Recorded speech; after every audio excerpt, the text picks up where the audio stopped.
Yeah, yeah, yeah, yeah, yeah. What up? Yeah. What up, what up, what up, what up, what up, what up, though? What up? What's popping? What up, What's happening? gangsta? What's happening? What's going on? You back in the lab with your favorite neighbor, your man Marq Nash. On my theme music. There we go. Boom. How y'all feel? What's the deal, man? You already know what it is. It's a hip-hop political sports show with a comedy twist. We like to let the jokes fly. You know why. What up? Life is serious enough, man. Life is getting real serious in the hip-hop world. Jay Prince has responded to Offset's response to his interview. We're gonna talk about it. Make some noise if y'all in the mood for a little hip-hop talk. All right. Also in the sports world, as you know, LeBron James went out there and did his damn thing. Salute to Bron. He is now the NBA's all-time leading scorer. And yes, the debate continues. Who's that guy? Jordan or LeBron? I'm going to tell you what. Them shoes Jordan got on right there in this picture, them joints iconic, bro. People still wear them to this day. But this ain't about sneakers. It's not about who's a global icon. There's no doubt in everybody's mind Jordan is a iconic brand. You don't even have to say the whole name. You just say Jordan, and people know who you're talking about. But shoot, so is LeBron. You just say LeBron. People know who you're talking about. All right. So we're going to have a good time with that one. So we definitely going to have a good time with that. Also, we got to talk about it. Y'all see the title? Y'all see the thumbnail?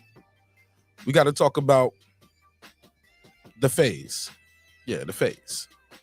You know the phase. That phase in life in college or junior high for some of y'all should put a case on it. You know what I'm saying? High school, where young adults explore what they like in relationships, what they don't like in relationships, and how important is that? You know what I'm saying? That phase. So we're gonna talk all about it. She said, let me share this out. Go ahead. I appreciate it, sis. You're a real one for that. Yeah, so we're gonna get into it. Appreciate it. But you're a real one regardless, whether you share it out or not. But I appreciate that. So we're gonna talk all about that. We're gonna talk about this grow phase. Can we call it the grow phase for these first couple minutes? And then till I open it up. But yeah, this should be interesting.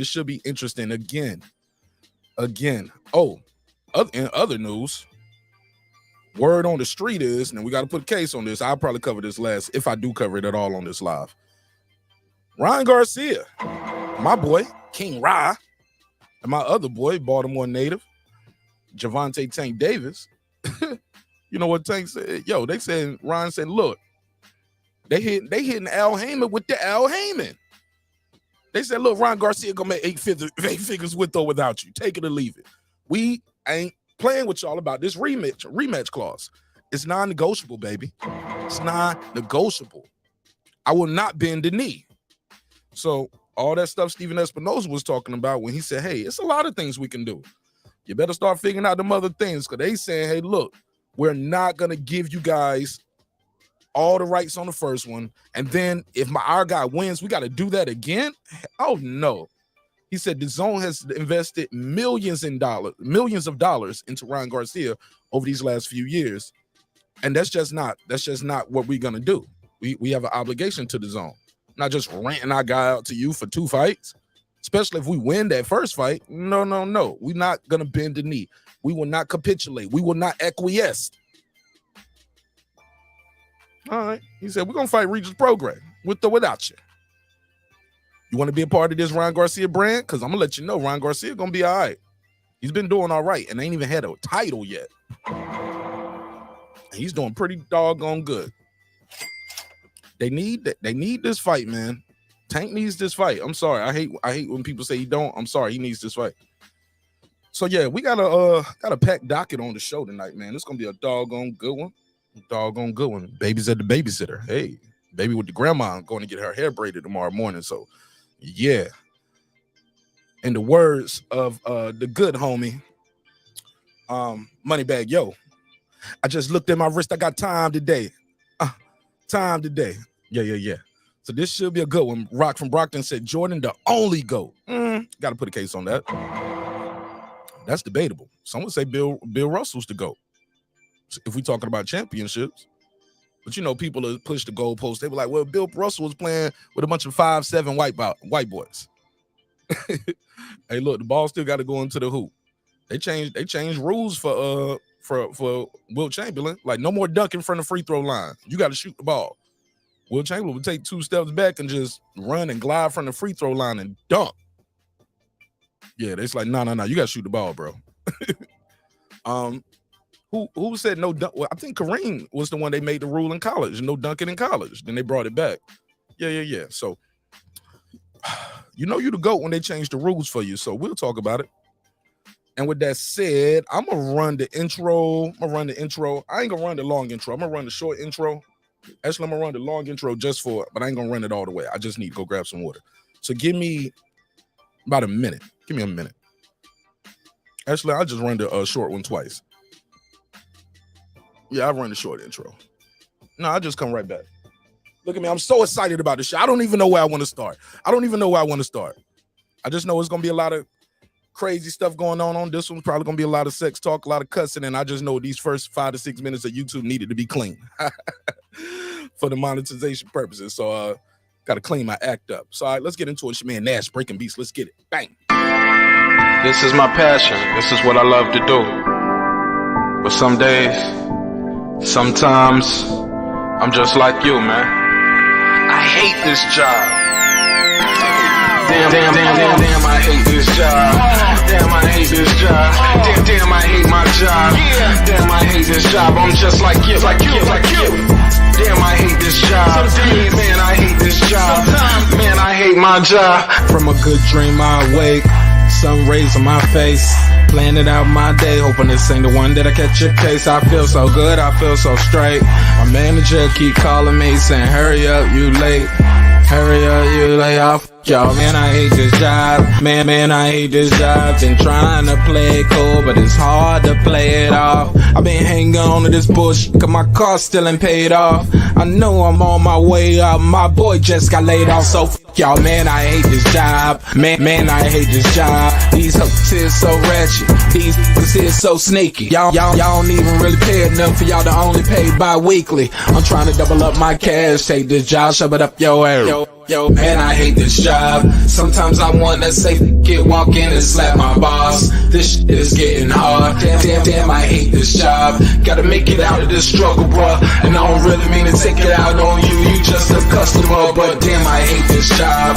Damn, I hate my job. Damn, I hate this job. Damn, I hate my job. Damn, I hate this job. Damn, I hate this job. Damn, I hate my job.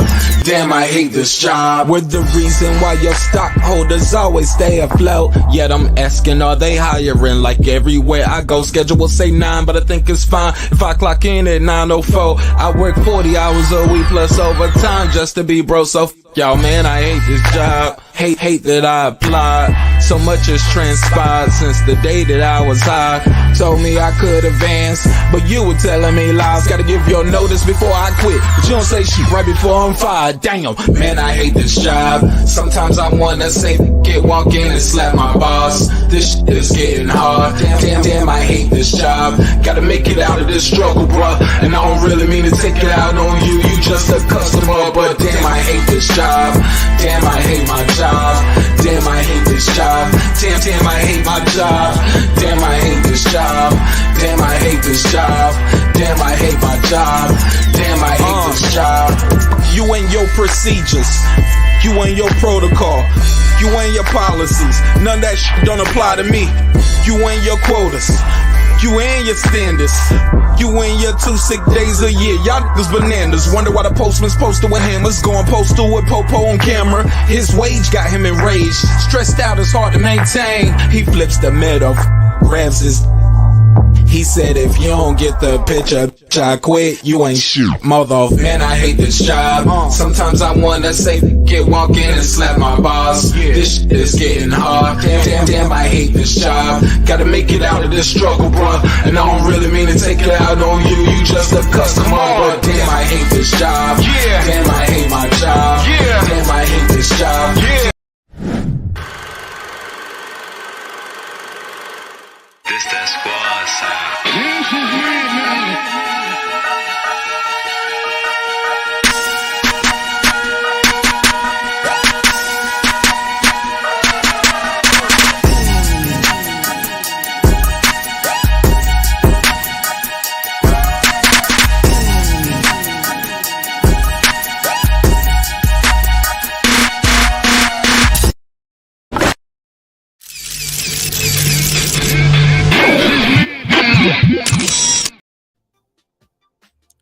Yeah.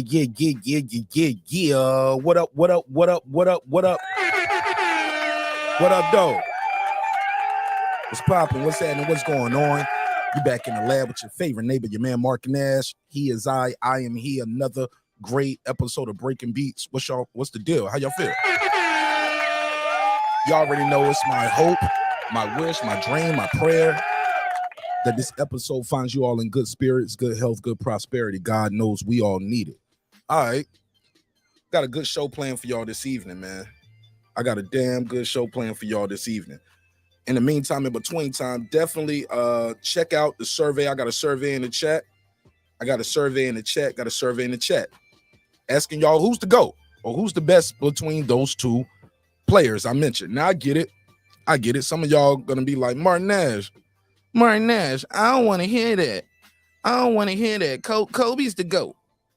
Wilt Chamberlain's the GOAT. I want to hear that.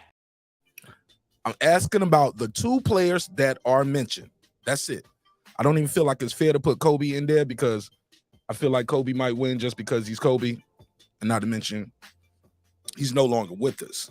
So he's going to get an extra push just because of that. You know what I'm saying? And the way he passed away. God bless the dead. Rest in peace to Kobe Bean Bryant. Absolutely. I'm only asking who's the GOAT between these two players. I think I'm going to go with the J Prince first. I'm going to get the J Prince stuff out the way. I don't want to bury the lead. Then we'll get into the little GOAT talk. And then we'll close it out with some of these hoe questions for y'all hoes out there. Because we got to fix these hoes. What up? You know what I'm saying? Got to fix these hoes. But he got to fix these hoes. Yeah. All right. Let me do a neighbors only roll call because without the neighbors, the show would not be the show at this level. So definitely smash the like button on the way into the room. It really helps with the visibility of the show. I really appreciate it. All right, so let me do this. Let me shout out to everybody who actually supports this show and put their money behind the content they like. It means a lot to me. What up? Let me give them a quick roll call. Again, like I said, without the neighbors, the show would not be the show at this level, man. And we moving onward and upward, man. We just hit 13.5. All right, so we on the way to 1,400. Halfway there to 1,400. So share the link, support the show. Wanda Villa, aka Epoxy Magic. What up? Beyond the Ring with Nonito and Rachel Donaire. Yeah, man, we got a future Hall of Famer that's a member. How about that? What up? Appreciate you, big dog. Appreciate you, sister. Kansas City Mac. What up? That guy Eclipse 330. What up? True Media Today USA Boxing, Coach Malachi Williams. What up? Tar Heel Resin. What up? Pudo. What up? Stephen Bateman in Australia. What up? Food Revolution. What up, sis? What up? C Jones 0224. What up? KP from KC5. What up? TJR. What up? Matt Wade. What up? DJ. What up? Karma Serene. What up? Ill Status Boxing. What up? Ace Retro. What up? Excuse me. Tank the Sweet Science Examiner. What up? Beyond Above Media. What up? Where we at? Pittsburgh T. What up? SF City Slucker. What up? I Know Boxing. What up? Boxing Lounge. What up? It's Mex. What up? Mike from Boston. What up? Rider of the Storm. What up? Here to There. What up? Miss Queen Sunkissed. What up? Gangsta. Taylor Bell. What up? Maddie Yoel. What up? Cliff Bailey. What up? Con Shonery. What up? Lisa Bells. What up? Cooking with the Champ. What up? On the mic with Terrence Bailey Sr. What up? HLD. What up? Cooking with Sir Sr. What up? Brandon Washington. What up? Lady Shandon Dem Season. What up? D Bevel the Champ. What up? And of course the big fish himself, my good brother Derek Lincoln. What up? Gangsta. Yeah, man, we moving right along. Yeah, neighborhood is still growing. Appreciate y'all, man. It's all love over here. I appreciate that. All right, let's jump right into it. Hey, Juan was like, hey, man, I heard my name. Yeah, you hear early enough, you'll hear your shout out. Or if you stay late enough, you'll hear it at the end. All right, let me see who's here early. Shout out to Miss Queen Returns. Sir Senior, I see you. Reggie in the building. The Rock from Brockton. All right, All Positive Network, Rider of the Storm. All right, let's get right into it. Let's get right into this J Prince smoke, man. Oh my God. So we got to do a little backtracking now. We got to do a little backtrack to let y'all know how did we get here. Let's put them on the screen. How did we get here? All right, so as you know, the Grammys went down, I believe on Sunday. Takeoff God bless the dead, lost his life in Houston due to gun violence. During the Grammys, Offset was not on stage with Quavo, as you see on the screen.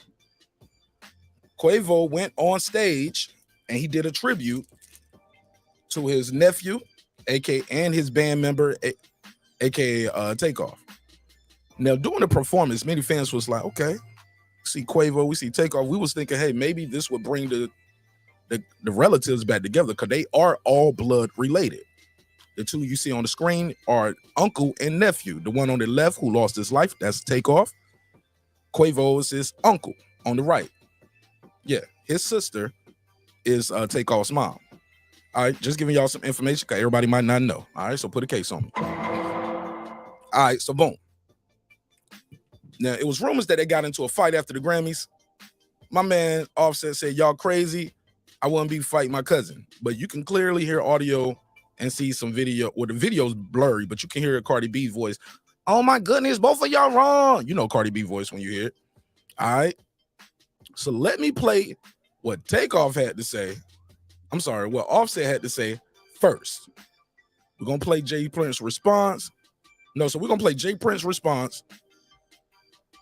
Then Offset. Then we're going to play what J Prince just released. Oh, man. Shaking the room with this one. He's shaking the room with this one. All right. Let me go to my videos. I did a video about this stuff already, so I'll just go to my video because it'll be quicker to find and save me some time. All right. So let's go to J Prince talking about Offset in this interview. Let's play the J Prince part first. Matter of fact, let me go and make sure I got both of them queued up. So open that one in another window. Pause that. Because he's going to address him, man. And when I say he exposing them, I don't know how true it is, but it's very damning. It's very damning. It's very damning. All right, so there we go. I got the screen share. There we go. He's like, let me address this Offset dude. I was like, Offset dude. Like, you know who he is, J Prince. You know who he is. But all right. Let's play it. Let's play it. Let me share the screen so y'all know what I mean when I say these things. Share the audio. Share. Oh, they changed this up again. They don't move the order. So the Chrome tab was, oh, man, they always change something over here.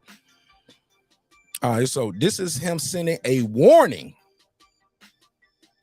to Offset, telling him, hey, don't put me in no position where I got to defend myself. And shit, I ain't mad at him. I mean, I would say the same thing. Hey, look, bro. And some people don't like this too. Whack 100 has chimed in. You know how Whack 100 do. You know, he already gonna put that whack sauce on it. Whatever that means. All right. So let's play this audio first, just to get you guys updated in chronological order of where we at. This is J Prince sending a warning to Offset. He said it wouldn't be healthy for you. Shots fired. Shots fired! Shots fired! No pun intended. Check this out. Wasn't really right there with. Let's refresh it. Nigga, you wasn't really right there with Takeoff when he was alive. You know what I mean? So for you to be taking these positions that you taking, you know what I mean? And I got people everywhere, so I hear all kinds of things. I'm gonna just say this to you. Don't never put me in no position where, you know, I have to defend myself. You know what I mean? That wouldn't be healthy for you. Nigga, you wasn't really all right. Right. All right, so there you have it. So boom, boom, boom. Could y'all hear that?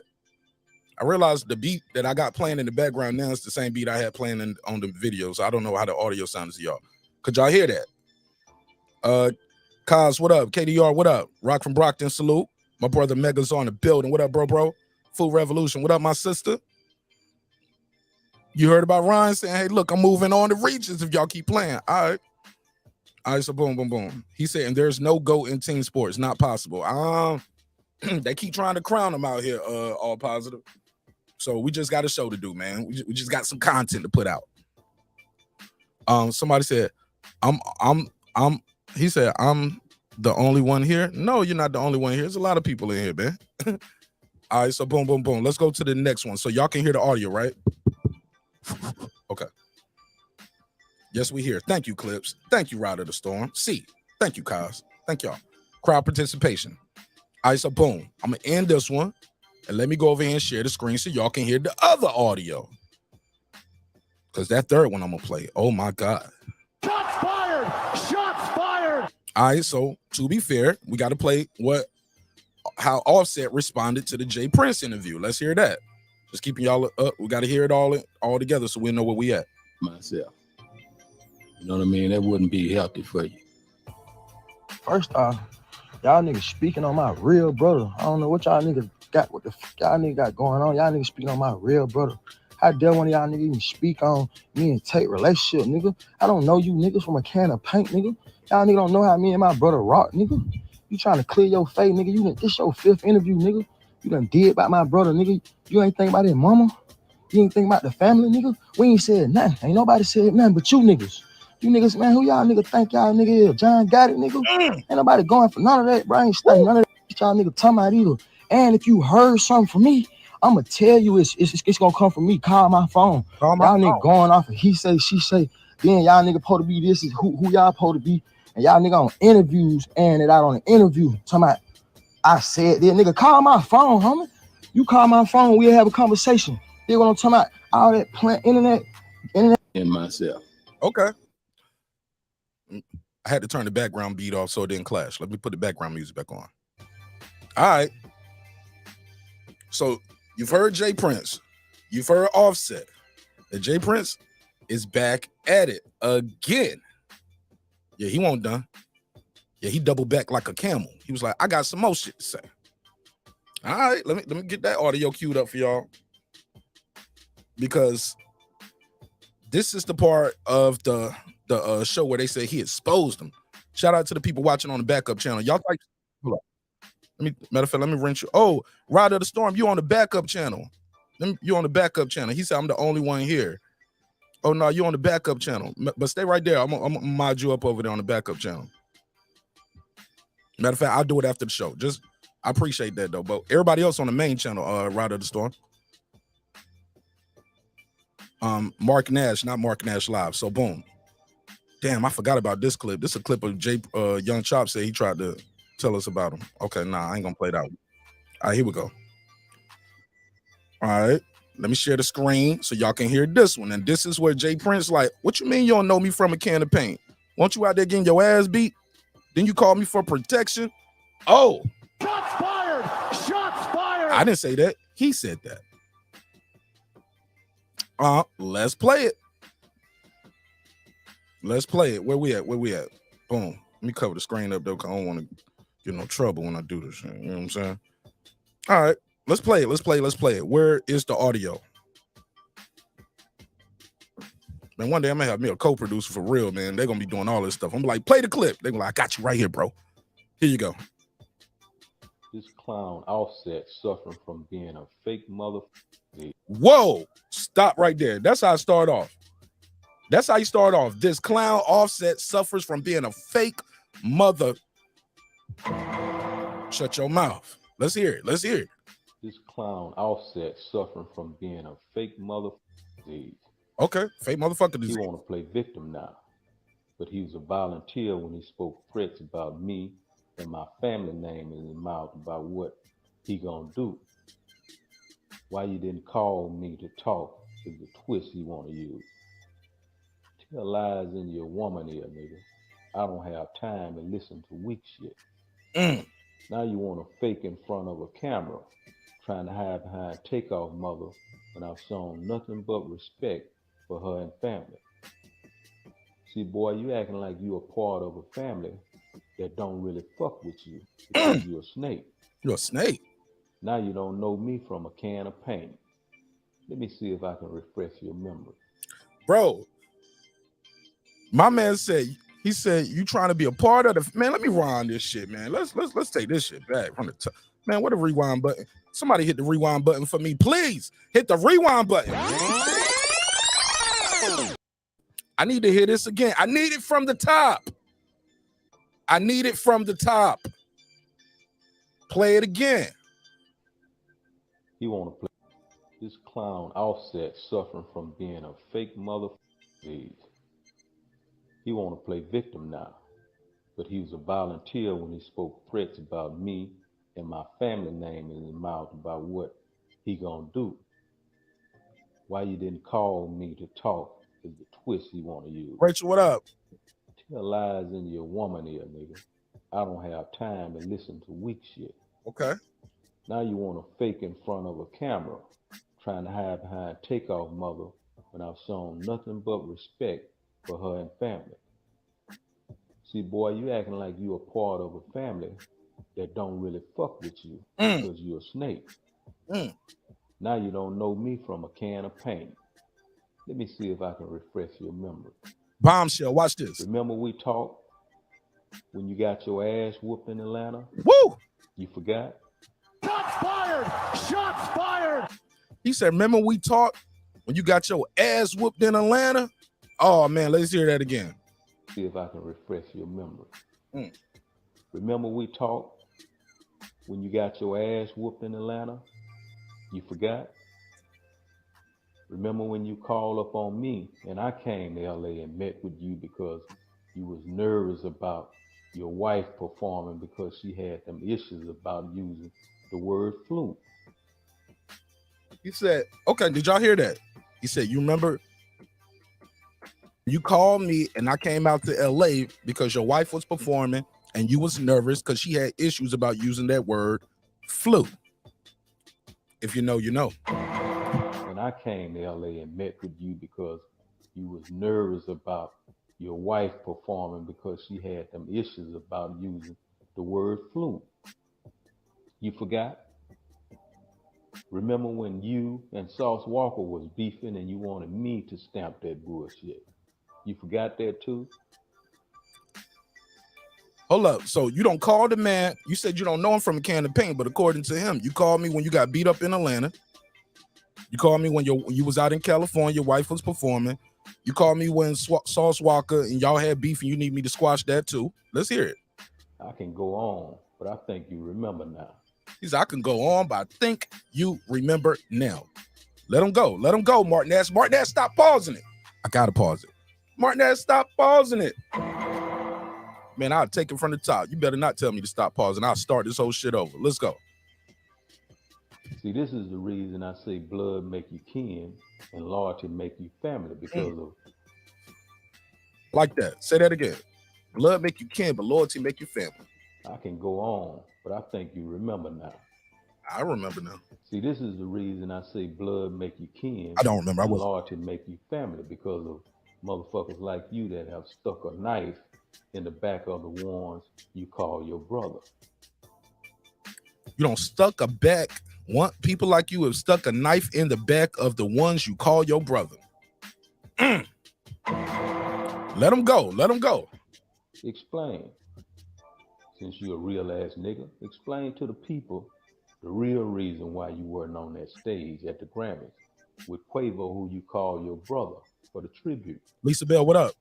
You ain't man enough to do that because Rubski, what you're up? what we call a tender dick nigga. Whoa. Rubski, what up? I don't like that part. That was kind of weird. I don't call people tender dicks. You act like a little bitch right now. We might just say that. We might just say, yeah, you act like a little bitch. I might tell you, hey, bro. Sit your $5 ass down before I make change. Yeah, I might say some shit like that, take it back to the 90s on you. But tender dick? No! Tender dick? It never heard of it. It never heard of it. Nah. I ain't never used that. I ain't never called nobody no tender dick. I'm sorry. Somebody let me know if that's some Houston slang. I don't know. Never heard of it. It never heard of it. All right, let's play some more of it. Let's go. He's still going. He ain't done yet. Nigga, explain to the people the real reason why you weren't on that stage at the Grammys with Quavo, who you call your brother, for the tribute. You ain't man enough to do that because you what we call a tender dick nigga. Ooh. Shots fired! Shots fired! Small hats. All right, go. Takeoff, Quavo, and the family wasn't fucking with you for a while. Takeoff, Quavo, and the family won't fucking with you. He keeps saying that too. He keeps saying that. Before his passing, and still don't fuck with you because They won't fuck with you before it's passing, and they still don't fuck with you. Fucking with you for a while before it's passing and still don't fuck with you because you a rattlesnake, nigga. Quavo been letting you make it because he got a good heart. There's consequences when you fuck with me. I don't have no heart for no snake, and I'll give you what you ask for. And by the way, I don't think I'm no John Gotti. He said they've been letting you make it because he got a good heart. Because he got a good heart. There's consequences when you fuck with me. He said, but there's consequences when you fucking with me, nigga. All right. I don't have no heart for no snake. I don't have no heart for no snakes. And I'll give you what you ask for. I'll give you what you ask for. My mom always said, boy, you get what you ask for, and you get it because you asked for it. Okay. And by the way, I don't think I'm no John Gotti. That ain't who I looked up to. It's no secret who my OG is. The flag you perpetrate with. Homie, you better go do what you do best. Write some rhymes. He said, it's no secret who my OG is. The flag you perpetrate with. One can only assume he's talking about Mr. Hoover, the old man. You know, he put that thing together with Drake and Kanye so they could perform and try to get Larry Hoover out. All right. John Gotti. That ain't who I looked up to. It's no secret who my OG is. The flag you perpetrate with. Homie, you better go do what you do best. What you do best? Write some rhymes. That nigga said, write some rhymes, nigga. And quit playing gangster. Write some rhymes, quit playing gangster. That's what you do best. I don't want no trouble. I don't want no trouble, though. Hey, look, that was 2 minutes and 44 seconds of Ether didn't say, I don't want no trouble. All right. Peace. And he says peace after all of that. All right, phone lines are open, 44692-1766, 44692-1766. Call in, voice your opinion. I'll put you right here on air. You can tell me what you think of Jay Prince. Basically saying, Offset, you got beat up. Your wife couldn't, well, you was nervous about your wife performing. You had beef with Sauce Walker. You want me to squash all of this shit, but now you saying you don't know me from a can of paint. Phone lines are open. Somebody said Jay Prince is corny. He said he corny as hell for this shit. Somebody said Jay Prince is a bully. All right, some people would say Jay Prince clearing his name, depending on how you want it to go. I have no dog in this fight.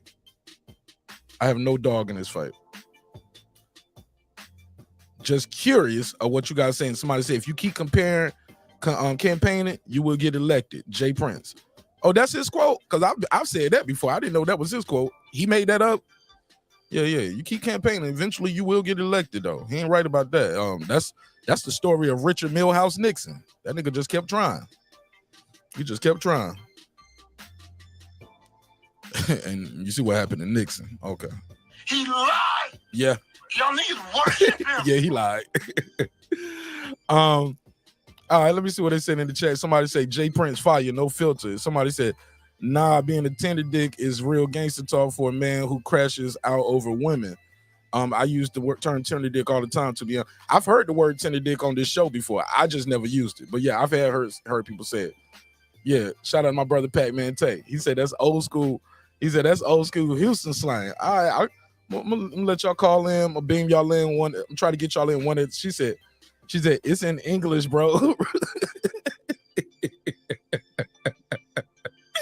Lisa, blood game members say flu instead of blue to diss Crip game members in LA. There you go. That's why I was like, if you know, you know. Somebody gonna say it. There you go. He said she was having trouble He was nervous because she thought she was gonna have some trouble performing out there with songs like that. And you know, she's supposed to be beat up. All right. Telling y'all, man, this shit is getting a little crazy out here. Getting a little crazy. I want to know what y'all think about that. I'm gonna drop the link. Open.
Damn, Jay Prince shut my shit down. All right, I'm back. Damn, Jay Prince has shut me down. Appreciate y'all. Real one's gonna stick around. Okay. Food Revolution, a rapper from Houston, Mike Check. Boo, we're gonna ride of the storm. I'm here, man. Yeah, Jay Prince shut my shit down, man. Mob ties run deep. She said, I think it's some bullshit. They lost the homie. I got you on that, Deuce. I get you on that. You said they lost a homie. Man, they lost a family member. But what he's trying to say, and from what I'm hearing, I don't want to speak for the man, because like I said, I don't have no dog in this fight. I'm just trying to be fair to all parties involved. What he clearly said is the guy is out here saying he's going to do something to me or my family. That's what we not going to have. You're not going to be out here saying you're going to do something to me or my family, bro, and think I'm going to let that slide. So you doing your shit quiet. I'll do my shit right here just to let you know. I ain't going to throw rocks and hide my hand. Someone call that dry snitching. I mean, Whack 100 did. But like I said, I ain't got no dog in this fight. And make sure I got that link out there. I want y'all to beam in, voice your opinion, call in, voice your opinion. Far as my next topic, we'll talk about, I'll close it out with the GOAT talk. I'll do the GOAT talk briefly, but really that's just for the survey. You can speak on that, but I think both of these guys are great players. I think they're both magnanimous and good dudes in and out the ring. I'm sorry, in and off the court. You know what I'm saying? They found a way to stay out of prison and have millions and a billion, make millions turn into a billion. Both of them grew up poor, didn't have nothing. They found a way to make a way for their family, create generational wealth, not just for them, but for many people around them. They generated generational wealth. So I'm not here to destroy LeBron James. I'm not here to destroy Michael Jordan. Love them both. And we're going to get into this whole phase. Question I got for y'all when it regards to this whole phase, true or false? The whole phase helps you understand what stimulates you emotionally and sexually. Interesting. Is that true or false? We'll talk about it. Another question I have for you guys. Do people need a whole phase before settling down? If you don't settle down and you out there, you don't settle down. I mean, you settle down, but you haven't had your quote unquote whole phase. Every little bit of temptation to turn you on. A guy with some muscles, a girl with a fat ass, depending on, I'm talking to the ladies too, and I'm talking to the fellas. Don't clip that up and try to put a case on me, nigga. I'm happily married. Yeah. But I do know people who got married very young. Like they got married like right when we graduated from high school. They married at like 18. The niggas was divorced by the time we was 24, 25. I mean, it was a wrap. But some would say, hey, y'all got married too young. Don't get married too young. If you get married too young, but you got to explore your royal oats, as they would say. Also, does the whole phase ruin you for future relationships? Does it ruin you? I mean, it is some dangers and some problems that come with being a hoe. I mean, it is what it is. We got to fix these hoes, man. Got to fix these hoes. But he got to fix these hoes. Shout out to Tim Bradley. If they don't get it out their system, or you don't get it out your system before commitment, are you more likely to cheat, be divorced, and unfulfilled? We'll talk about it. Y'all lost my audio? Y'all can't hear me? Y'all can't hear me right now? Somebody said all good. Walker, a rapper. Laugh out loud. Who sauce Walker? Okay. We back. Miguel Ramos, what up? Kid Clientele. Somebody said Jay is standing on business. Jay is standing on business like he always been. In the background, now he's up in front and center and being seen more, etc. Interviews. Yeah, shit. When he wrote that book, I was surprised he wrote that book and said so much in that book. You know what I mean? Then he did the audio book and he's reading the audio book. But his son, he said somebody out there don't implicated Jazz Prince, not Jay Prince. I think I said Jay Prince when I did the other live and we talked about this, but I think he said they said in the paperwork that he brought, it was Jazz Prince, not Jay Prince Jr., not Junior. Bro, they look so much alike, especially with them beards. That's almost scary. They like the Watson twins. They're not twins, but they look so much alike. People think you don't know which Watson brother you talking to. Sometimes. Clip said this needs to be settled off camera and within the set. I don't like how off code this thing has become. But shit, Clips, once that dude put that paperwork up, once that dude went to the police and made statements, we all the way off code now. It ain't no code. According to some, like shit, you find out who really down, who's really G'd up, when 3 things get involved. Money, pussy, and police. So there you go. Paper, pussy, and police. You'll find out who really your homeboy, who really down, who gonna stick on code. Paper, pussy, police change all that shit. Real shit. Real niggas know. How many of y'all don't lost Clips? I heard you tell a story the other day. Shout out to my nigga Clips. Check out the Smoke Signals podcast. Clips was talking about that shit the other day. You find out who your real homies are over a chick, yo. You'll find out who really your homies when some paper get involved. You find out who your homies are when that police, when them people start passing out their time. Cause they didn't catch me, nigga. They caught you. You know what I'm saying? And you know how some people do. They'll just, I had to do what I had to do. I got a family, you know what I'm saying? Like, nigga, I got a family too. You had a family before we went in that bitch doing what we did. You know what the fuck was up. Shit, I gotta go home. Sorry, nigga, I'm trying to come home. And that's how I go. That's how I go. So let me see what they saying. Jose said, never trust the big butt and the smile. He said, men are not sluts, but slut makers. Man, fuck that. I know some straight up hoish ass niggas, bro. Got a good thing too. You know what I'm saying? At the crib. They just love that attention, man. They like that nuke. They like that new box. I heard somebody make a joke one time. He said, ain't no pussy better than no pussy, nigga.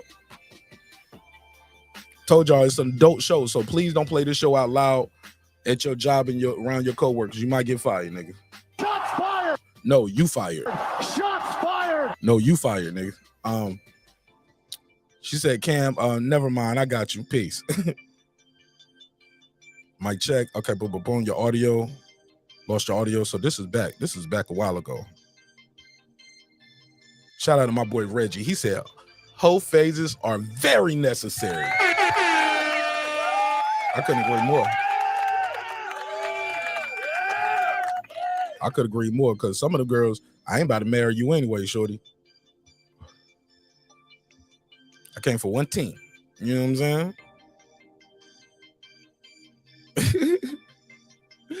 Respectfully, of course. But yeah, everybody ain't marriage material neither. I ain't gonna lie. He said, sorry, nigga, I'm trying to come home. Yeah, Clips, bro, if you know, man. Jose said, women love attention. Come on now. I mean, there's nothing wrong with having some attention. We talking about penetration. You talking about stroking, nigga. Going through that whole phase. Reggie would say that. Remember, it's just your turn. Oh, man, that hurts. Shots fired! Shots fired! Jay Prince would not let Junior talk. Junior talked in that interview, bro. Check this interview. It's called $1 Million Worth of Game. I did a breakdown on it on the channel. Check it out. I went through, timestamped all the highlight moments from the interview, so you can watch my video, which is 12 minutes, and you'll know where to go to on that other interview that's about an hour long. So you know what I'm saying? You can get through some of the fluff and get straight to the hot takes. But yeah, I timestamped that video.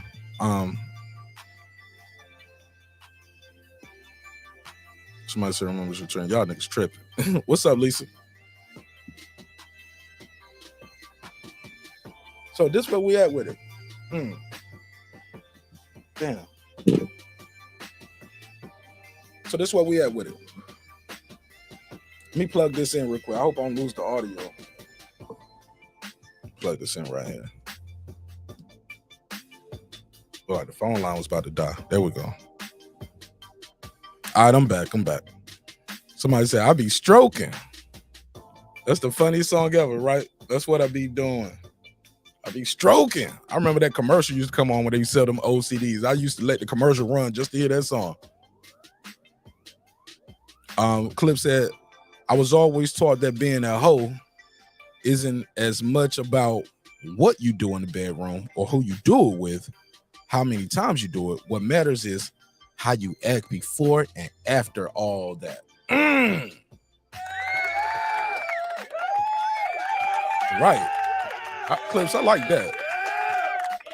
Because I knew she was a hoe when she asked me after we smashed, she coincidentally needed a phone bill paid the next day. Yeah. Like, they're going to cut my Metro off. You got $50. I was like, whoa. 50? Okay. That's what it was worth. I thought I should have been charging her. Shit, put a case on me. All right, so let's talk about this. So I guess they done with the J Prince shit. I go straight to the whole phase. Anybody want to talk about the Jordan LeBron shit before I skip that? Because like I said, I gave my take. My take is soft, bro. My take is soft. Like, I don't really have I could make a case for either guy. Like, if you was rooting for Jordan, I could make a case for LeBron. If you was rooting for LeBron, I could make a case for Jordan. You know what I'm saying? So that shit right there, that's one right there that's gonna last for a minute. This one right here ain't going away, y'all. I see people throw Kobe in there too. I ain't mad at that one. That's a good one. Damn, been an hour? Damn, I'm looking at the clock. It's been an hour. This shit went by fast. I went through all the topics too quick. That's all good. I can switch it over. Because at the end of the day, when I'm sitting here thinking about it, I'm like, damn, man, this is a good conversation, but I need to talk to somebody from Texas. Megazar, what up? Hey, brother, how you doing? Megavelli. Daddy Dallas. What's up, King? How you doing? Yes, sir, brother. How about yourself? You doing good? Man, I'm always doing good, even when it's bad, bro. I don't believe in bad days. Yes, sir. I hear that, dear brother. But I was calling specifically to chime in on this. Basketball is my favorite sport if I would choose one. So this LeBron and Mike. It's really, to me, it's really not a wrong answer. It's like you said, it's pros and cons for both. But for me, because when you say greatest, that includes, championships and stuff like that to me. But when you just say best player, to me, it's LeBron James, and it's because the multifaceted of his game. Not saying that Jordan wasn't, because Jordan, you could make an argument, was the best two-way player of all time, meaning that 10 straight scoring. He'll lock you down on defense, is what you mean. 10 straight scoring titles, and he also had 9 defensive first teams. Now LeBron had 6 defensive all NBA defensive teams, and he won 1 scoring title. But overall game, LeBron James could be considered the greatest offensive force of all time, the leading scorer of all time, and he's number 4 in assists. What about in the fourth quarter? Jordan outscored, if you was to compare him in the fourth quarter, they say he's the closer. He's the Jordan is Jordan is, but nobody has more game-winning playoff shots than LeBron James. Like in the playoffs, not in the regular season, but in the playoffs, where the marbles come. So, it's a give and take. Now, don't get me wrong. I believe Jordan had the ability to do anything he wanted to do on the court, but LeBron essentially is a basketball institution, because what offense do they run? LeBron James is the offense. Whereas Michael Jordan won championships with the triangle offense created by Tex Winter, implemented by Phil Jackson. So to me, like I said, I'm going to go with LeBron, because the thing is in that championship, and this is pivotal for me. The prime players that Jordan beat, Karl Malone, Gary Payton, Charles Barkley, KJ, Clyde Drexler. Magic wasn't in his prime. He didn't beat none of those teams. He didn't beat the Celtics when they were the champion Celtics. They was coming down. Pistons were coming down. You know, he didn't beat them at their apex. LeBron James beat a 73-9 team. Make a case. He beat a 73-9 team. Without one of their key players, though. Nah, he was suspended for one game. So he was back for game 7. He was back for game 7. Didn't they lose the game that he wasn't playing? Yeah, and they lost the other game that he did play and scored like and damn near had a triple-double. Okay, fair enough. Shit, you can make a case. So my thing is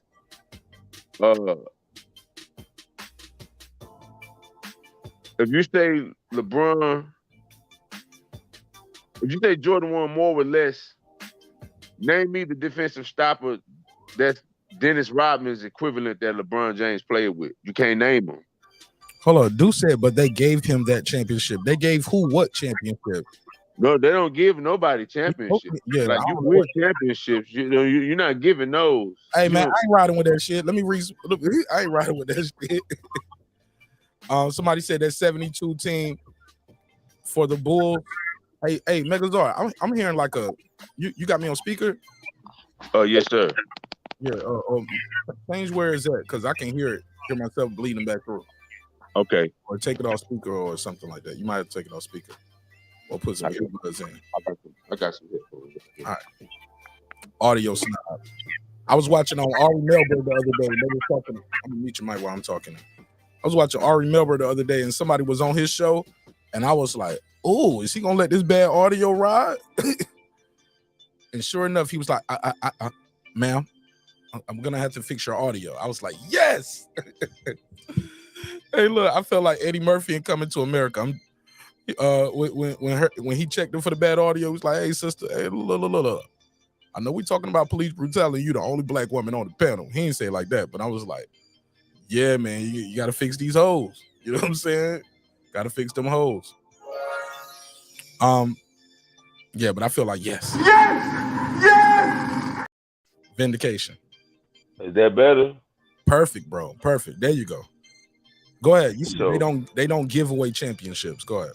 No, they don't give away championships. And you can say about eras, but you can also say that in Georgia's era, they had something that's called illegal defense, to where everyone had to man up and match up.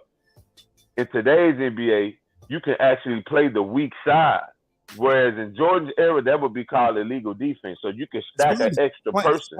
Explain that. Okay, so you remember, illegal defense was when, because in college you were allowed to play a zone. Hey, look, bro, I never played organized basketball in my life. The only organized sport I played was wrestling, and that was in like junior high. Okay, so that's that's NBA, so in Jordan's era, you have what you call illegal defense, to where every man had to man up. You couldn't play a section of the court, so I couldn't be lined up on the weak side anticipating LeBron's drive to the hole unless my man was right there. Right, I can't just stand over here and guard. Yeah, I can't just stand in this area that's not in the paint. I'm not in the paint, but I'm in the area of the court that's let's say you over there, you right there outside the paint, but you in between. Yeah, you just playing the cut right here. Like you couldn't do that. You couldn't do that in Jordan's era.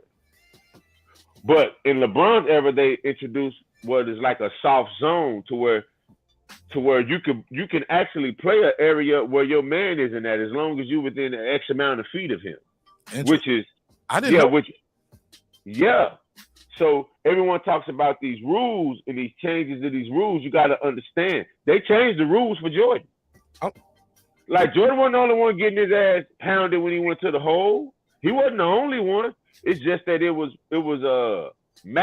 magnified against the Detroit Pistons because the NBA didn't particularly like their brand of basketball. So that shit was magnified, but everybody got their ass hammered when they went to the. What about when AI playing? Did they have that when AI was playing? Because I remember he used to get fucked up. Like, bro, it's us, bro. Answer that for me, because I want to speak. They put that in the league. They put that in the league because of Iverson. They brought that shit back into the league because of players like Iverson. Well, they put the zone.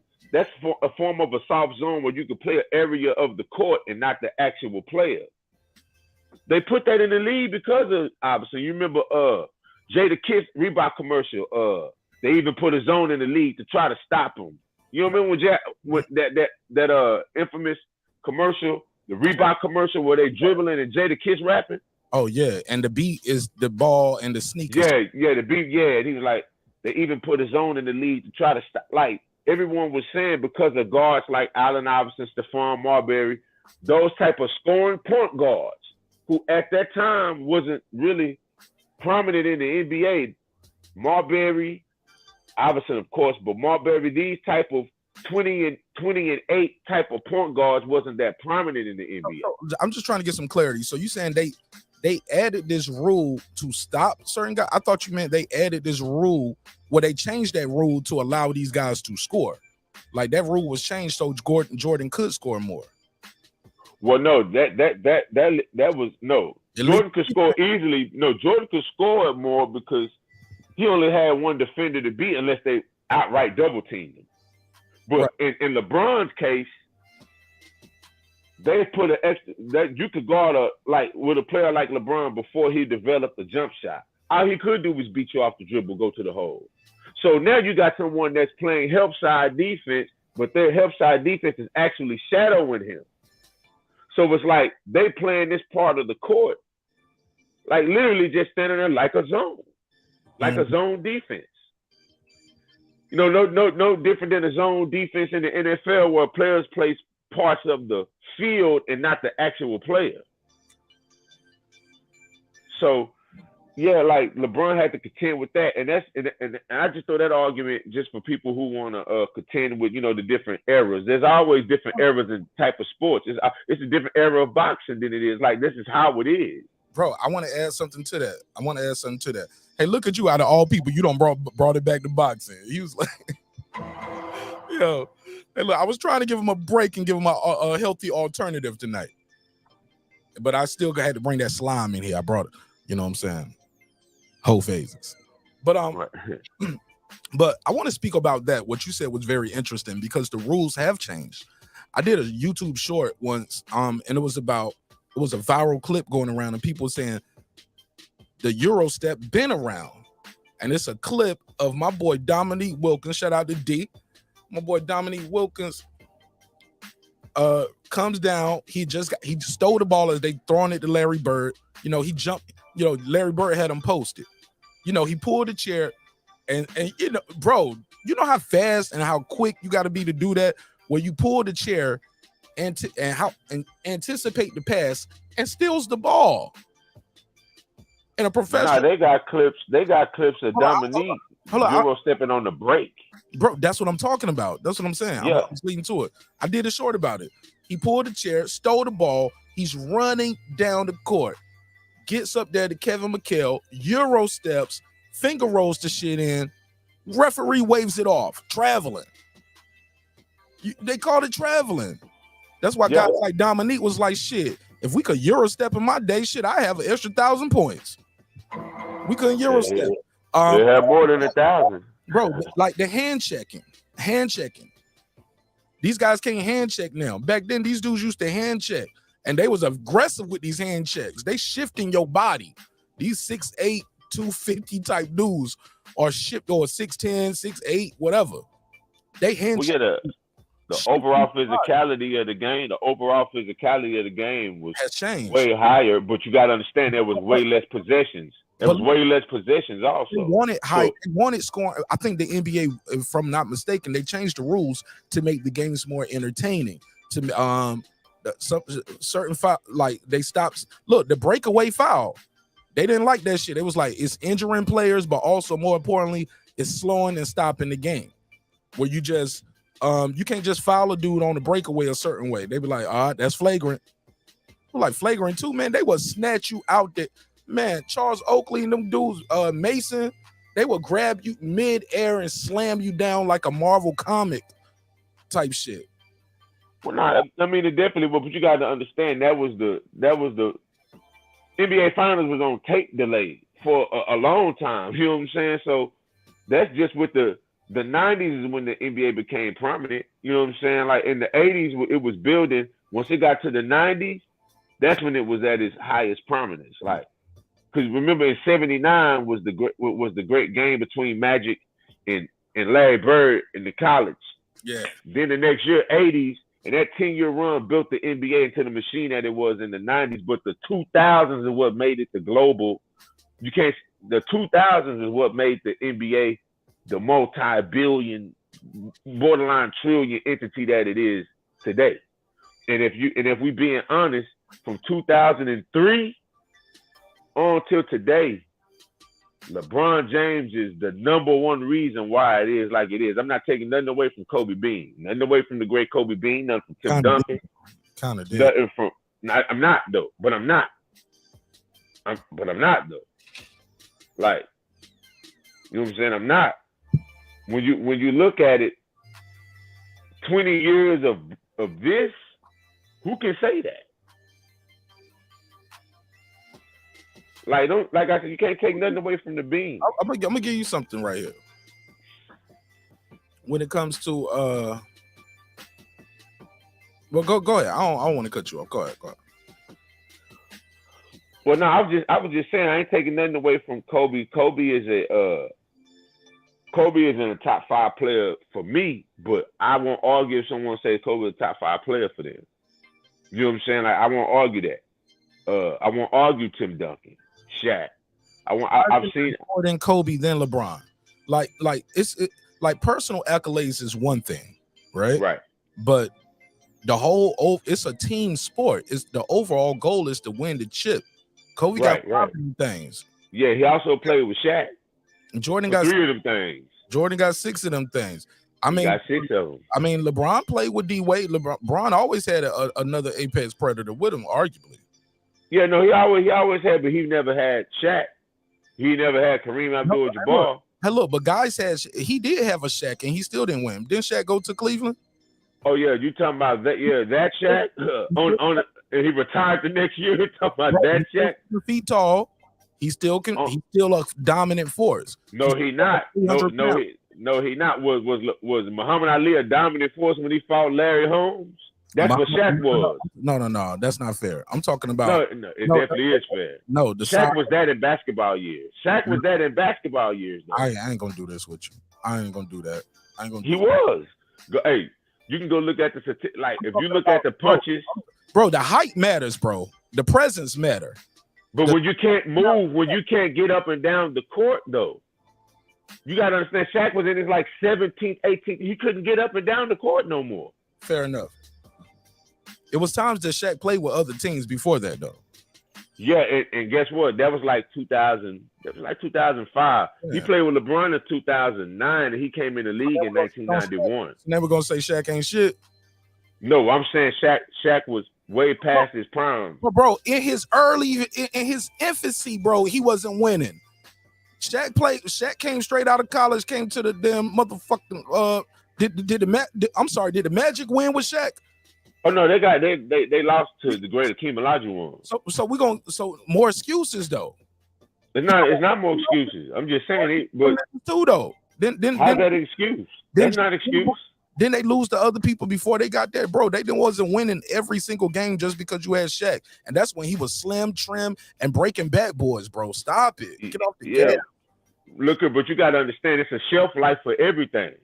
It's a shelf life for everybody. Shaq came in the league in '91. He was with LeBron in 2009. Bro, when he came, that's almost 20 years. Hold up, did LeBron go to the championship when he first came to the league or not? Nah, he went his 4th year though. His very first time. When he make it? He went. He came in 2003. His first the first championship he went to was 2007 against the Spurs. Now who did Shaq? When did Shaq make his first championship appearance? Shaq came in 90. Shaq came in 92. Shit, he was in the goddamn finals 94. 3 years he was in the finals. I gotta Google that. Yeah, go Google. His first 2-3 years he was in the finals. Right. So you dare to win. Okay, he came in the NBA finals, got there. Ooh. Yeah, he was right there. Yeah, right there. Soon as Jordan retired, soon as Jordan retired, who was right there? Shaq. Oh, 94. Hold on, you trying to say my boy Jordan is like the Mayweather of boxing? He avoided the tough competition. As soon as Jordan retired, Shaq in the finals. Yeah. The Knicks. Then it was the Knicks. Jordan came back and he lost to Shaq his first time back, right? Yeah, he lost to Shaq. That wasn't a full season. That's when he came back in 95. It's the bubble. We gonna put the bubble case on No. it? Not the bubble. I'm just saying that's when he came back wearing 4-5. But 95, 96, the full season, they won 72 games.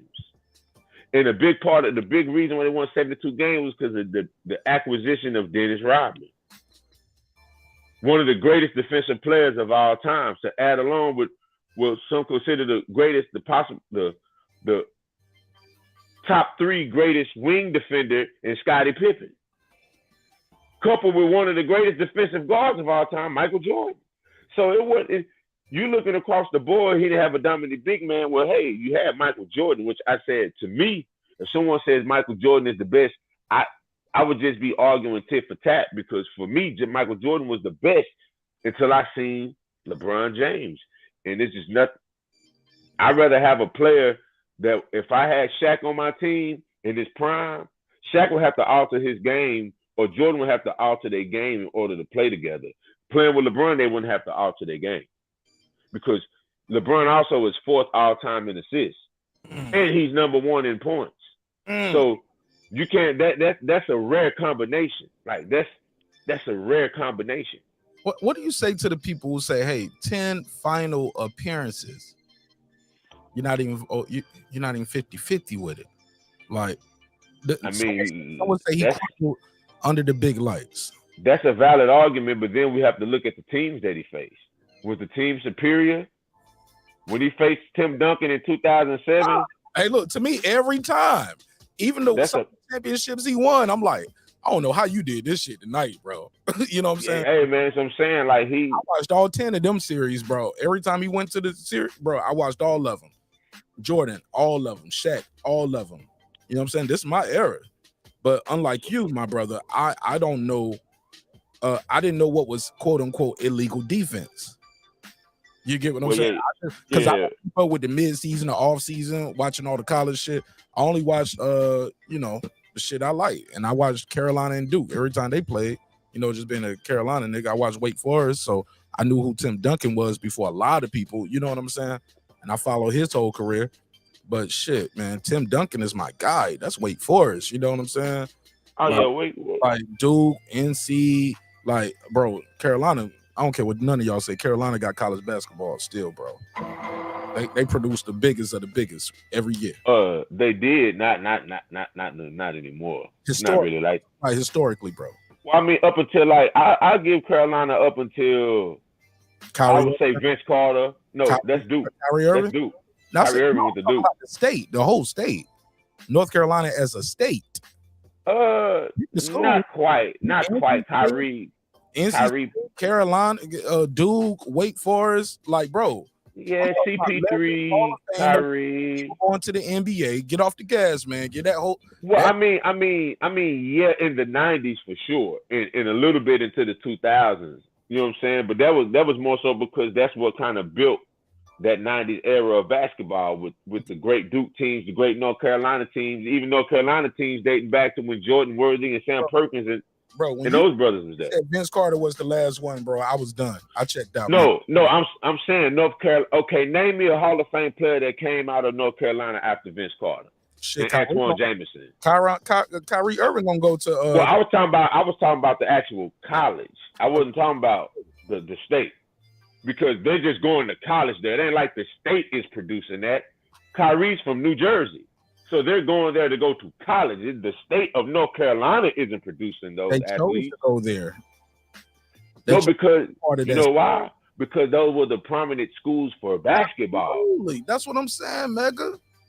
Yeah, they were the prominent schools for basketball. But I'm saying after Vince Carter, like name from North Carolina, the school UNC. Name me somebody that's going to the Hall of Fame. You got me, man. Cause off the top of the head, hey, look, I got to do Googles, bro. I'm not.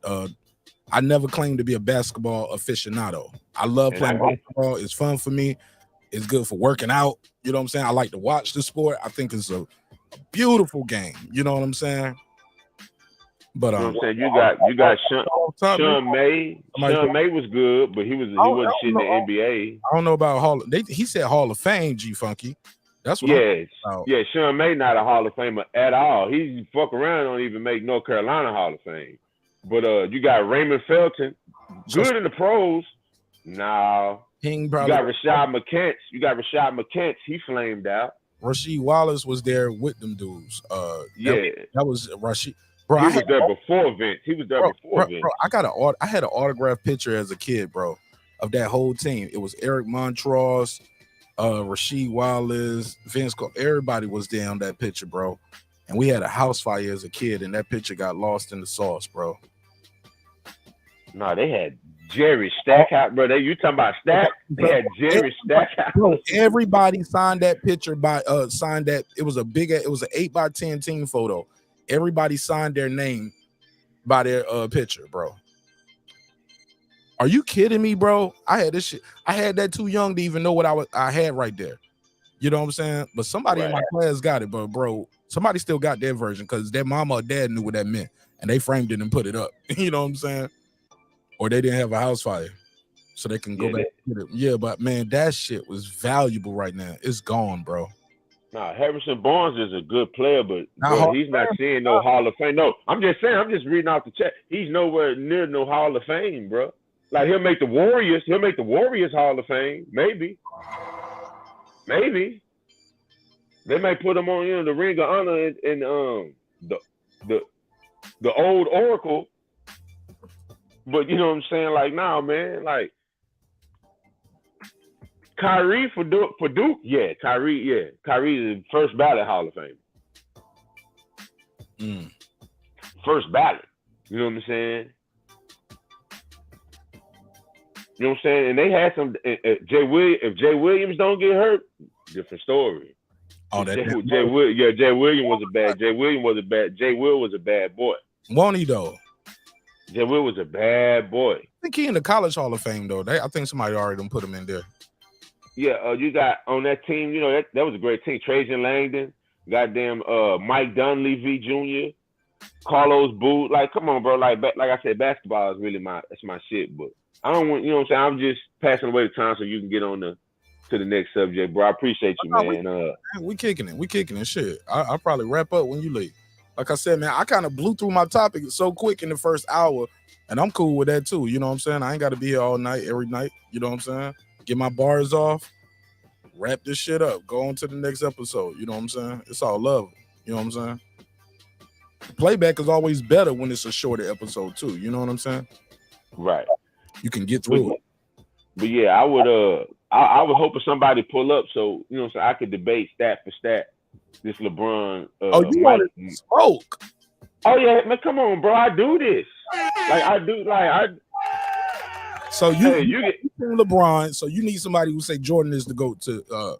Yeah. Pull up and we can. Don't get me wrong. Like I said, at this point it's oranges and oranges because can I, for sake of argument, I can argue, but can I really argue against somebody saying Michael Jordan the greatest? I can't, bro. I said I watched it just like y'all.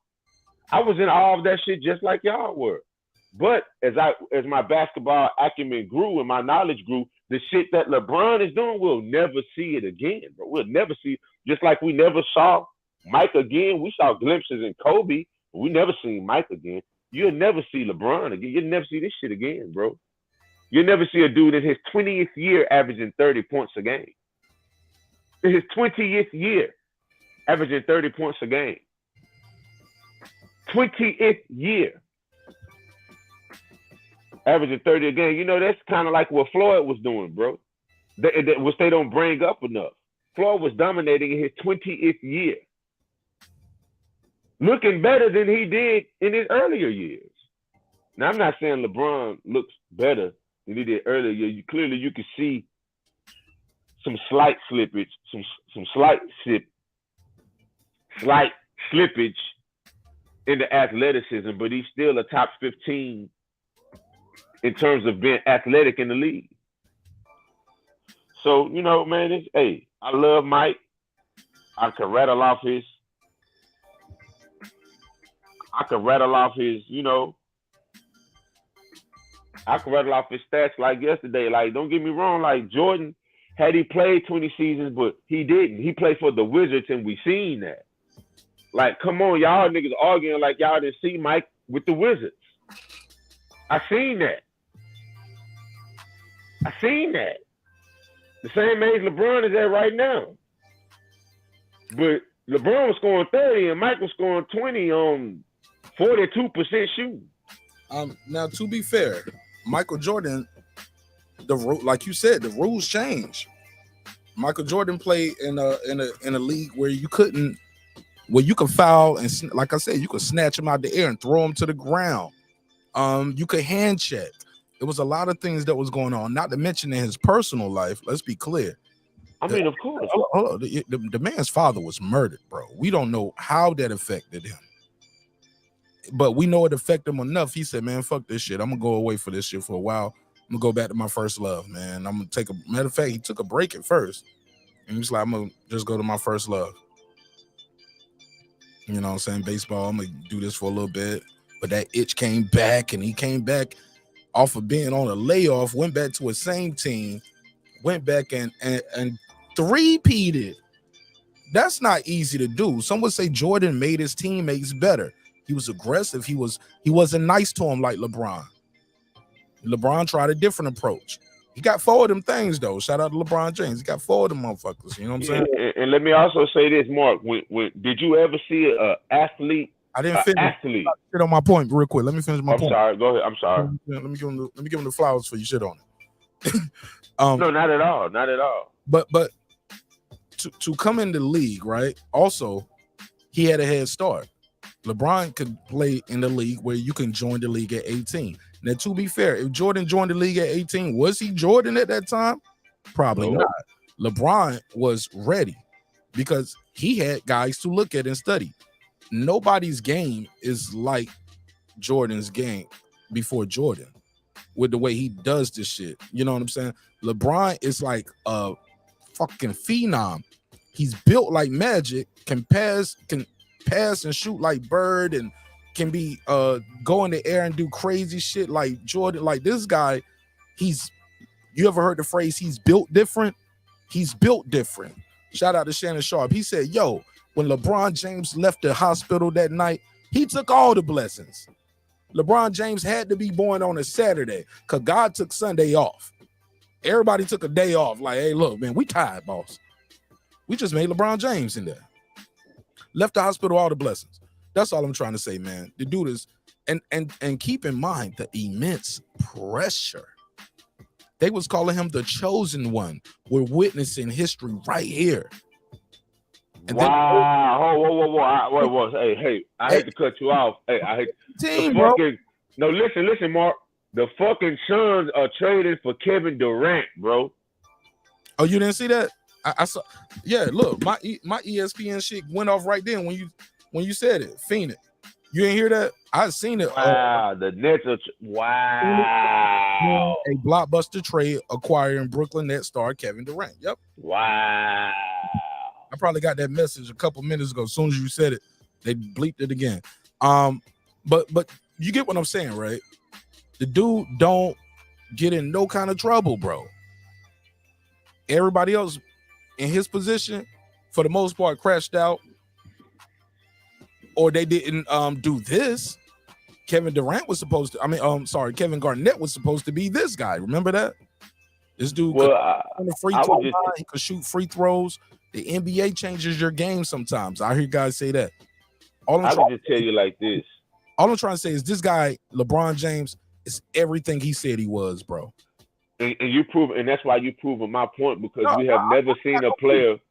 All I'm trying to say, Jordan, all I'm saying with everything, all I'm saying though is with all that considered, Jordan did not play in this league. This league right here was tailor-made to make more LeBron Jameses. Well, why are they many? Why it's only one? What you mean? This is what I got. This is what I'm gonna say. Michael Jordan was allowed to grow into his greatness. You've never seen an athlete hyped up to the degree that LeBron James was in no sport ever. They didn't show niggas college. They didn't show niggas high school football games. In 2002, they showed LeBron James high school basketball game. And guess what he did? The nigga went between his legs on a fast break. Some shit we had never seen in a basketball game. Jordan included. He went between his legs as a high schooler. And that's small, but what I'm saying is there has never been an athlete as hyped up, not basketball player, an athlete as hyped up as LeBron James. And he surpassed all of the expectations. Michael Jordan was allowed to grow into his greatness. That's ESPN talking point. I got you. No, that's a Megazord talking point. Hold on. Let him finish. That's a Megazord talking point. Let him finish. I got you, sir. Go ahead. Because I'm 39 years old, bro. I graduated high school in 2002. I seen this shit in real time. You talking about some shit you didn't witness in real time with Michael Jordan. Well, let him finish. We'll finish speaking your piece before I pass on the mic. Okay, well, I'm gonna let him. What I'm saying is, from a player who played high school basketball, who was ranked in my district, who was a subscriber to Slam Magazine, I read about this dude, man. Because at that time, that's all we could do. There wasn't no internet like that. It was the internet, but I didn't have it in my house in 2000 and 2001. So all I could do was read about what he did against the #1 rated high school player, Lenny Cook, at the time. I could read about Amari Stoudemire and Carmelo Anthony raving about how good this sophomore from Akron, Ohio was. I didn't know there was a place in Ohio called Akron. So all I'm saying is this dude surpassed any expectation and hype of him. He was called the chosen one before he even stepped foot in the league. He's still wearing a high school jersey when they call him the chosen one. All right, let me let my guy right. I agree with you on that. Yeah, that shit was unheard of. So that's another thing too, Megazord. He grew up in the internet era. So that is why he's gonna get that type of push and get that type of pressure and that accolades. He grew up in he's our first star to grow up in the internet era. Go ahead, Sir Singh. What up? Yeah, what's up, bro? Oh, no, I had to pull up, man. I don't even like Jordan. I'm gonna just keep it real. I'm from North Carolina. What? You know what I'm saying? Like, I don't like Jordans, and I don't like Jordan as an individual. That's personal reasons. But him on that court is undeniable. And then you comparing him to LeBron. LeBron been in the game how many years? Are you trying to be funny calling him LeBron? LeBron. I mean, I heard it both ways. Okay. I didn't know if you was doing something funny there. I was like, damn, like, okay, I didn't know. I had to ask. Yeah, I heard both ways. But honestly, how many years LeBron been in the league? 20 years, 21 years, something like that. A long time. Like, okay, 21 years. He got how many championships? 4. Went 10 times though. It's half the battle is making it to the big dance.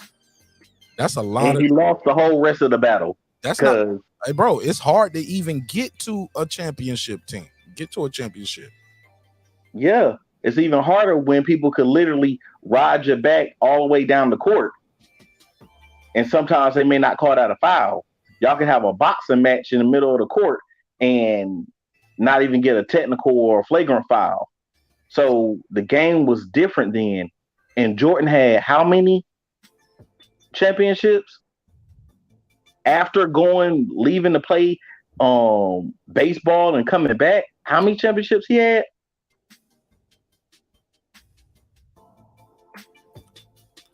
Go ahead. You got the floor. I don't like people asking me questions when they doing their rants. Just talk. Well, I'm just saying. I mean, the numbers count for itself. As we always like to bring up boxing, we say the belts matter. That's why we saying people are the greatest. And then we say who did it in the least amount of time. What's the best you could do in the least amount of time?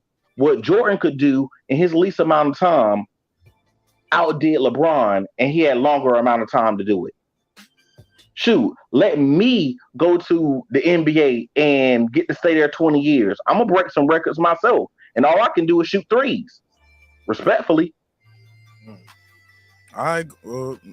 What's the respectfully the period? I ain't got no dog in this fight. I'm gonna let you and Megazar debate.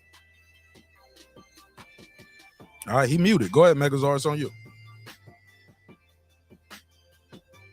He muted himself. Go ahead, Megazar. That means he was done. Go ahead. Unmute your mic, Mega. Okay. All I'm saying is, I heard that second point is an extremely weak point. I won't even address that. But when you can hang on a person's back, hold up. What was the people? Some people just beaming in. They don't even know what point you're talking about. So you got to. His second point was that if you can hang around, LeBron isn't hanging around. LeBron is still considered a top 5, top 10 player in the NBA in his 20th year. Henceforth, averaging 30 points. Kareem Abdul-Jabbar, his 20th year, he wasn't averaging 30 points. He was averaging like 10. Damn, I ain't know that. Yeah, like it's levels to it. There's no player in NBA history in his 20th year to even average 20 points, let alone 30 in their 20th year. So you may say, okay, this achievement for LeBron is the durability. Okay, well when Cap broke, when I say Cap, I'm referring to Kareem Abdul-Jabbar. When he broke Wilt Chamberlain, hell, if Wilt Chamberlain would have played as long, would nobody break? That's the case. But the thing is, he didn't play. So LeBron James actually playing 20 years, making it this long, only adds to the greatness. Interesting. It only adds to the greatness. You can't take away from him because he's able to hang around, as you say. I wish I could hang around anywhere that long and still be that great at it. That's like saying, man, nigga Nas he hung around rap to make King's Disease 1, 2, 3 and Magic. That's a hell of a hang around. I wish I could hang around anything and be that great at it in my 20th year and doing something. Jordan won 6 championships in 15 years. That's a fact. That's a hellified fact. And you can't take that away from Jordan, like I said initially. I'm just arguing for the sake of argument. Michael Jeffrey Jordan is the greatest basketball player of all time. When I add achievements and accolades and all of that, he's still not the best basketball player, meaning overall skill and ability and impact. And LeBron James is the best. All around, he's the best. Go look and see where Michael Jordan ranked in assists and see where LeBron James ranked in assists. Go look where Michael Jordan ranked in points, which is up there, but LeBron James is number 1. LeBron James started at 18 and he stayed there. And Michael Jordan started after college, and Michael Jordan had a break and did a whole nother sport. He did. Heck. Hey, no, and that's a fact. And guess what? He came back. And guess what? Down. Took him a year to get the rust off, but after that year getting the rust off, he had his swagger back, bro, and he bust everybody ass 3 years in a row again. And someone said, no. Someone said if the Hennessy and the cigars, motherfucker would have kept playing. That ain't none of our fault. You said cigars. Hey, look, that ain't none of our fault. Also, he made more money than motherfuckers had ever seen before. Like, he knew he was on the way to a building. Well, actually, salary, he getting lapped by a lot of players in salary, but it was after. No, you're missing the point. I'm talking about off the field. Like, I'm making more money I don't need to play basketball to be a multi-millionaire several times. Oh, you get what I'm saying? This ain't where my bread get butter. I sell some ballpark franks, nigga. I sell some. And like I said, man, LeBron James, every franchise he's went to, were they expected to win? I'm just asking the question. Every franchise that LeBron James went to, were they expected to win? They were. Did they win?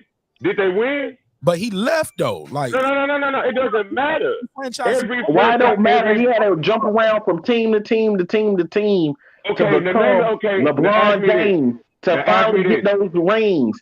To finally get those rings, he had to jump from team to team to team. Okay, and Jordan did it all on one team. Name a player who went to 3 different franchises and won a championship for each of those franchises.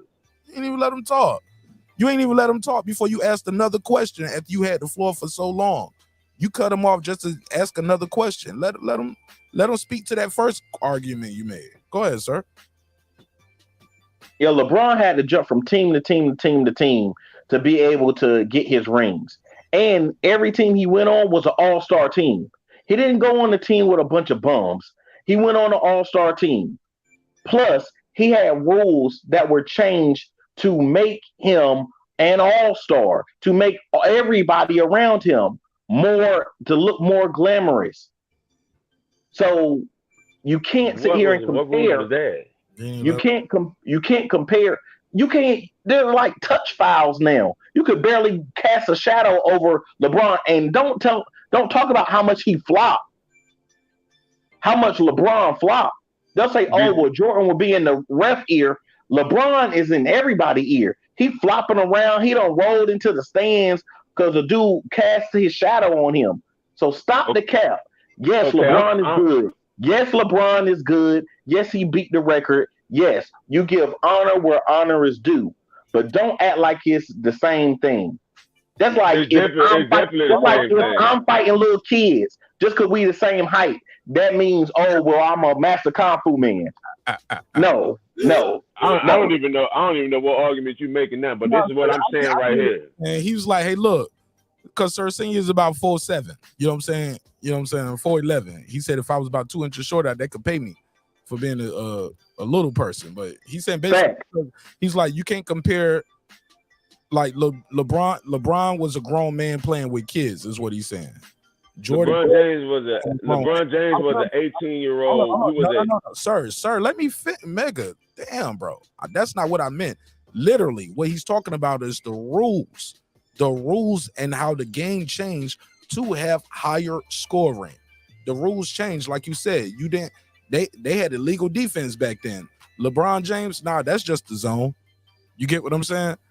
You can grab Allen Iverson and give him the damn Marvel Comics, Thanos slam to the ground, cracking the damn pavement. You can't do that to guys now. You can't even touch them.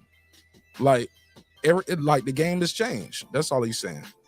Well, but the thing is he didn't articulate well how the game changed, because it was easier to get to the basket in Jordan's era. When you got to the basket, what you got. In LeBron's era, when he first got in, when they implemented the zone, it was to open up more shooting, hence why the game looks like a European league now. It was to encourage more shooting, because players like Allen Iverson, players of this ilk who would muck the game up and make the game what it is in terms of, and then it was the image. Eurostep, they wanted the Eurostep. Like they let their Eurostep come in with Ginobili and all. With Ginobili, but you know what? That was also going to the whole. You know why you had the Eurostep?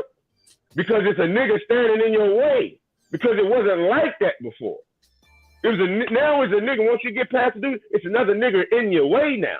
Bro, so you gotta figure out a way. No, that's not true. I got footage I can show you. Dominique Wilkins had to get past the Kevin McHale. He Eurostep. And what did they call? They called it travel. You know why I called it travel? Because it wasn't a prominent basketball move. You know why they made it a prominent basketball move? So because no. I wasn't even going to say that. Because according to the rule, it isn't a travel. So that's why they had to allow it be a basketball move, because according to the actual rule, it isn't a travel. And it's not. It's not. So if it isn't a travel, you can't call it a travel when it's not a travel. But they called it, bro. That's what I'm saying, though, Megas. Yeah, in 1985, bro, like, okay. Dominic Wilkins had a couple plays where he did this. It wasn't prominent in the NBA. You know why? Because once you beat a guy, once you beat a guy, there wasn't nobody standing in your way after that. So that's why they fouled you hard as shit. Because that's the only defense that they had. But you can't do that in LeBron's era right now. No, you can't foul like that. They'll call a flagrant. Open court fouls. Like, that's a thing now.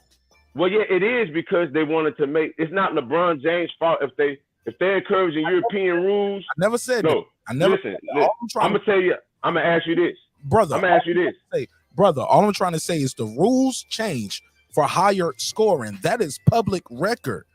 That's not a secret. That means something. It does. It means something, but it means something. But also, when the Jordan rules were a thing, Michael Jordan wasn't winning no championships. No, it was only no, bro. If Jordan no. Step, he would have scored damn near another 1,000 points. No. Listen, this is what I'm saying. Listen to what I'm saying. Couldn't hand check Jordan, and they just had to use their forearm and wrist. Oh, he would have had another 1,000 points. That's all people are saying. Okay, I mean, hey, that's cool. No, that's fine. But what I'm saying is the basketball,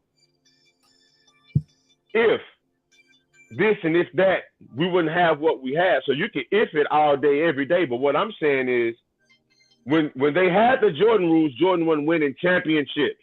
It wasn't until after they started penalizing harsh fouls that Jordan started winning his championships.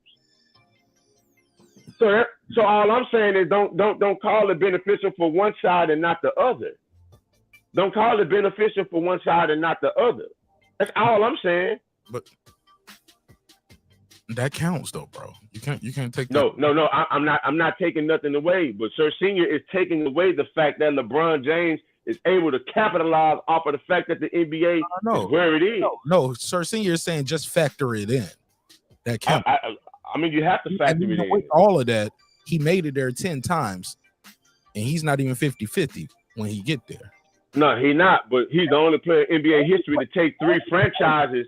And he's the only with Dwayne Wade when Dwayne Wade was still that nigga, bro. So let's not act like that. And they lost.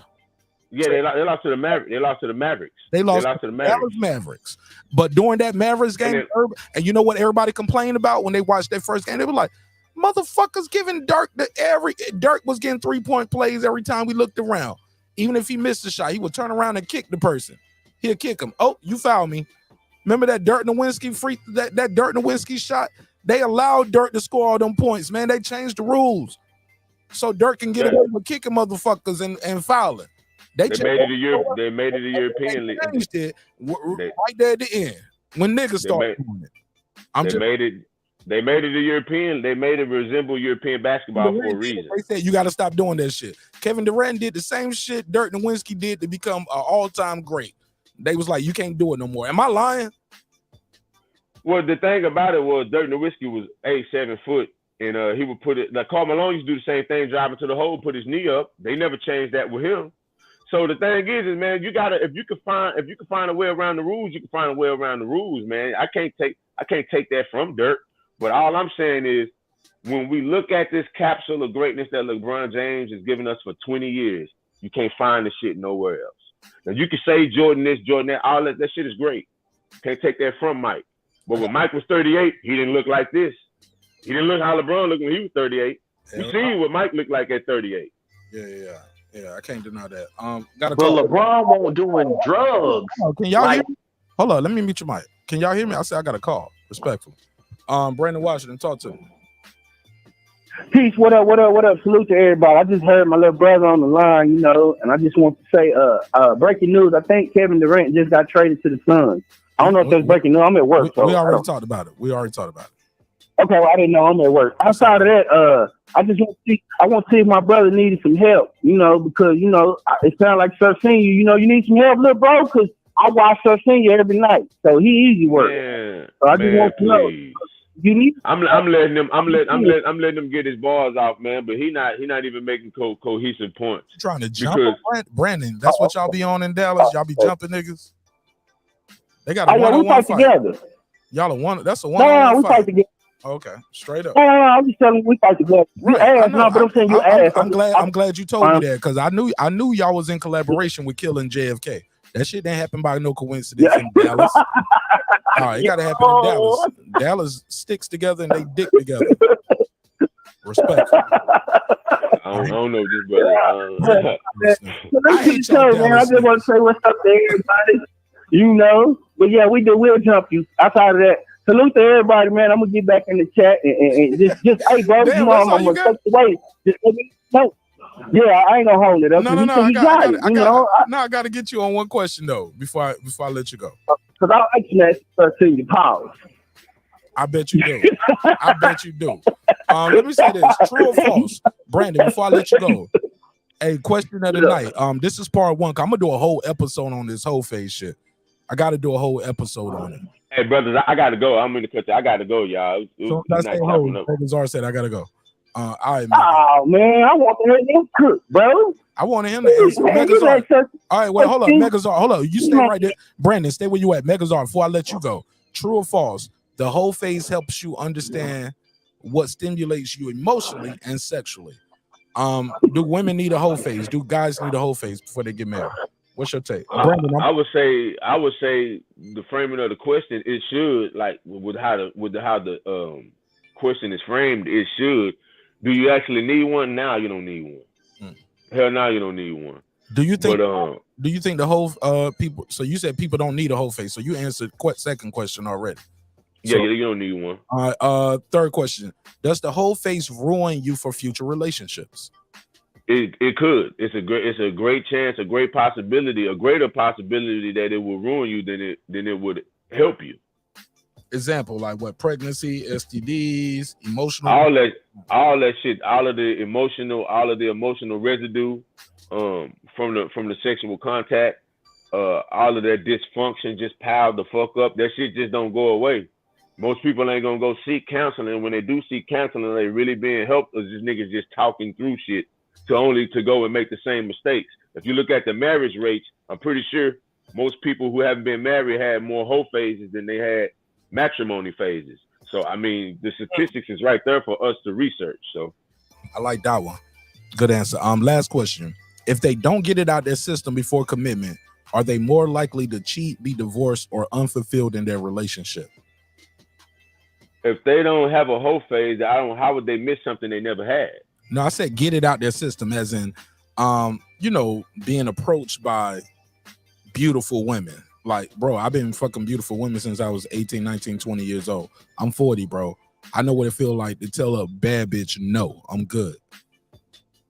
I don't. Well, I think that kind of depends on the person. Like, I can't broad brush stroke an answer like that. Like, I would say that pretty much depends on the person. It's just your opinion, though. So give me your opinion.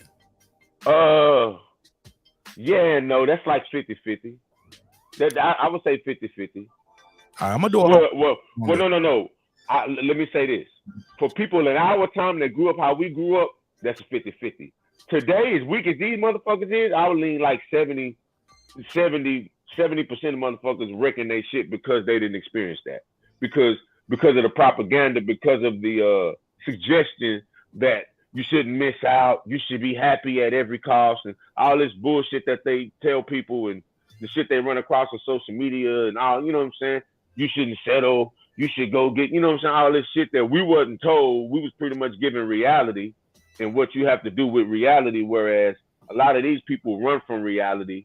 You know, you have the pseudo only positive vibes only, and then when you ask them to describe positive vibes, it's pretty much just sitting around smoking, the nigga leaving you alone while you're smoking. It's like, I don't understand.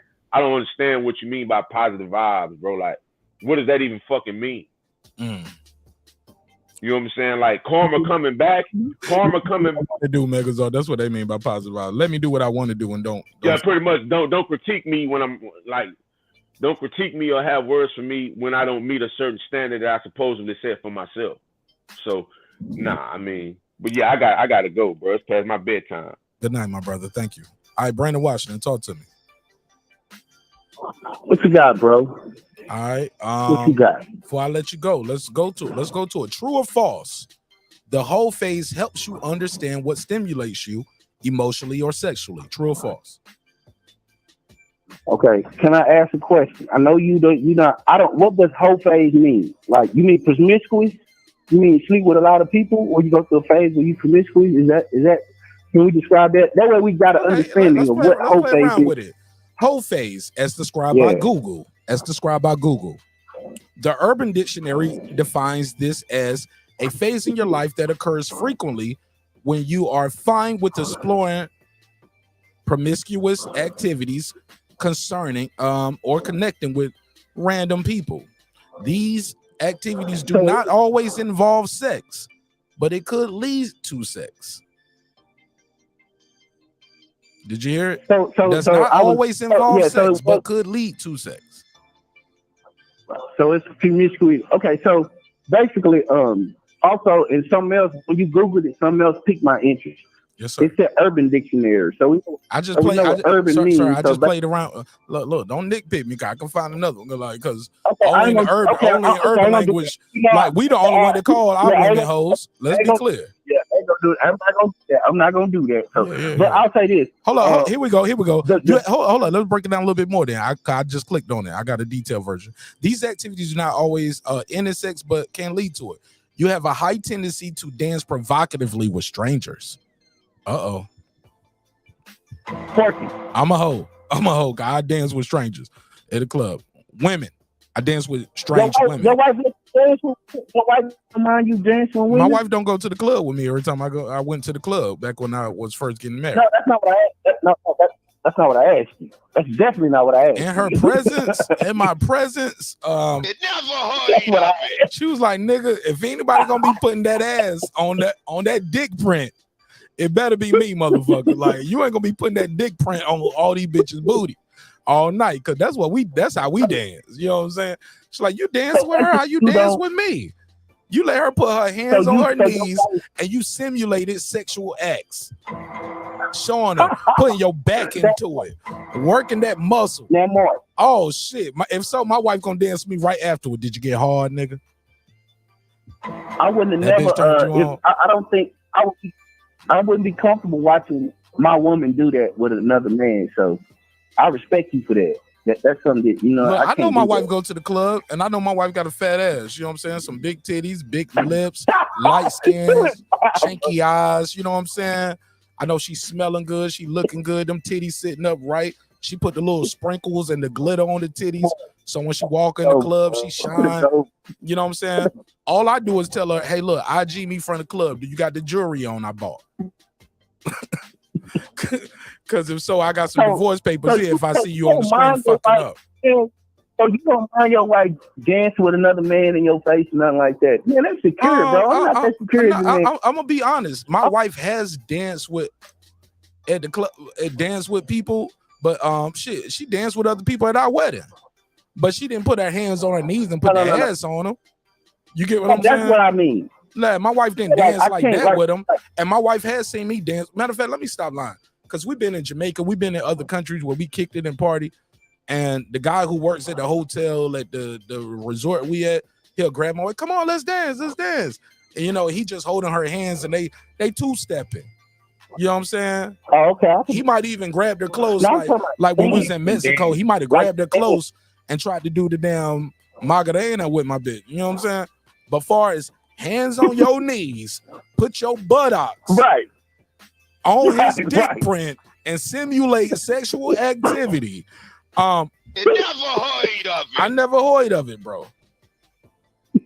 Oh, that's what I thought. But look, I'm a real ass nigga though. I sit there the whole time and let her do whatever she about to do. Go ahead. When we get home, it's anime. When we get to the crib, it's anime eat the cake. When we get to the crib, anime about to eat the cake, nigga. I'm gonna pull a Tank Davis, nigga. I'm gonna give her a closed hand slap. I don't even know what that is. I don't even know what the fuck that is, nigga. Somebody might die tonight, nigga. Have you ever seen the video of Ike Turner talking about how he beat Tina? He's like, I just beat her a little bit. She like no, don't tell me that. I'm gonna find it and it's gonna be a drop on the show next week. Don't tell me that. That's the fun. He say, I just slap her a little bit and she be liking it. She be like, okay, that's how he said I had to do it like that every now and then. Just slap her around. No, don't tell me that. Don't tell me that. I don't like that. I'm gonna laugh, but that shit ain't funny. Hey, Mark, hold on. The funny part is you sitting next to his new wife while he's telling that story. Oh shit! You never heard of it. Who is that? Hey, young Chinny. Okay, hold on. Let me get your take on this. I got another call. I'll call you back. You at work? I'm gonna be bothering you tonight. You all right? All right. So true or false? Let me go. No. You good. I want you to go through the questions real quick. True or false? So now that we have an understanding of what whole phase is, i.e., Urban Dictionary, they've been calling. We just ones put a name on it, but you have a tendency to dance provocatively with strangers, be a tease in social settings. You flirt nonstop sometimes. You might kiss and make out with people. You might get caught up in the moment, like. It just happened, baby. This phase helps you establish what you like, what you don't like. You explore your sexuality and have fun. You have the ability to stop these actions or snap out of the phase. Like, it's not a phase. It's not a habit. It's just trying to see if I'm just trying to see if I like other girls eating me out while I was in college. That's what she told you. I was in my whole phase. So true or false, does the whole phase help you understand what stimulates you emotionally and sexually? Go ahead, Brandon. Yeah. Yes. If you want a lot of people, you're breaking up. Say it again. You're breaking up. Is that better or no? You good? I said because you get fired, you don't. It's breaking up bad now, Brandon. I don't know what you did, but it's breaking up bad. Huh? All right, well, shit. Beam out. Hey, click the link. Beam up. Kick it with us. All right. If not, I'll call you back. If you take too long, I'm gonna call you back.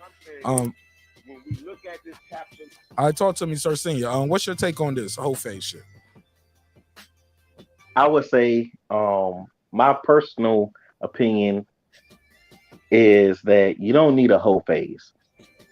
Everybody who goes through a whole phase, most of that whole phase, or at the very least half of that whole phase, you wish you never would have done it.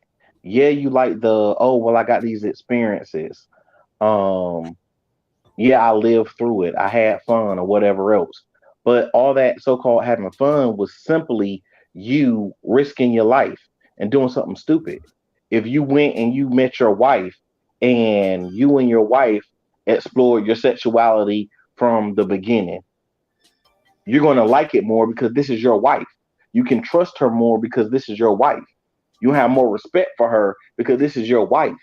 Instead of you now looking at your wife and wondering, what she did with 20, 40, 50, 60, 70, maybe 110 dudes before you. That's what the whole phase gets you. It breeds you to being a hoe. Slow down. Now, to be fair, like, how do you some things, like, if you haven't had it before, how do you ask your wife to do it if you never experienced it and know you like it without quote unquote disrespecting your wife? Or because regardless, she gonna look at you funny. She's like, nigga, what you mean eat your ass or suck your toes? Nigga, I ain't never did that shit before. What the fuck you talking about? It never heard of it. She gonna look at you funny. What you mean suck your toes? I ain't sucking your toes, nigga. Like, well, I'm just saying, like, or play with my nipples this time while you doing it. You know what I'm saying? It made me feel good. Like, the bitch gonna be looking at you crazy, like, nigga, what the fuck is you on? Like, I don't do that, and I ain't never did that. You never asked me that. Like, what you been doing? I mean, if she don't respect you and love you enough, well, I don't know about that eating booty part. You can skip that one. Bro, that's what I'm saying. See, that's what I'm saying. I'm not judging you or anybody in the chat. What I'm saying is that happens. It is out there.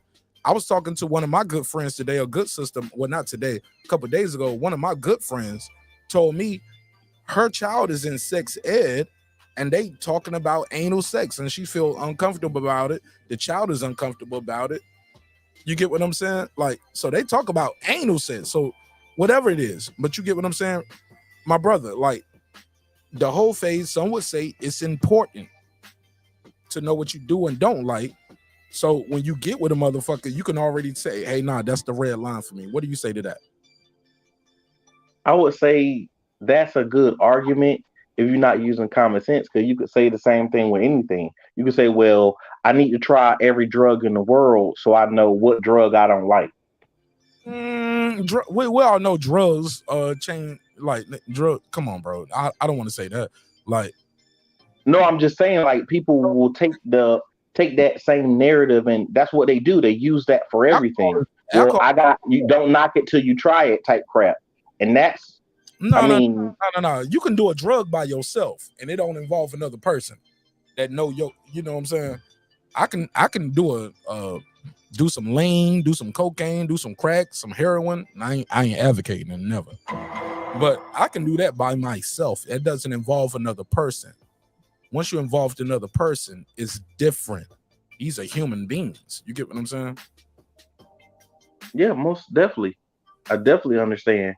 That's why I'm saying that if you do it when I was 18, tried it once, did it by myself, nobody ever know. But if you was eating ass, Kiki gonna tell everybody you ate her ass. Cause she got her ass ate at 18 too, nigga. You was eating pussy at 18, you ate somebody pussy at 18. Does that make sense? I understand what you're saying. What I'm saying is he's from drugs. For pair bonding and for it's saying, oh well, I want to grow emotionally. Well, you want to grow emotionally with your wife or with your husband. If you want to grow sexually, you want to do that also with your wife or with your husband. Technically, everybody who you was dealing with before then, you were practicing for your wife or your husband. There's no way you should be freakier, more attractive, more anything. The best version of you should be for your wife or husband, not for these hoes in the street. So even if you're going through the whole phase, that's, as they said, it's all practice. As Drake said, you've been practicing. Oh, yeah. So you're practicing for your wife or husband. Why not practice with them and get it right the first time? Instead of you getting all these other bodies, you know what I'm saying? All these other bodies, all these other diseases, all these other emotional diseases. So you're saying you've been fucking for a long time, bro. So yeah, off the gas. Now, how many diseases you got? You said what? You heard him. No, I didn't hear what you said. That's a myth that everybody who been fucking for a long time got diseases. That's a myth. And it's also a myth that you don't get nothing the first time, or you don't get AIDS the first time. Man, fucking is fucking, man. Motherfuckers been fucking since been fucking. That's me. What up, Reg? Man, sir killing me with this Bible shit, man. God damn. What's up, nigga? Man, even God was fucking. Come on, sir. Stop it, man. Damn, who does God fuck? The so-called Virgin Mary. I thought he sent the Holy Spirit. I thought he sent an angel to do that. Like the Holy Spirit did that. God didn't go down there in the physical form. You just made that up. But go ahead. What's going on there? Yeah, he definitely just made that up. How'd she get pregnant? The Spirit, the Holy Spirit, God touched her and shut up, Reggie. I ain't getting into this with you. This ain't the Christmas episode. We'll do the Man, he fucked. Otherwise, it's Bethlehem rape. But no. but no, man. That whole phase shit is necessary. Not everybody is about fucking to set up for a wife or whatnot. You're gonna go through many experiences. You gotta go through ups and downs, figure things out. And sometimes you gotta get that shit out your system. Ain't nothing worse than people ain't experienced or people do the shit that some people do it. I don't want to knock it, but that's just the way I talk. So people can be offended by what they don't hear me say or whatnot. The dumb shit about waiting until you married to do it. That's some of the most idiotic shit. Or I think it's statements from people who really can't get laid that use statements like that. Nothing's worse than you waiting for somebody before you have sex with them. I think people should explore each other to identify whether or not they're compatible. It's nothing's worse than you want to walk down the aisle with somebody, falling in love off of just conversations, but sexually you're not compatible. That's what leads to a lot of infidelity. What's the main reason when people grow insecure? It ain't over, oh, you're having a conversation with somebody. You worried about this person stepping out on you sexually. And that's why I think some of these things have to be explored with people, and for people to get that up out their system. A lot of times when people go through the whole that what is being termed as a whole phase, have people ever factor in that hormones play a part into this shit? A lot of times there's a hard control on hormones, and some of it's instinctive. You don't even gotta be taught that shit. I know when my hormones was kicking in, I was on some nasty shit. Want to look at teachers' asses, look down their shirt, things like that. And it was just something natural about it. And then you growing up in a world where people push, the sexual side of shit. You watch older cousins, people's parents in the street do sexual shit, and you pick up on it. You see it in TV. Your attraction for a girl grows. It's hormonal shit that just grows naturally. Yes. To act like it's something wrong to be sexual, like that's crazy to me. No. We live in a 7 billion person populated world, and it ain't from waiting to get married. I just want to add one caveat. I remember the first time I got caught looking down. Like I was sitting at the desk. Her name was what was her first? Was it? I forgot her last name, but I remember we had this program called Cities and Schools, and it was like a science type class. Like if you were pretty good in math and science, you would be put in this class, right?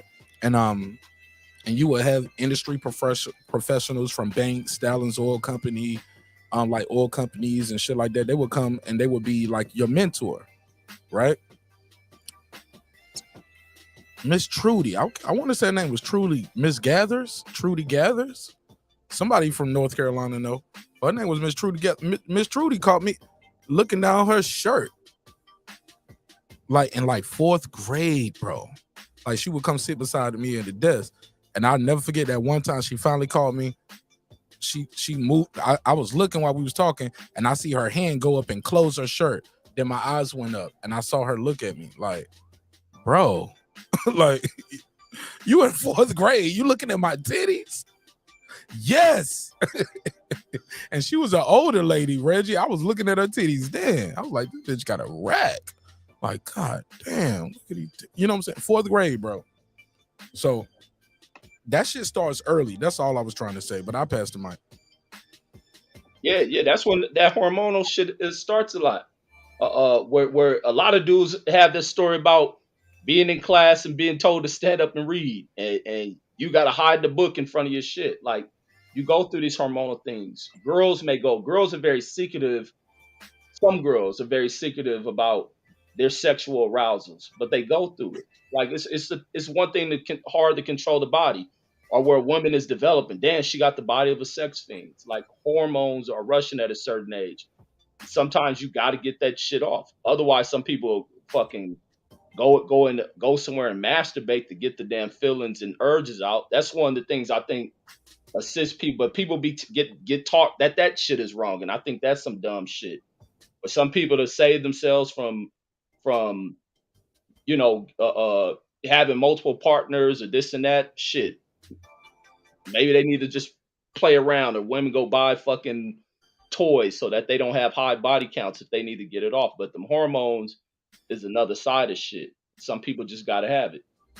But I don't think nothing. It depends on how you're doing. You ain't just a one night stander type shit. Now that one night standing whole phase shit is another thing. But not saying all one night stands are wrong. Shit. Sometimes you beat a motherfucker, and shit hit off, and you're gonna do that.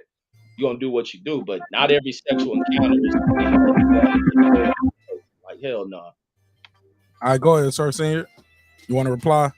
Or I can bring in Champion Heart or Brandon. Well, I definitely, I'm gonna say that I look at even my own personal life, not just stories for everybody else and looking at it all different ways. My personal life, if I could kill all the bodies on my list, I would kill pretty much, if not all, the bodies on my list. And that's a long list. So I'm just saying, yeah, it's definitely overrated and it's not necessary. All right, let's go to Champion. Let's go to Champion Heart before. Matter of fact, let me go to Brandon Washington on the phone first. Go ahead, Brandon. Yeah, two things. I agree with both Reggie and Sir Senior, but Reggie don't understand the aspect of religion. So that's why it may sound foreign to him when you start talking about don't have sex before marriage. That's in most religious teachings. So if you are not devout or practicing, you don't understand it. But I know people, and before I got married, the first time I only been married once, I didn't have sex with my wife until we got married. So would I recommend that? If y'all are not virgins, which is where I agree with Reggie, then if you and your wife are not virgins before y'all get married, I would suggest that y'all explore. Sometimes, I mean, you know what I mean? Like, if y'all plan on being, but yeah, if y'all not virgins, I mean, damn, y'all already had, so why pretend to be virgins? You know what I mean? Like, why pretend? But I do understand a religious aspect because you feel like you're doing it right in the eyes of God. So I can see that. But for Sir Senior, that sounds kind of hypocritical when you're talking about all that stuff when you yourself went out and done exactly what you're talking against. You just said you had got all these bodies and this and that. So, but he did say, if I could take it all away, I wish I could. He did say that. It's easy to say that because you done this shit now multiple times. It's easy to say that. Yeah, I wish I didn't do that. Yeah, now.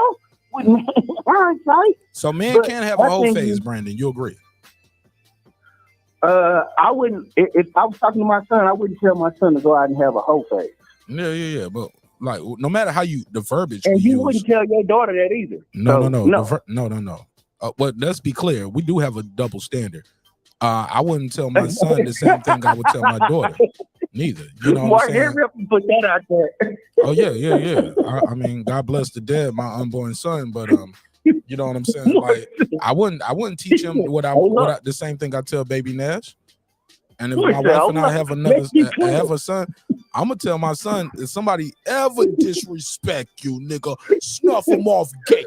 Hit him with the brick. You ain't gonna kill him with the brick at 5 years old. Just hit him one time. Don't hit him 5 or 6 times. But yeah, hit him in the face with a rock. I'll tell my son to pick up the biggest, bro. I'm gonna teach my son some killer shit. Hit him in the liver. This is how you break his ribs. This is like arc your punch this way to break the rib. Hit him this way to break his nose. You get what I'm saying? I'm not gonna teach my daughter that. Just off GP. But I'm gonna teach her that, and she's gonna take martial arts. Right. Yo, my daughter started a class next month too. Oh, that's dope. She started her first boxing class. Oh yeah. It was talking about hormones. It's not hormones. It's puberty that we're going through around that time. It's not. That's hormones. Yeah. Puberty is hormones. Puberty is more than just hormones. It ain't just hormones. It's all hormones, bro. You start getting musty, nigga. Yeah, you start getting musty. All hormones. Yeah, but it's not all hormones. It's just not one. It's your hair is changing, your body's changing, your thoughts are changing, your ideas are changing, your everything Those is are around the you hormones. changing. Those are hormones in your body, Brandon. Even the way your understanding is, you kind of as a teenager, okay, cool, whatever y'all want to rack it up to, fine. But if y'all want to call it that, fine, just for the sake of argument. But so it's not that you going through a phase. You it's not sexual. It's puberty. Which is not sexual. That you Reggie keeps saying you going through, you got to get it off. Dude, that's puberty. Where you learning, where you growing hair, where you, like Mark said, you getting musty. That's not sexual. What turns is sexual. All I was trying to say, Brian, was puberty is the word we use for the totality of all the hormones changing all at once. Does that but make it's sense? not just hormones. But it's tied into sex, Brandon. Yeah, all of it. Hard now. It's not tied to sex. It's even not. want You to kiss tied into girls. sex. You get It's must. not It tied is. to But sex. even let me say this. Even when you look into, let's go into the animal world of shit. They go through this when the animal hits a certain, not even the full maturity, a certain level, they're going through these hormonal changes. Yep.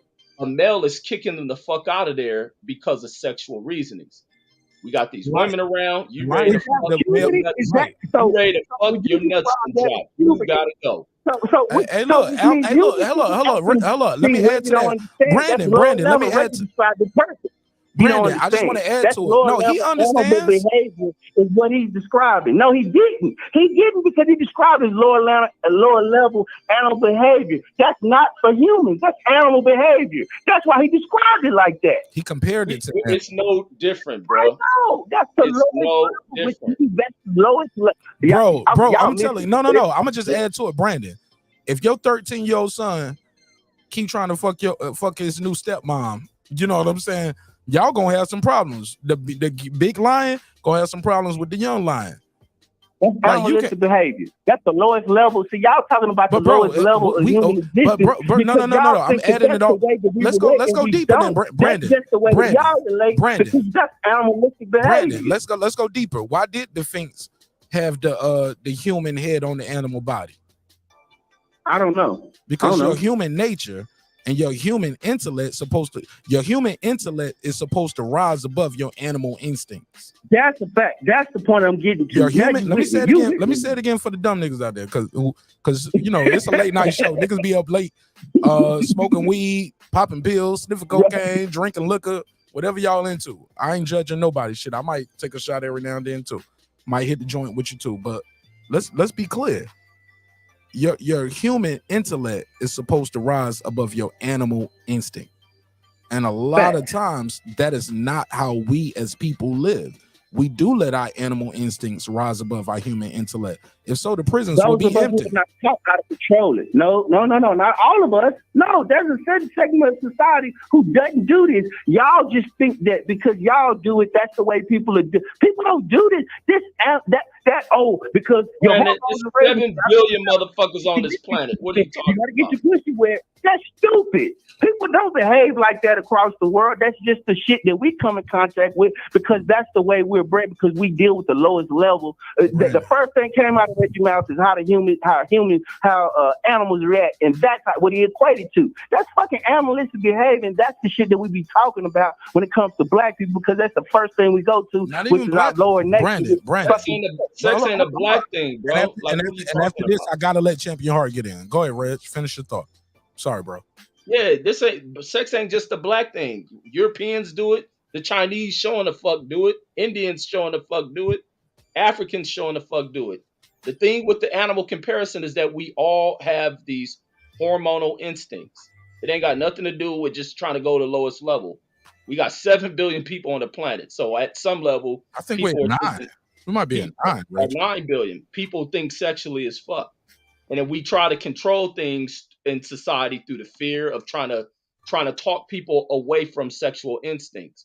What's the thing with that they tell in society? You'll catch a disease and die. Yep. We use the religion. It's a sin to do this. This is to try to suppress these natural instincts. Being sexual is a thing that's coded within us, but you have to educate people on how to be responsible about it. You just can't go off fucking people, and especially in a society like ours. So you're gonna go through that shit. At some point, you do got to teach a person. At phases, you got to be able to suppress hormones. Otherwise, you run around fucking everything, and it's hard at a young level. Them hormones kick in young. You people are kicking that shit in at 12 or probably even younger than that. Our kids are going through it. Like a bunch of us went through it, but we get older and try to act different. Like shit, motherfuckers spend many fucking daily sessions going to the bathroom as a young kid. Your hormones kicking in. You thinking of a girl and getting shit off. Like the shit ain't nothing new. People hide that shit. I'm raw with it. So, but hell no. Nah. All right, let's go. Hold your thoughts, Sir Senior Brandon Washington. Let me go to my good brother. He's a member to the channel. super active on this channel, and he ain't dealing with none of this nigga shit or this fucking on his channel. He just cooking up good conversation and good meals, healthy, fast meals for guys who who don't know how to cook. You know what I'm saying? My brother got a meal for you. You're gonna get your first date off. You're gonna bring her to the crib, and of course, you will get your whole phase off. You can get your whole phase off with one of these Champion Heart meals. Champion Heart, welcome home, welcome home, welcome home. How you feel, bro? What's going on, brother? How you doing, man? You got the whole phase meals over there, bro. If I had a YouTube channel, Yeah. like Cooking with the Champ. Shout out to Cooking with the Champ. If I had your channel when I was in my whole phase, I probably wouldn't be married now. I'll still be a hoe like you. Y'all everywhere tonight, man. All the hoes out there 50 plus. You know what I'm saying? All right. The grind never stops. Do it. Right. You got the floor. Big hoe number one. Go ahead. Oh man, salute to my brother Reggie, Sir Senior. Cooking with Sir Senior. I'm on my Reggie. Brother. I'm on my Reggie. Shit, fuck all them salutes. Let's talk about these hoes. Oh man. So your question is again? But he gotta fix these hoes. We gotta fix these hoes. True or false, Champion Heart, true or false, the whole phase helps you understand what stimulates you emotionally, mentally, and sexually. You know what? I agree with Reggie. It's very much so. And the reason I say that is because what happens is I've encountered many women who had never orgasmed. The reason why they had never orgasmed was because they never got a chance to really explore their body.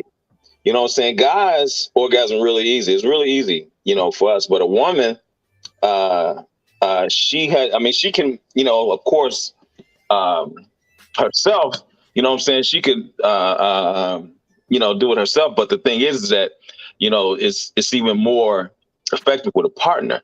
And I've met so many women that have been married and said that they never had an orgasm with their husband. And I feel that that's only because they never got a chance to really explore themselves sexually. And the reason I say that is because I've met a lot of swingers who said they got into the lifestyle, you know what I'm saying, because they needed to explore themselves. There are married couples that swing. And it's in their relationship. This is what they do. You know what I'm saying? Because they're exploring themselves. Now they're married, mind you. You know what I'm saying? But they're, I think it's, I don't know. I guess you can call it a whole phase if they're not married, but it's very much necessary. Very much. Sir Senior was killing me with the church stuff, but yeah, man, it's very much necessary, man. I think it really puts you in tune with your body. So now what to how to communicate with your partner, when you're married, on how to arouse you. You understand what I'm saying? But I got a quick question for you. In the process of doing that, is she competing with women of your past? Brandon Washington, Sir Senior will argue like, hey, I'm not trying to do what the other women did in your life. You know what I'm saying? This is our relationship. The only reason you even know you like that is because some other bitch was doing it. What do you say to that? What do you mean compete? Like, okay, let's say you with the woman now. You waited. Y'all didn't fuck, right? Marry her. Now you want her to suck some dick. You did not know you was not with no dick sucking ass girl. Right. That might be grounds for divorce for some relationships. I ain't gonna hold you. Yeah. Put a case on it. It's funny you say that. Hold on, what you mean? Oh, okay. Well, I'll suck your dick, but I ain't gonna lick your balls. Or I'll suck your dick, but you can't bust in my mouth. Hold up, Brandon, you talking over me. I think this is important. Niggas are going through this in real life now. In real marriages. Like, I suck your dick, my nigga. Pause. Like, this ain't marqnash. This is your wife saying this in these relationships. Don't click this up. But some women will be like, I give you a little head, but I ain't licking no balls. Well, I give you some head, my nigga, but you don't bust on my mouth, or don't bust on my face, or I only do it for this much, or I only give you some head when it's time for me to fuck. You know what I'm saying too. But on the flip side, that same man is totally submissive to his wife. Like, girl, I'll suck your toes, I'll eat your ass, I'm gonna lick your elbows, I'll eat your pussy, shit. I'll fuck you on your period. Just put a blanket down. You know what I'm saying? Like, no, I can't do that. Or what shit? Get in the tub. Let's do it in the shower. I want to fuck on the balcony. I can't fuck on the balcony. People are watching. Ain't nobody gonna see us. We're on the 83rd floor in Las Vegas. Trust me. It's a half-naked bitch walking down the street. Ain't nobody looking up here at you and me on the balcony. Nah, we ain't fucking on the balcony. Oh, damn. Like, it's a lot of deal breakers happen in the bedroom. And you're very much right, brother. But it starts in the bedroom. Yeah, I know. Bank account is the ender. Because exactly, bro. I know couples that have divorced over that. Broke for years. You know what I'm saying? Respect. Yeah, I know couples that have divorced over that very thing, and the woman said, "Well, you know, I didn't do that before we got married." He was like, "Yeah, but you my wife now." Right. You know what I'm saying? And he was like, "I do you." She was like, "Well, I thought you liked to do it." And he was like, "What?" No, out of my love, my loyalty, my commitment, right? In this relationship, she was like, "Well, I ain't that committed, motherfucker. Like, you can't bust in my mouth. Fuck that." Yeah. And I ain't swallowing the goddamn thing. Tell your mama to swallow your shit.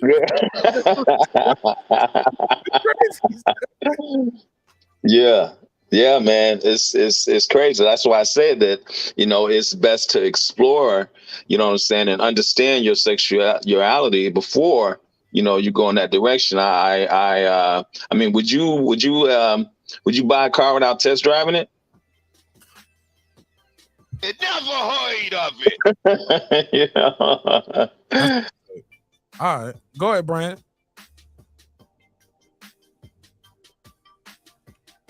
Brand. Can you hear me? Yes, sir. That nigga said, can you hear me?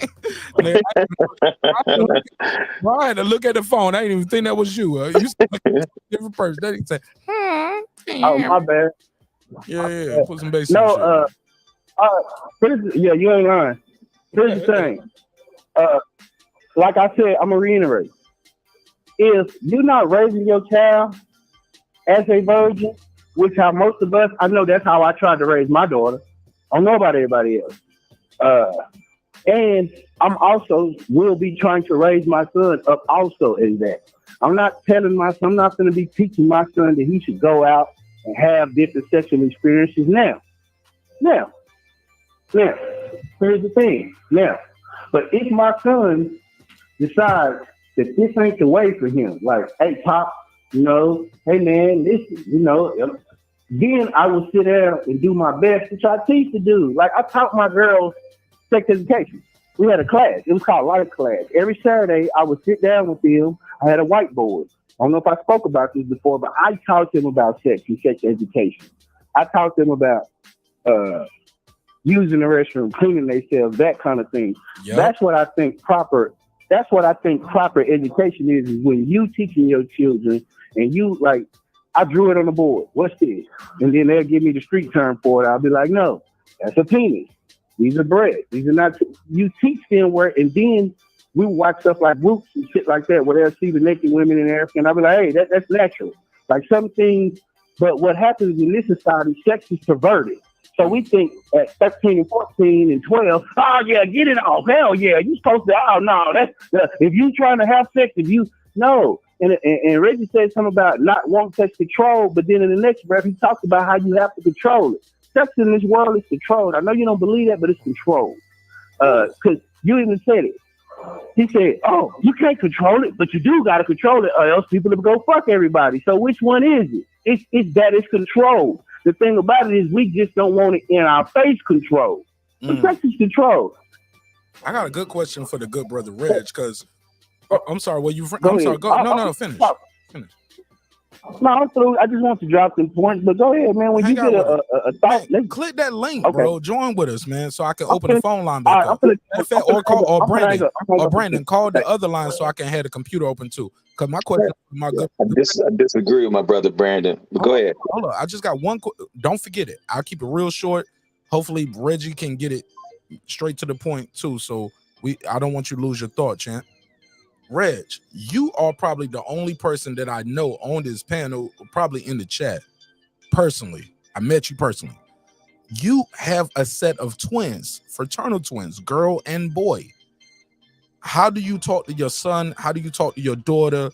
Like about life, about things like this, or is it too early for that? And if I'm out of line, just check me right now, big dog. I don't mean no disrespect. No. Man, stop that shit, man. Damn. I wish y'all stop doing that No, shit. It was I'm just trying to be respectful because I no, know that was very respectful. and I know 1,000 people gonna see this minimum. We gotta, you know what I'm saying? A minimum of 1,000 people gonna see it. I don't ever want nobody to say, "Oh, that nigga was trying to play you." Oh, you ain't see that. Like, bro, I got your number, you got my number, but even still in front of it wasn't disrespectful, Mark. One-on-one, I would just tell you straight up, like, nigga, you be talking. You gonna make the OG forget his point. But my thing to that question is, I haven't had that talk with them on sex related stuff, but like in watching film and stuff, they turn away from it.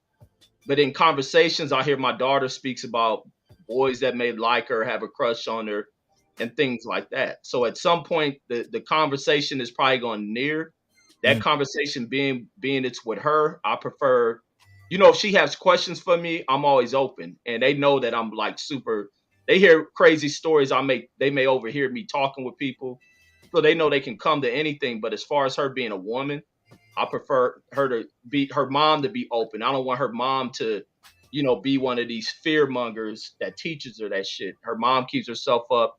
And she got a granny that's like up on her look, her sexuality and shit. And I'm pretty sure she'll be able to gain from that. When it comes to my son, I'll have those talks with him on that. But it's not to use sex as a fear thing. Like when we look at where we talk about don't teach. Are your kids too young for that sex talk yet? Is that what you're saying? I think so. Like sometimes when they hear shit on radio talking about sex related shit, they want to turn it. They see we watch the Cosby Show, they'll see Mr. and Mrs. Huxtable kissing, and they have a reaction to it. And it's just like, Reggie, that means they know. Like that, absolutely. In the Bible, like remember Adam and Eve realized they were naked and they hid from the bush. Like if we want to go biblical with it, but even beyond that, like we know it's wrong for me to want to grab my mama titties. It's wrong. We know titties are titties at that point. Like when we looking away, we know kissing is something that adults do, and I remember looking away as a kid, and I was like, I really wanted to watch, but I had to look away so my mom would still let me watch it.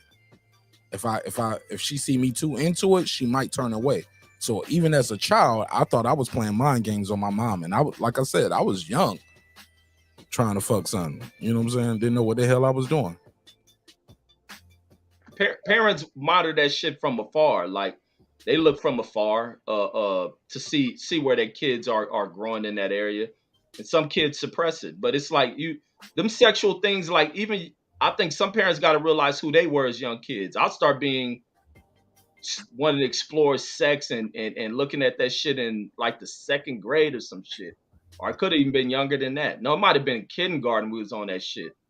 But then my environment's different. I don't know if I came from girls who may have been touched and they was a little fast and shit, but you like in the natural way of shit, like it just naturally happening with around the third grade, that shit start happening. So I know they're at that point, and it's just to monitor shit when it comes to that. But right, if for the daughter, I don't want to be talking about her private areas and shit with her or what's going to change.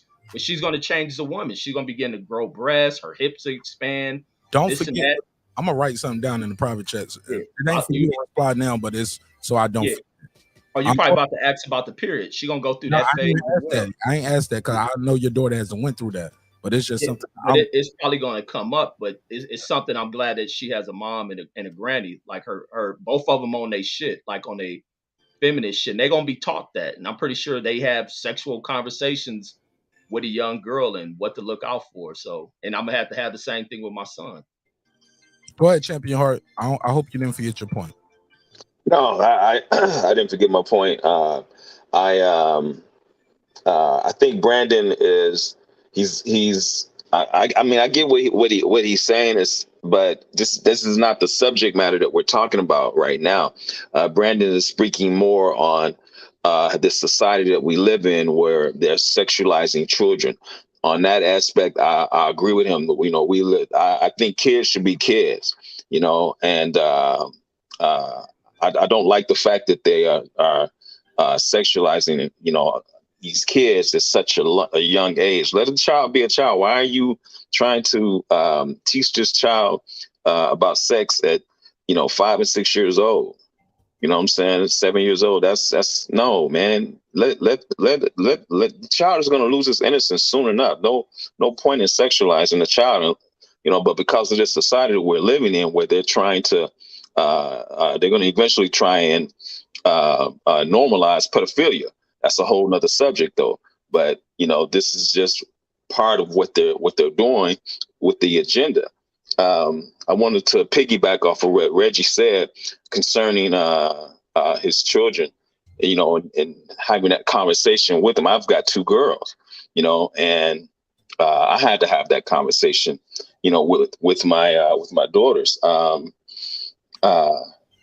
it was, you know, the thing is that when you feel that, you know, they're because there are certain things that you like movies and film and things of that sort. Like when my girls are with me, you know, I try and give them the real as filtered as I can. You know what I'm saying? Because when they were with their mom, you know, all they could do was watch Disney and they couldn't listen to certain sounds and all this. And I'm like, no, man, you got to prepare them. You know what I'm saying, for what's out here. You know, the world is not Disney. It's not the Disney Channel. You know, so it's certain things that you have to, you know, begin to teach your kids, but filter it to you know, to the best of your ability, because you got to understand they have peers, and you're not going to be around them all the time. You know what I'm saying? So you like the period thing. You know, my daughter, you know, like Reggie, her mother prepared her, but when it happened, she was with me. You know what I'm saying? So I was like, shit, you know, but she was ready. You know what I'm saying? And she, you know, she helped me, you know. But the thing is that I get, like I said, I get what Brandon is saying, but that's not the subject matter that we're talking about right now. You know, and again, I think you know, I think exploring your sexuality is you know, as you get to that stage in your life, I think it's important, you know.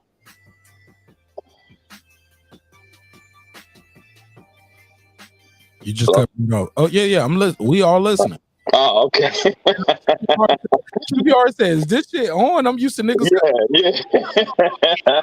I had to talk that long up here. Marqnash usually cut me off. Right. That's what I was expecting you to cut me off. It all in, like, respectfully. Yeah, most definitely. Bro, I came here to learn, bro. I told y'all I'm gonna go engage in math because he's raising several daughters. I don't know if he has 3 daughters, 4 daughters, but I know he's a king raising a house full of queens. Full of queens, right? Yeah, man. So that's a whole nother level. So I'm just here to learn. And he has full custody, so he's not like part-time with it, or I don't know, like he was there for the first period of the cycle, the first boy that broke her heart, didn't call her back. Like, yeah, I've gone through that with more than one child, bro. I don't even know what to do. So I emptied out everything that I thought I knew about basketball, everything I thought I knew about mob ties, everything I thought I knew about the whole phase and raising children. And shit, I'm here to learn. Go ahead, King H, man. Welcome home. What up? How you been, sir? Hey, I've been good. Thank you. Salute to everybody, all the kings and queens out there. Y'all know the usual. You sound like everybody up here. Somebody going on, brother. Somebody in chat already said that nigga sound like Jay Prince. But go ahead. We're about the same age. I might be a little bit older than him. But thank you. Yeah, but everyone gets the number wrong. I think Reg probably will get it right. I actually have 5 and a possible and a and a possible 6. We'll know in a later week or month. He said we'll know in a couple of weeks. Right. But no, Everything it's working yeah. over here, baby. Oh yeah, definitely that. Yes, sir. Yeah, it is. It's a tedious job with my daughters. Yes, they're all females. Set of twins, just like Reg, but he had male, female. I both females. I wanted one to be a male, but turned out 2 females. I didn't know you had. I didn't know you had a set of twins. That's dope. Oh yes, Maria and Mariah. What are the ages? Oh, Maria and Mariah is 27. Oh, you got grown Yeah. kid. Okay, cool. So let me Yeah. ask you this, OG. True or false? The whole phase helps you understand and stimulates you emotionally, mentally, and sexually. Is the whole phase important before people settle down? Does it ruin you for future relationships? Do you need to get it out your system? If not, you're more likely to cheat, be divorced, or unfulfilled. It's a loaded question, but I load it on purpose so everybody can get their piece. Go ahead. Yeah, I think it varies from the genders. It's hard for me to speak on the females, even though I do have daughters. It's something I let their female parent counterpart kind of like guide them through that. I mean, I'm gonna do what I'm doing as a guy, like Brandy was saying, and what Reggie was saying. I'm doing my part with that. But I mean, once out of sight, out of mind, they're gonna do what they're gonna do. But fortunately, yeah, go. For them.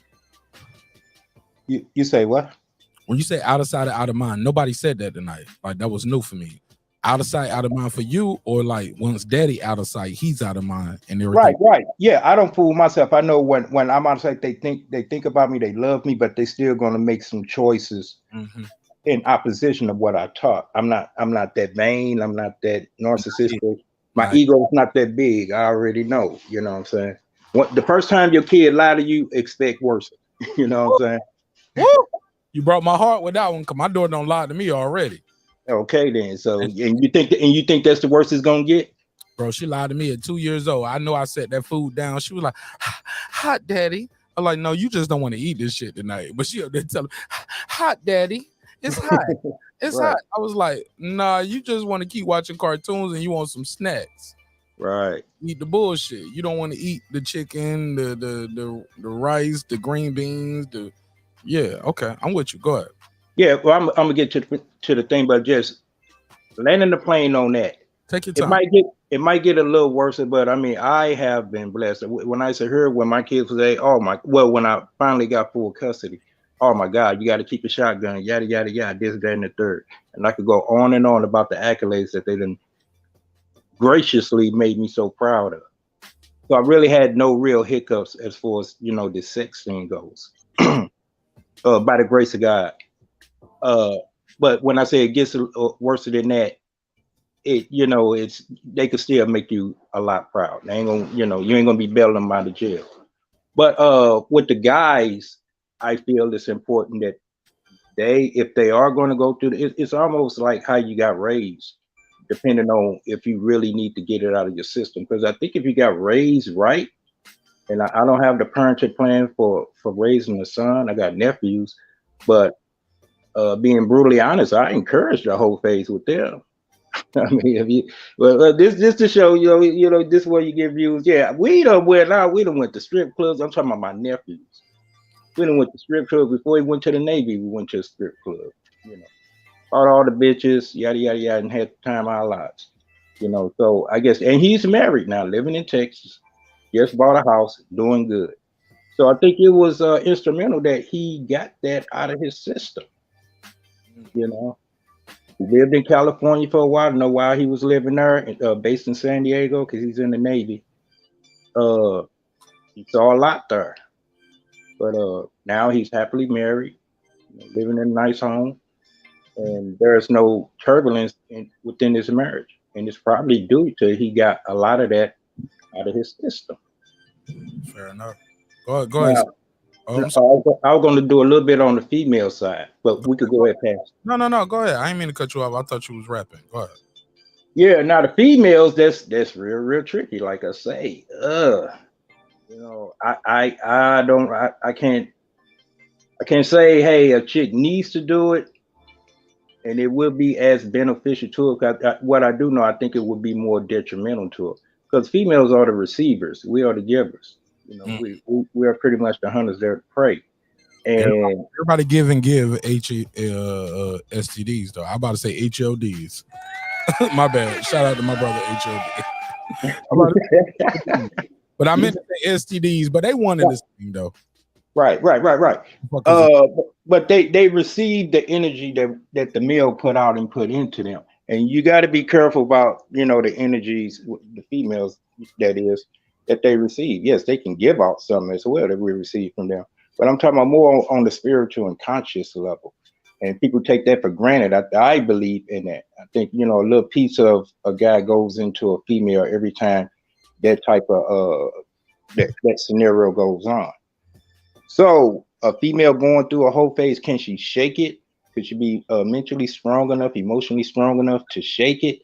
That's like how the wind blows. I wouldn't put a lot of stock saying she could, because look at the results of what we're getting today. And let's not joke. We grown people, so you go out in society. Where are all the good girls at? Oh shit, they back in the 80s, and they back in the 70s. You gotta get a time machine, And I'm not saying there's no good girls out there now. We're talking about, hey, the stats then went down. You know what I'm saying? Shit. All right, cool. Go ahead, Sir Singlet. And after that, we'll open it back up to everybody. I just want him to have a chance to rebuttal to everything that we heard so far. Go ahead, Sir Singlet. Or agree or disagree. Go ahead. Unmute your mic. Okay, there you go. There you go. Go ahead, big dog. Yeah, so my thing is that it's easy for us who didn't marry as virgins to say, oh, well, we needed that whole phase.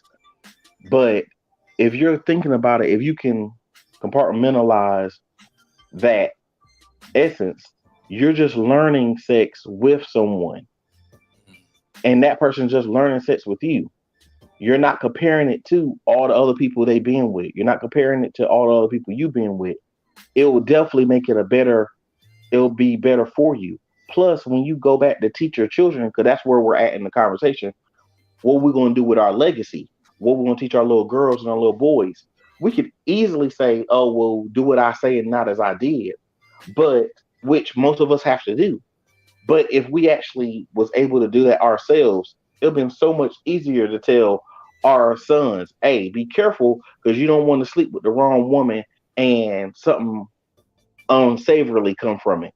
Same thing with our daughters. We say, well, you don't want to sleep with the wrong man and something unsavourily come from it. And I can tell you from experience, I saved myself versus us just telling them our horror stories. All right, go ahead. It's open. Anybody jump in. I just want to make sure everybody got a chance to get their first statement off. Reg, Champ, go ahead, Champ.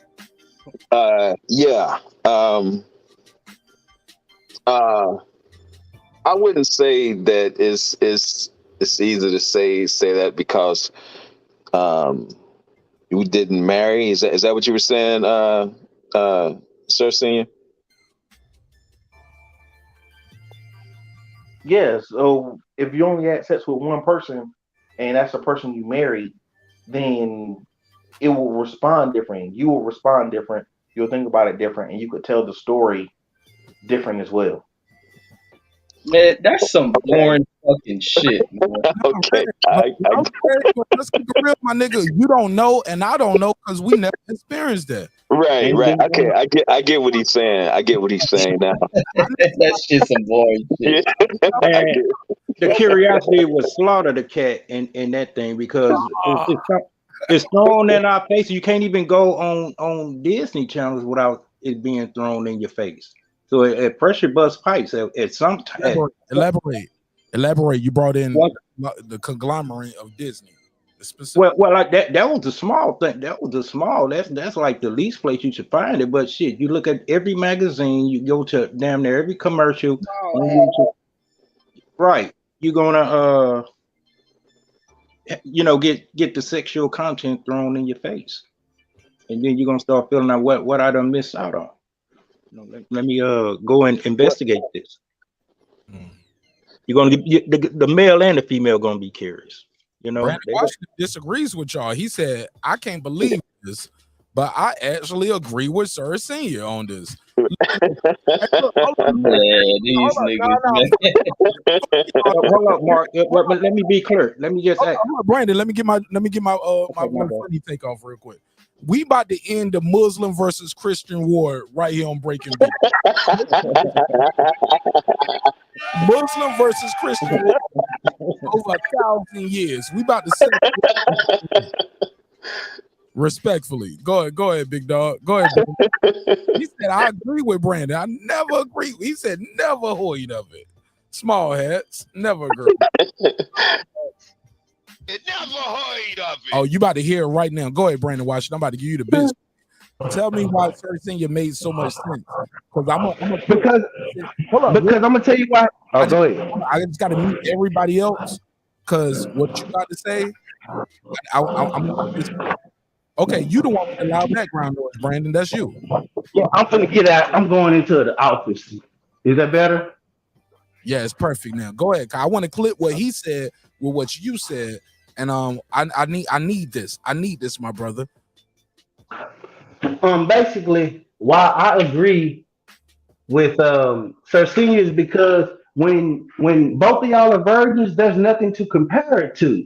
So there is no curiosity. What you getting is the standard, unless you are interfered with by things like porn or outside forces. But if you're a virgin and your wife is a virgin, untouched, and that's the way you were raised up, you don't have no sexual experience to compare it to. So he's right. Y'all just learning each other.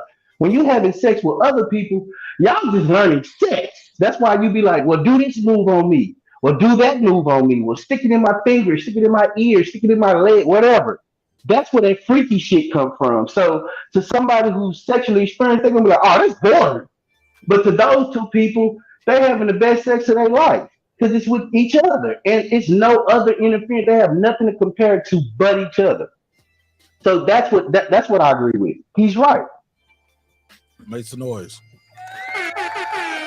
Brandon Washington, before I open it back up to everybody, I never forget when I was with my first. And I wanted to do it doggy style.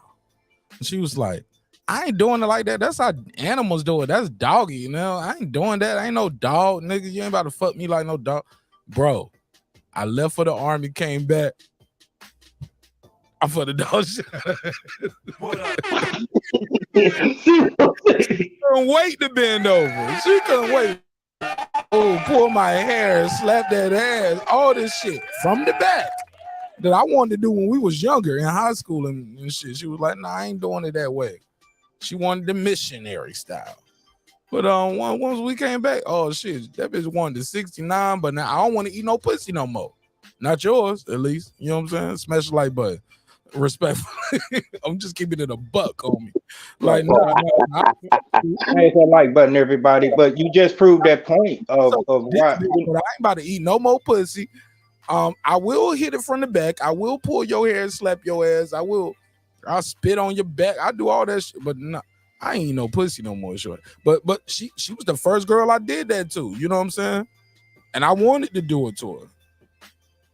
Do I wish I could have saved that for my wife? Yeah. But would my wife want to marry me if I couldn't make her come? Because my wife had never came. You know what I'm saying? Yeah, she'd fuck somebody. I'm sure my wife won't. TMI, Mark. Stop, Mark. TMI. Stop it. Stop, Mark. And let me go back to this theory that Brandon get with marrying virgins. Reg, right. Niggas act like I'm saying some weirdo shit. Like I'm telling some secret that my wife won't no virgin. Nigga, my wife won't no virgin.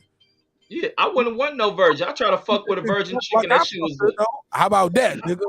That's because you're not a virgin. You don't want a virgin because you're not a virgin, and you know that a virgin is gonna be inexperienced. That's why. But if you were a virgin, you would want what you getting. Man, Look, at some What you point, talking about? listen, if we two virgins and we begin to experience this shit, we start gaining our experience, become more sexual. Best believe we ain't got a lot of shit out of our system. It'll be easy to explore. Motherfuckers go to work, be around certain females at work. They may find an interest, and that's when motherfuckers be caught up there fucking around in goddamn work. You get pastors that get caught up in that shit. And then also, not to throw the topic off, but people were talking about, I think Champion Hart was saying about how this society, and I think Brandon said it, our society is doing this and not teaching that. Other societies are no better. I think America is way better than these other societies. You get these other societies where women ain't nothing but a damn cum receptacle to a lot of these dudes.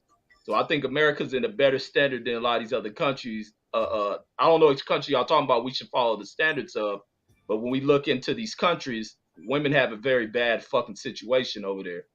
Be specific. I don't know which countries they talking about, but they were saying about something about how American society and it's making us too sexual. Other countries are very sexual, where you get a lot of grown people that prey on young girls in these other countries. Well, no, that's not what I was saying. What I was saying was that I was agreeing with Brandon on this society sexualizing children. You know what I'm saying? At such a young age, and I feel that they are prepping them to normalize pedophilia. I believe this is the way that we're going with this society. I wasn't saying anything about how women are treated in this society. But even when you speak of the sexualization, other countries start women off being more sexual at very young ages. That's what I was about to. Hold up, Reggie. That's what I was about to ask them. When you say this society, do you mean modern society? And where I mean American society. I can tell you what I mean. I mean American society in the way the Champion Hart is trying to explain it. He's talking about the perversion of the children, meaning other countries don't have it where they have puberty blockers. Other countries don't let them make the decisions whether they're a boy or a girl. Other countries don't do that because it's not allowed in their society. If you gay in a lot of societies, it's outlawed. In China, wait a minute, let me finish. In China, they outlaw effeminate people on their TVs. They don't have that shit. In Jamaica, I mean, in all these countries, they stopped a lot of this shit because the feminization of their country, and they understand that they don't want their country the way America's perverted ass country is. Now, when it comes to the children of this world, I have an issue with Dwayne Wade telling his son that he's a girl. That you're not a girl. Whether you have feminine, whether you lean to it, I don't give a damn. And you're not a girl. Not only that, you cannot, and also you cannot have a problem when you go on a press run with your son getting the rest of the world to tell us that in that case, should his son go out and have his whole phase, Reg, and go explore himself and all other shit? Or what do you say about that? Man, what the fuck I look like answering that kind of shit? I don't give a fuck. I'm asking, bro. I'm asking. That's what you're talking about. Wade. No, let me answer. Let me answer. Dwayne Wade is that nigga's father, not Reggie. And I would not be having a sexual conversation with a son who wants to be gay. Like, I wouldn't have that conversation with a son who wants to be gay. You'll be my son, but I'm not having that kind of combo with you. But even like when y'all speak about the beyond being gay, it's about being a woman. That's what Brandon's saying. Brandon ain't saying, hey, look, explore your sexuality. Like, you think you gay, you kissed a boy, okay, whatever. He's talking about, no, I want to be a girl. God made a mistake. You and my mom made a mistake. I'm not a boy. I am a girl. That's what Brandon's talking about, if I'm not mistaken. Brandon, and I would not push that shit with my son. Correct. That's where I think Dwayne is wrong. But Dwayne, but when we talk about societies and how y'all projecting the American society and it's this and that. No.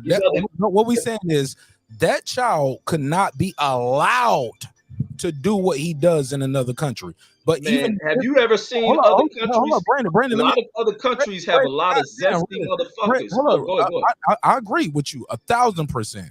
That's what I was about to get to with Brandon. Brandon, even that child right now could not do what he or she, I don't want to get the pronouns messed up, Hey, look, a lot of niggas failed in Oh, English. that's a boy. You know damn well that's a little boy. You ain't getting the pronoun mixed up just because you Atlanta. You on the internet. You can call him a boy. That's a boy. Bro, you don't even know what the fuck I was about to say, man. Like, and if I was trying to get my joke off right now for the comedic purposes for the audience, you kind of crashed and burned that one for me. Let me speak, my brother. Let's not be so reactionary. All I'm trying to say is this. That child could not do what the fuck it wanted to do unless Dwayne Wade, the father, co-signed it. Like the hormone blockers you talking about, that child can't go to, that's my insurance. You know what I'm saying? Like all of that shit. Yes, they can. In some states they can, Mark. They don't need parental approval. That's not true what you just said. A kid cannot walk in the doctor's office and get drugs, Brandon. I can't.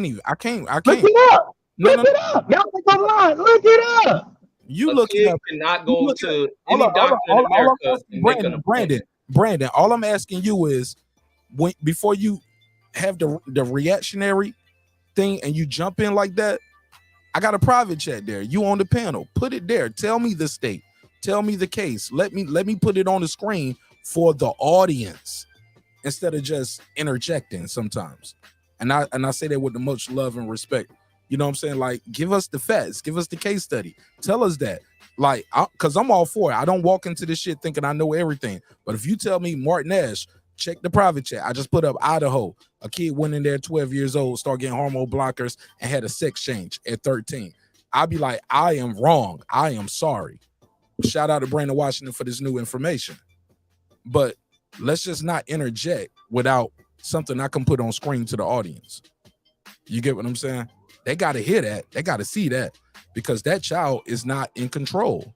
It's a whole process to even emancipate yourself from your parents. It's a process, bro.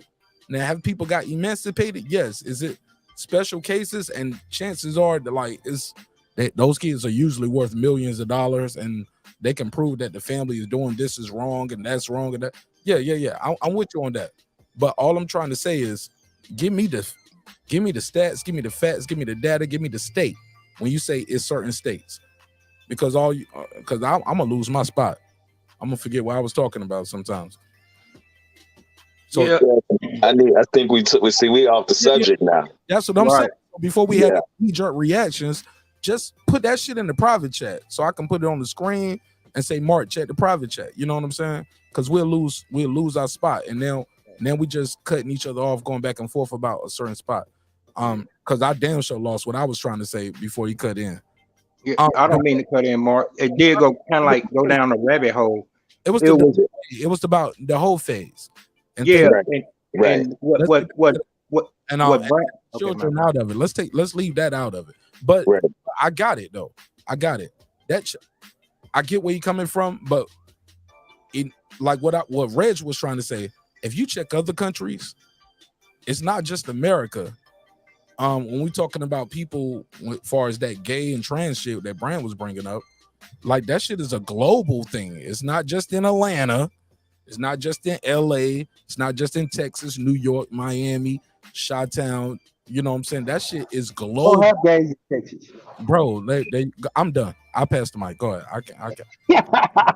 Hey, but if we could, what Brandon purpose now, like soon as I start getting my flow and trying to remember where we at, you interject. Like it's like you don't want me to be clear, coherent, and speak my piece. It's like you want to interject. It's like This is the thing about Texas. Brandon told me I know gays there. Texas is known for steers or queers. See, now, let me say this, brother. Now, Reg, you're talking about these other countries. I'll tell you this, brother. I have encountered a lot of women from African countries, and here they're able to explore their sexuality. They can't do that over there. And all of them have told me this, from Ghana, from Kenya, from Nigeria. You know what I'm saying? They say, "Oh no, we can't do that over there." You know, they have actually explored themselves here. You know, and they've done things with women that they can't do over there. You know what I'm saying? So so I beg to differ on what you're saying about that, brother. Now, But Mark, see, respectfully, go, Asia. I'll respond yeah, after I'm thank writing you. down. Go ahead. Yeah, because that was like a segue to something else. Can we Yeah. get back to? I didn't think we had finished when they were talking about two virgins, male, female, not none of the gay shit. I couldn't even cook, man. Like, I'm done, bro. I don't crashed out on this episode, bro. Y'all got. Now I'm gonna try to bring it back full circle. They agreed. Brandon and Sir Senior saying two virgins get together, and if they don't know nothing about nothing else, they good with that. But Reg had made a good point, as in there, unless you living in a virgin society, in a virgin bubble, and you're not getting exploited or exposed to any other sexuality content or whatever, and it's not just being thrown in your face, yeah, that's cool, but that ain't gonna be the case. That's not reality. They're gonna get curious by something, especially what I don't know what age bracket we're talking. We just gonna put it at 21. They get married at 21. By the time they 23, that dude gonna be done seeing all different types of shapes and bodies, and he's gonna be curious. She is gonna see all different types of other things that's gonna arouse her, and she's going to get curious, and then she's really going to be vulnerable mentally to get persuaded to go and do something, especially if they're not working together and they're not around each other 24/7. So now, that's where I disagree with, if they true virgins go together and that, that's all they know, and they're gonna be good with that. Yeah, this the best. Yeah, that you got a cracker, and that was cool. And all of a sudden you see this rich cracker come, you ain't gonna want to go and try that. Now there's a possibility, there's a good small percentage that could be true, but we're talking about in the majority, in more reality. No, one of them going to do something with someone else and probably trigger that whole phase. That's all I want to say. But go ahead. Hey, Asia, you're absolutely right on that.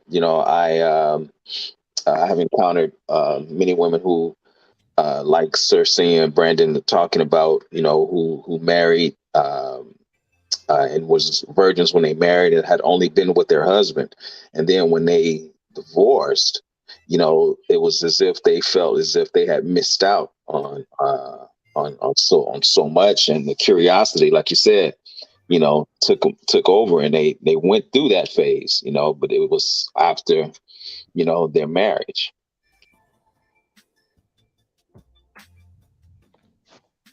Right, now y'all can segue to the gay shit. Go ahead. That's the end of this episode. Thank y'all again for tuning in to another great episode. Now, that means end of the show. Going to? I'm done. Man. I'm out. I'm out of here. This is the wrong show, wrong host, wrong episode, wrong community. Exactly. Shout out to Chris Eubanks. Keep doing your thing, player. Shout out Chris Eubanks. What I want to say is this though, so we're not confused on what my good brother Brandon Washington was trying to say. He's talking about and he's here. Y'all see the green bee. Y'all know what it means. He's talking about in certain countries they're not allowed to do the shit. Like, I don't give a fuck what you, your mama, your daddy, what y'all all agreed on in your fucking house. Nigga, you cannot come out in society and walk amongst us and do that. And we damn sure can't have a licensed doctor, licensed physician go in there and change you just because you turned 18 and you like, this is who I want to be. You're not allowed to do that here. Because even in this country, I remember people, it was a time, I don't know if they changed this, because like I said, this is not my field. But I know even in this country, like let's say you just had your first child, you are a natural born woman. You just had your first child at 16, 17, 18, 19, 20, 21. They ain't gonna go in there and tie the tools right now when we having a baby. That's a whole different procedure. For one, we got to get paid again. You know what I'm saying? Like, but you already gut it open. Like, we right here in the middle of the pussy, changing you. You having a baby. They could tie the tools right then. You had to see, we can fix this shit right now. You don't want to have no more babies? because you know you gotta have a C-section. All right, we'll fix it. So they were like, no, you might change your mind later. So let's not do that. That's a fact though. Because I remember my mama wanted her tubes tied after her first child. They said, you can't do that. I got sisters, cousins, nieces. They all had babies and wanted to have their tubes tied very early. They said, no, you are not allowed to tie your tubes. Also, man, shit, don't get me into eugenics because that goes against some of the narratives that people were saying before. Like nowadays, they want kids here nowadays, but people always say eugenics and Planned Parenthood, that's all to kill babies. Like, but I get it. Someone's like, no, we want babies, we just don't want black babies. Reggie, did I go too deep? Did I jump off? I was doing. No, you were saying just what I be saying when people bring that Planned Parenthood shit me up. off earlier, Reggie. Go ahead. No. I just want to say that. I wanted to say like you was right on point. I should have wrote it, but people always bring that Planned Parenthood, and they trying to like people got read old information and apply it to new shit. Like Planned Parenthood ain't probably what its inception was. Like they ain't in there to try to kill us off in our population. Like we got all sorts of choices on what we want to do with shit. Check this out. We're not following Texas no more. Texas is abortions are illegal here, so you got to go somewhere else to go get abortion around here. Yeah, so that dispels all the myths of them not wanting us to populate. So it don't dispel the myth because it's more of them. So maybe their population rates are declining. So they want to protect their birth rate declining by saying they don't want to allow abortions, which will bring up their birth rate. Right. How about that, Reg? How about this? Their birth rate ain't affected by abortions. Their birth rate is affected by white women ain't having kids with them. Challenge. Okay. That's not necessarily true because that's not necessarily true. It may be their fertility rates, but if I can also stop abortions, that will add to the birth rates. It will add to that. So that's what I think it is also. So no, two things can be true at the same time, Reg. They can put Planned Parenthood in the poor neighborhoods and make sure that that don't happen while also outlawing abortion in certain states. So two things can still be true, Red. Yeah, but the thing with people overboard the thing with abortion, not that mean if you put 10 girls in a room and you do this sample 1,000 times, you're probably gonna come out with a 3-to-1. It probably ain't even a 3 to 10 sample of girls that have gotten abortions. Probably 2 to 10 girls that have got a abortion out of each of those 10,000 samples that you run a statistic for. Now, people go to Planned Parenthood to get tested for STDs. They get pap smears. They get fucking condoms and all sorts of shit. Dudes can go in there. I done went in that motherfucking got a STD test with a chick I was fucking with. That's what people go in there for. You can test to get you and see if you're pregnant. Everything ain't about abortions. Now, the thing when you look at people, where we have a society of so many mixed race people, it's because of what I'm saying with the white girls. They ain't having kids with white dudes. And now you're starting to get it to where white dudes are exploring outside of their race as well. And they're known to the Caucasian for a long period of time, just bought into the concept of a man want 2 kids, house, and 2-car garage. And that summed it all up. While, the melanated race, we was having as many kids as we can have. They were just stuck at a boy and a girl and they was happy. As time went on, their population, their stats, went down. Now it's went up. I don't even think they could catch up now. Yeah, no, they definitely having birth issues, but it's a lot of what comes out of that whole racist shit that eats them up a lot. It's a lot of their kids reject a lot of that shit. A lot of them find acceptance and attractions in other people. White girls have a almost uncontrollable fucking attraction to black dudes, and the way that's been suppressed a long time is by racist rhetoric that's come out their households. And a lot of that shit is being dispelled, and society is changing with that. You seen it with even with the white dudes. You look up, Mark Zuckerberg ain't with a white girl. You look around, the Bezos, ain't he with a Latino woman? Like all these people are exploring outside of their race. So it's like That's not outside of their race. Right. Ain't Bill Gates' daughter marrying a black dude? Hold on. Bill Hold Gates, up, Bill Red. Gates, See what Bill you just Gates' did, daughter. Red? Thank you, bro. Red, did you see what you just did, though? You just made, that's not true. First of all, Mark Zuckerberg is with an Asian woman. An Asian woman is basically the white man, most of the rich white men that the fetish, and it has something to do with even the passport bros thing. It goes into that psyche, but we ain't finna go there. Now, when it comes to white women, yeah, black women, black men are a fetish. That's all. Like I don't these interracial, this kumbaya, this bullshit. And I'll give you an example of something that I found.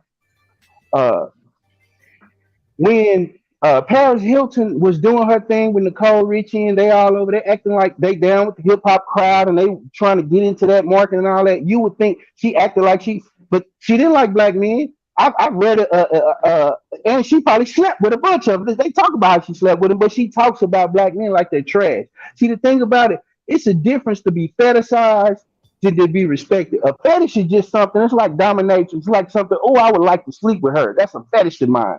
But that don't mean I like it or want it. It's like when Mex slept with the midget. Mex was fetishizing behind a midget. That don't mean he liked midgets and want to be with midgets. That just means he had a fetish. That's all. So what do you put in the conclusion? What you put in the conclusion of Serena Williams and all these black niggas that just want to fuck her rather than marry her? Serena Williams? No. First of all, no. No black man. Are you gonna bend the rule on that? Serena Williams is married to a white man. What are you talking about? When she was dating before she got married to this white dude, and she was dating multiple black dudes. And all it was to say that you didn't fuck Serena, you didn't got behind that big old ass, and that's all she was. Who did she procreate? Who did she have a child with? Who is her sister? Who is her sister with? They with white men. Who did? And they daddy talk about. Hold on. And they daddy talk about that he don't. They daddy didn't even like white. They daddy don't even like white people. He talk about it in his book. Yeah, because things is based on attraction. How many black dudes found an attraction to Venus? None of them. A white guy found it in her. I think she attracted. But you at the factory working at third shift though. She ain't want you though. You won't good enough. Oh yeah, she want me. I make pretty good money. Brandon wouldn't fuck with Venus. Brandon would have, man. You like Reg, stop busting me out, Reg. Man, I'm trying to have it. Everybody knows Venus wasn't that attractive. One, bro. Serena was always the more attractive one. Everybody said that early on. Right. Serena, man, ever since she got with that white man, I have not seen that. She uglier now. But I think she look like, I ain't gonna lie, but I'll talk to y'all about line about my surgery theories.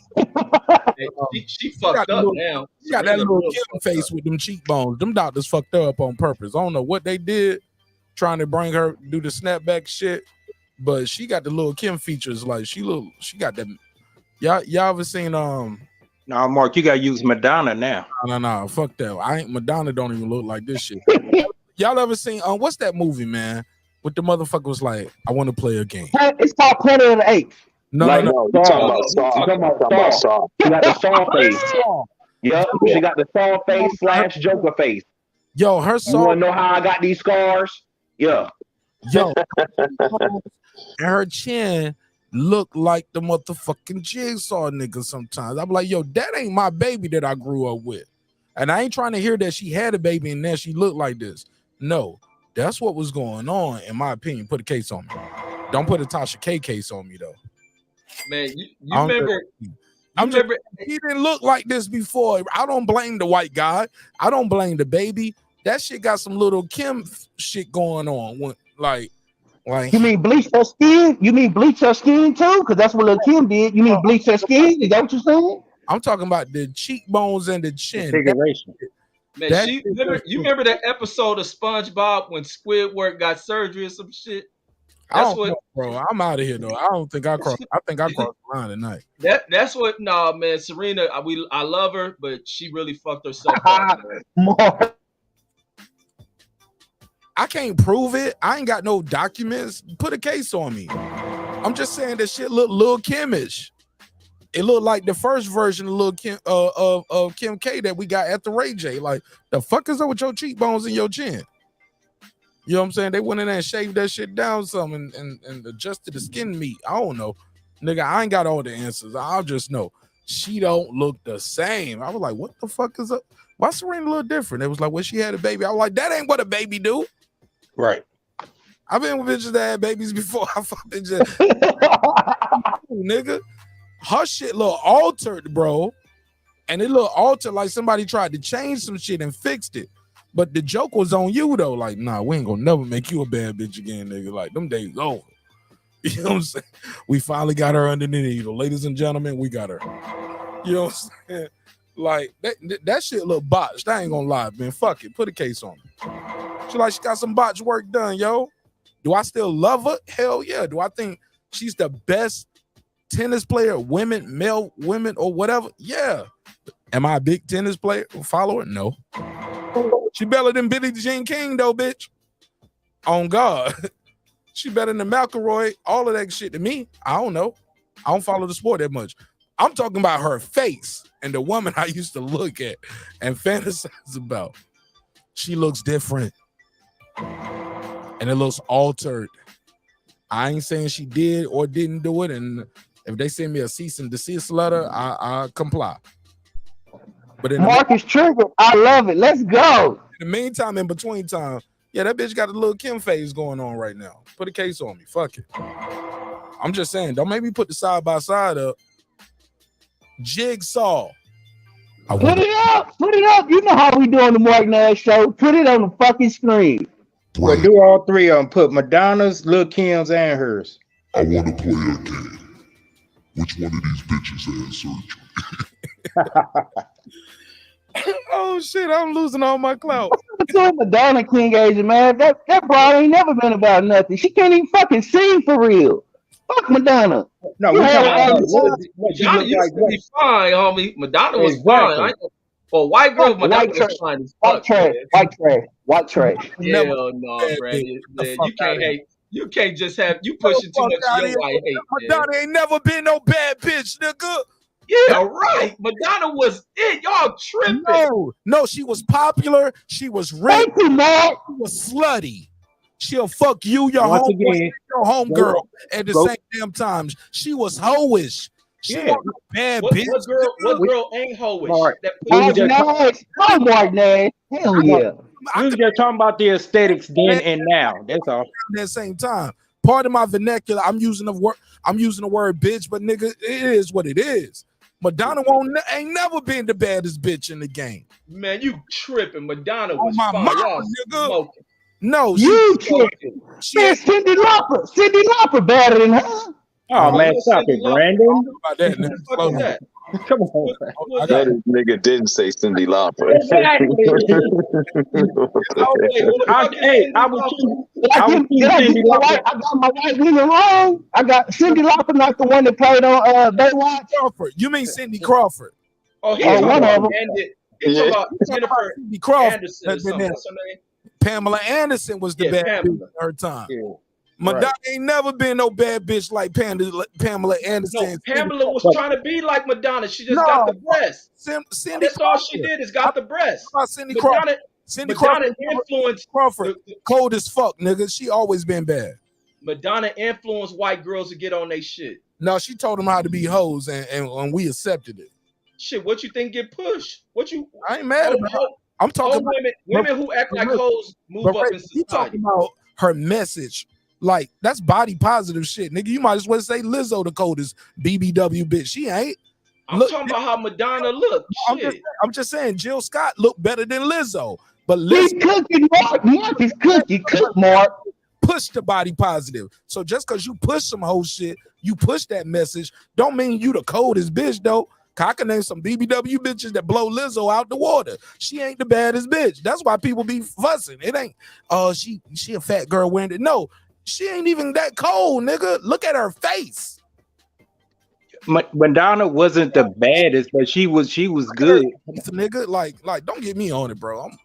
I'm an asshole. Don't get me on it. Go. I passed the mic. Yeah, we were just talking about how she looked. How she looked then versus now with all that surgery. Then, nigga, Madonna, like you can't move me off my square. Madonna ain't never been the prettiest white bitch in the game. Man, you smoking. Go back to the 80s. Madonna was killing it. Y'all tripping, man. Y'all let them damn twisty cups, them snow cone cups over the titties, blow y'all mind. She always been a bleach blonde gap tooth bitch with a barely average vocals. Fuck it, I said it. Put a case on me, nigga. I'm having a moment, nigga. Yeah, go, Marq, go, yeah. The bitch can't sing. Of course, Brandon like that shit. That bitch can't sing us karaoke, nigga.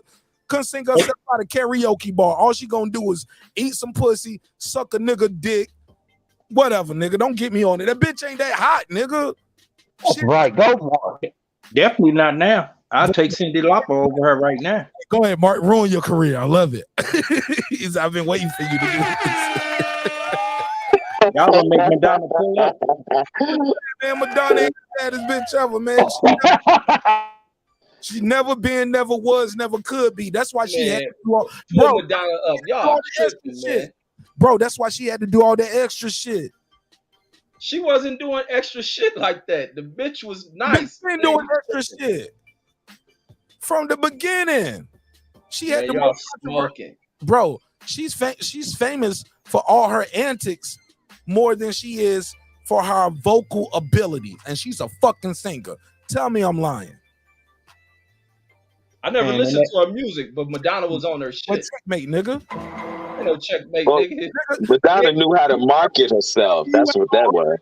You can't Madonna had appeal, like you smoked and talk about she wasn't bad. Oh, there you go. Appeal. She knew how to market herself. Bro, it was Reg used to jerk off to Madonna because that's all he had. So Reg was like, "Oh, she bad. Oh, she bad." Reg, she was never bad. Paul Abdul too. Madonna was the Paul standard. Abdul look way better than Madonna. Madonna was come on, the Marq. standard. Way better than Madonna. Madonna was Marq, the did you say standard. Paula Abdul? Man, you bugging, Reg. That nigga Reg. You didn't like Paul Abdul, Brandon? Man, I like Paula Abdul, but you watch too much MTV if you think Madonna was bad. Madonna was a gimmick. Bro, that's how she was. She was never. Brandon, that's why she still got a name to this day. No, she has a name because she promoted homosexuality, provocativeness. She pushed the edge, she pushed the limit. She a bleak blonde blitz. You know what I'm saying? She married a prince. She was popular, Reggie. Never confused popular with skill. She's never been dope, and she ain't never been the most prettiest, most beautiful bitch ever in the world. Stop it, bro. So that Madonna and like a prayer, you wouldn't smash. Neither one of y'all to smash. She'll fuck a black dude, she'll fuck a white dude, and she'll eat some pussy. Let's put her on the big screen to make her a star. We're gonna change a whole generation, and that's what they did. Yeah, y'all won't smash that version of Madonna right there. Put it back on the screen. There she is right there. Put it on the screen. Oh, matter of fact, who you want me to put it beside? You want me to put it beside Cindy Crawford, Pamela Anderson, Tyra Banks? No, we just saying Tyra Banks was trash when Madonna was on. Don't even talk Tyra Banks. That's the best you can produce, Reg. That's the best picture you can produce. Get out of there, Reg. She look like trash, bro. It's a lot of them. What are you talking about? And she look like she stank, and I bet you her box stink. Fuck out of here. Madonna ain't shit, nigga. Overrated. She's only man, y'all smoking that crap. Y'all trying to talk this old black power shit, man. Nigga, I ain't even on no black power shit. You gaslighting though. You gaslighting. You been very dismissive of the point. They see Nick Rich and Food Revolution in here, and these niggas are turning Dr. Umar and shit. Give Madonna her damn credit, man. Not for beauty, nigga. I give her time said Queen Elizabeth was the baddest. Yeah, now that's a fact. We all gotta pay our dues. Hey, look, they cut my whole fucking football season off. They stopped my damn boxing fight that I wanted to see. Now I wanted to see a boxing match between some real queens: Clarissa Shields, Savannah Marshall, Baumgartner, Michaela Mayer. They pushed that shit back for the queen. So, yeah, she the baddest. Salute. But nah, Reggie, I'm just saying, man. Madonna just never was so beautiful and so sexy and just oh my God, she the goddess, she the queen. She was never on that shit to me. I was just like, she'll fuck, son. You know what I'm saying? I'm just saying it is what it is. But even somebody put with Janet didn't push her sexuality like that back then. Janet wore stupid looking shit. So for Revolution, Janet wasn't above Madonna. That's not true. When she came out with her second album, it was about control, getting control of her sexuality. You tripping, Red?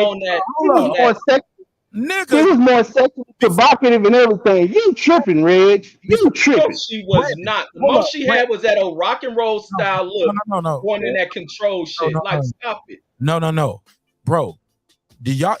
Am I the only one that thought she was sexy in the Pleasure Principle video? That's the only one. I was about to say that. That's the only video she shot. And that was before Control. Right.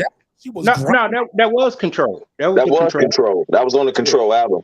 Okay, that was the Control album. But that song Pleasure Principle, and she had the straight hair, and she was lying in that chair. She had that crop top, and you showed the baddest bitch ever compared to Madonna. Reggie, stop playing with me. And then let's not go in it. And then let's not go into how people destroy how they look. Reggie, pull up Press the Principle. Pull up a Press the Principle screenshot while you pulling that up. I ain't never liked the crinkly hair Janet. Cause oh my God. This is her in the 80s. She wasn't pushing sexuality. But she is sexy. She looks better than Madonna to me. Man, she's still trying to break out. Man, Janet Jackson was pushing sexuality when she was on Good Times. Stop it. Velvet Rope. Sir, you sound like a pedophile. Because I made a point that she was pushing sexuality.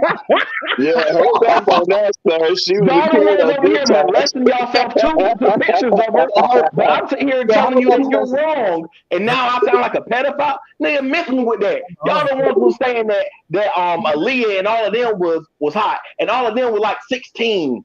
Man, stop. I wasn't saying that. No, I'm saying young hoes. Stop that. Don't try to catch me in no trap. No, I'm so seeing Hey, Reggie, you a bitch ass nigga for that. You showing bad pictures of Janet on purpose. Fuck you. Reggie always be trying to cheat. Reggie always be trying to cheat. Yeah, Reggie.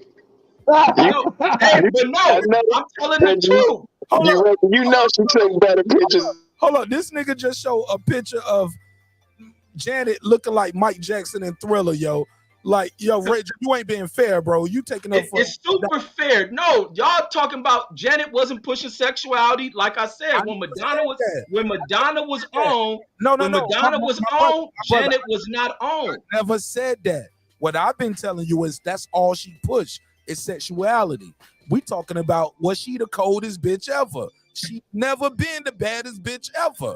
Nobody's the baddest ever, Mark. Nobody's the baddest ever. But in the 80s like that, Janet was not on Madonna's level. Janet had to start going into that. Pull up they had to build that in Janet. No, bro, that's before we brought Janet in the conversation, bro. We was on Madonna. I was on her head heavy. And you start bringing in this other shit. Thank you, brother. No, one of y'all said Janet, and I pulled it up. Janet wasn't fucking with Madonna. Bro, I remember the Velvet Rope tour. That's a whole different thing, bro. I fuck with Janet Jackson. She been dope. She been hot. But also, she grew up differently. She grew up in a famous family, bro. Her shit was approached strategically.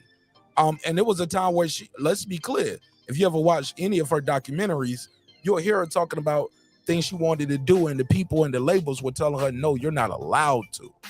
You know what I'm saying? You can't be you. But Madonna, man, shit, I'm small hats. Don't get me on it. Like, y'all got to give Madonna her credit, man. Bro, she gets her credit for being provocative. She gets her credit, bro. That's why they that's why they brought Madonna on at the fucking Grammys to introduce the gay guy singing a hip hop song with a transgender woman, and they gave them the fucking award. Who did that shit? Bro, you ain't even hear what I just said. At the fucking Grammys. This shit that's why I don't watch that kind of shit. I know they did. Man. Oh yeah, that. And bro, and when he came out, it was all kind of devil worship shit. Yep.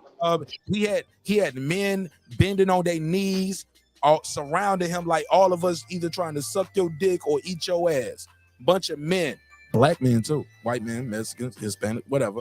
But yeah, performing and simulating sexual acts. Then, if you didn't think, then we go to the transgender woman on the stage. Let her sing about what daddy gonna do at the body shop. Flames everywhere. Everybody dressed in red. I'm cool with that. I like the flames. Flames mean I got a hot show. Martinez, you got flames. Nah, nigga, you will never see what you saw at the Grammys where they cut back to Sam Smith and he literally has a top hat with fucking devil horns on it. You'll never see me on this show wearing a fucking hat with devil horns on it, bro. Cause that ain't what these flames that you see in the background mean for me and my show. Yeah, that's a different version of that. We talking about the Tupac version of Madonna. Let me finish, bro. Cause I'm going somewhere. They brought her up here because you. I don't know if you saw the Grammys. Cause she gave a speech before she spoke. She said when they tell you you're man, fuck it. Now I gotta play it. I ain't gonna play the performance, but I want to hear Madonna what she said at the 23 Grammys. Cause people even fire back at her criticism. Cause they said she looked like the motherfucking Jigsaw doll too. Oh yeah, it happened. But that's why Asian man kept telling me, pull her up. But what she spoke about though, Asian man, is what she's saying is when they say you're doing this, when they saying you're being provocative, when you're saying you're doing this, when they saying you too outspoken, like you're doing things the right way. And I'm like, so that's what I'm saying. And it goes from that to that's the performance that she's introducing where her speech is by design, bro. That's why Madonna is giving that speech. This is a production, no different from what I would do on this show. I know the audience I'm entertaining when I do certain topics, titles, thumbnails. I know who gonna pull up. You get what I'm saying? Yes, sir. But I was talking about a different version of Madonna. But go ahead with that one. This version you're talking about now. Sure, I passed the mic. Go ahead. Yeah, we're talking about the Tupac version, the Like a Prayer version of Madonna. Yeah, what she done transformed into now.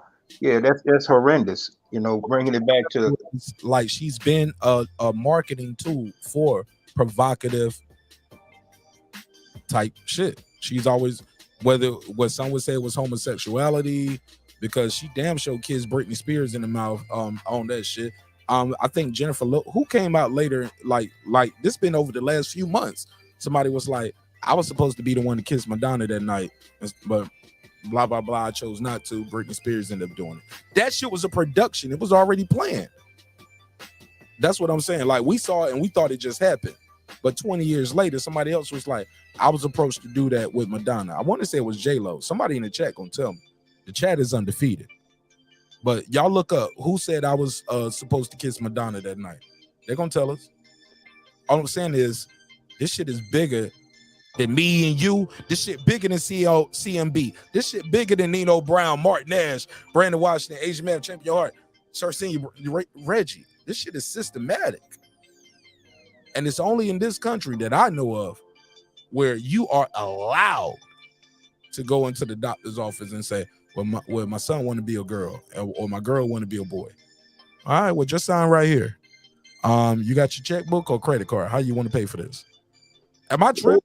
No, you absolutely right about that, brother. Like I was telling Reggie, there's a young lady, man, that I know. She's from Sierra Leone, and her son wants to be a girl, and he has the implants, and what they told her was that he needs to live like this for a year or two before they do the full operation. He was walking around with implants in right now. Small head. That mean the kid sick. Hey, so when they doing that at that young of an age, bringing it back full circle, does that mean they trying to explore be involved sexually because they changing their gender? Well, ready to it be introduced to the whole phase? well, no, I asked that that's not the earlier, same and Reg thing. got mad. I asked that earlier. That's what I was insinuating earlier. The point, No, but that's not the same thing. Let him speak, Brent. Let him speak. Let him speak. Go ahead. Go ahead. No, that's not the same thing. This kid was bug broken, and this is how he's dealing with the trauma that happened to him. It's just like when Brandon was saying about Wayne Wade's son. People don't know that Dwayne Wade had a nanny, a male nanny that was around his sons. The kid that was supposed to have been caring for his sons while he was, doing his basketball thing. Well, the thing is that they scrubbed pictures of this dude off the internet because it's believed that he bug broke that youngest boy, and this is why he's in the shape he's in now. And another thing is that the wife was trying to get him away, get his son from that environment because of the things that Gabrielle was doing to Dwayne Wade in front of her children. But that's a whole nother conversation. But this is like I said, this this kid, man, who's walking around here now, because they told her he has to live his life like this for a year before they decide to do the full, the full operation to where they will take his penis. But what they don't tell you is that he's going to experience what's called phantom limb. And this gets into the psyche. They don't tell you this stuff when they do this. But this is what he's going to have to deal with once that operation is done. What is phantom limb? Phantom limb is he's going to feel and think that he still has his penis once it's been taken. It's an experience that they experience called phantom limb. What, that nigga click gonna get hard or something? No. He's gonna feel as if his penis is still there when it's not. Which means what? I don't know how it's gonna affect him. That's on his ass. I thought that was a gravity thing. What the fuck? Right. That's gonna mess with the psyche. That's what I'm saying. Yeah. What Well, it's not there to produce the gravity. They cut it off. Hold up. So when you have phantom limb, what happens? Like, how does that affect your psyche? Explain it more. Because to him, because it's gonna feel like it's still there when it's not there. I mean, that's a psychological thing that that happens to them when they do this kind of stuff. But they don't tell them that. I need to interview a transgender woman. How would y'all accept that at the show? I know for a fact Reggie can't be up here, Brandon can't be up here. Yeah, and I won't be up here because I'm not that curious. Why people engage so much in the tranny and gay shit? Like that's they world. But lead them to their own shit. Hold up, but when Champion Heart says a statement like that, you need a trans person to say that's not true or yes, I did experience that. Man, that shit what we can go on, we could go on the law. That shit shouldn't even be important in dialogues that we have. And that's brought it up. And he was talking about what happens when people do these things, especially if they do them at a young age. That's what we was on. It's all Reg, because we were saying this is the only country that allows people to do that. Even if your mama and daddy say it's okay. I don't care how much money you got. You can't do that in the country of China. You get what I'm saying? Brandon, you can't do that in certain countries. Like, you got to leave this country. You could come back. I mean, but over here, like, no, you are still what you was born as. You can't pay to change your birth certificate. You just can't pay to do that. You was born what you are. Over here, you can do that. You cannot be a child. Like, that's how we got here, bro. Like, I know it's the conversation be like Legos, but shit, that shit all connected sometimes. And I know it might make some people uncomfortable, but shit, I don't mind having a real conversation. I'm comfortable as fuck. I know what the fuck I do and who I do. You know what I'm saying? That shit don't fuck with me at all, my nigga. Right. He introduced a term that I wasn't familiar with, but with the common sense that I give us all credit for, something like that is more of a physical thing, not a mental thing. And that, that caused gravity. I get it. We, like you say, we grown men, no homo. My shit hang, I'm feeling something because I know it's hanging. But they done cut it off now. So what the fuck, what's making it feel Like what I'm. Revolution said. They actually didn't cut it Yeah, I off. was What about to they say the same thing. they What did Food was Revolution they said. cut it in half and they folded it and make a vagina out of it. That's Oh, what they okay. do. Well, once again, I'm not, I'm not the expert on it, but I appreciate the knowledge. Right on, Brandon. Go ahead, though. Food Revolution said paraplegics go through the same thing, and I can agree with that. Because me being a combat medic, I've Right. many people that lost fingers, toes. I've talked to people that tried to kill themselves, blew half their fucking face off. They did not die. Half the back of their head gone, half their face gone. They ain't got they blind in both eyes, but they still got an eye over here. Over here, we had to take the whole shit out. You got a dead eye over here. We just put a prosthetic on over here because it's cheaper. You get what I'm saying? Right. This motherfucker said, I can still feel like I'm blinking. I was like, you not, bro. You know what I'm saying? So I feel like or the guy's like, I feel like I'm moving my toes. I can feel myself moving my toes. Like, that's your left leg. You don't have a right leg. Like, that shit is crazy because the mind is a motherfucker, man. Yeah, it is. Yeah, but go ahead. That whole thing is a mental disorder. It needs to be treated as a mental disorder, not embraced and say, okay, well, she or he are living their truth now. No, man, that's a mental disorder. And that's a whole The body dysphoria is in the DSM-5. Nah, they took that out. They took that shit. Well, they took out homosexuality. Remember, that was in the DSM-5. The DS5.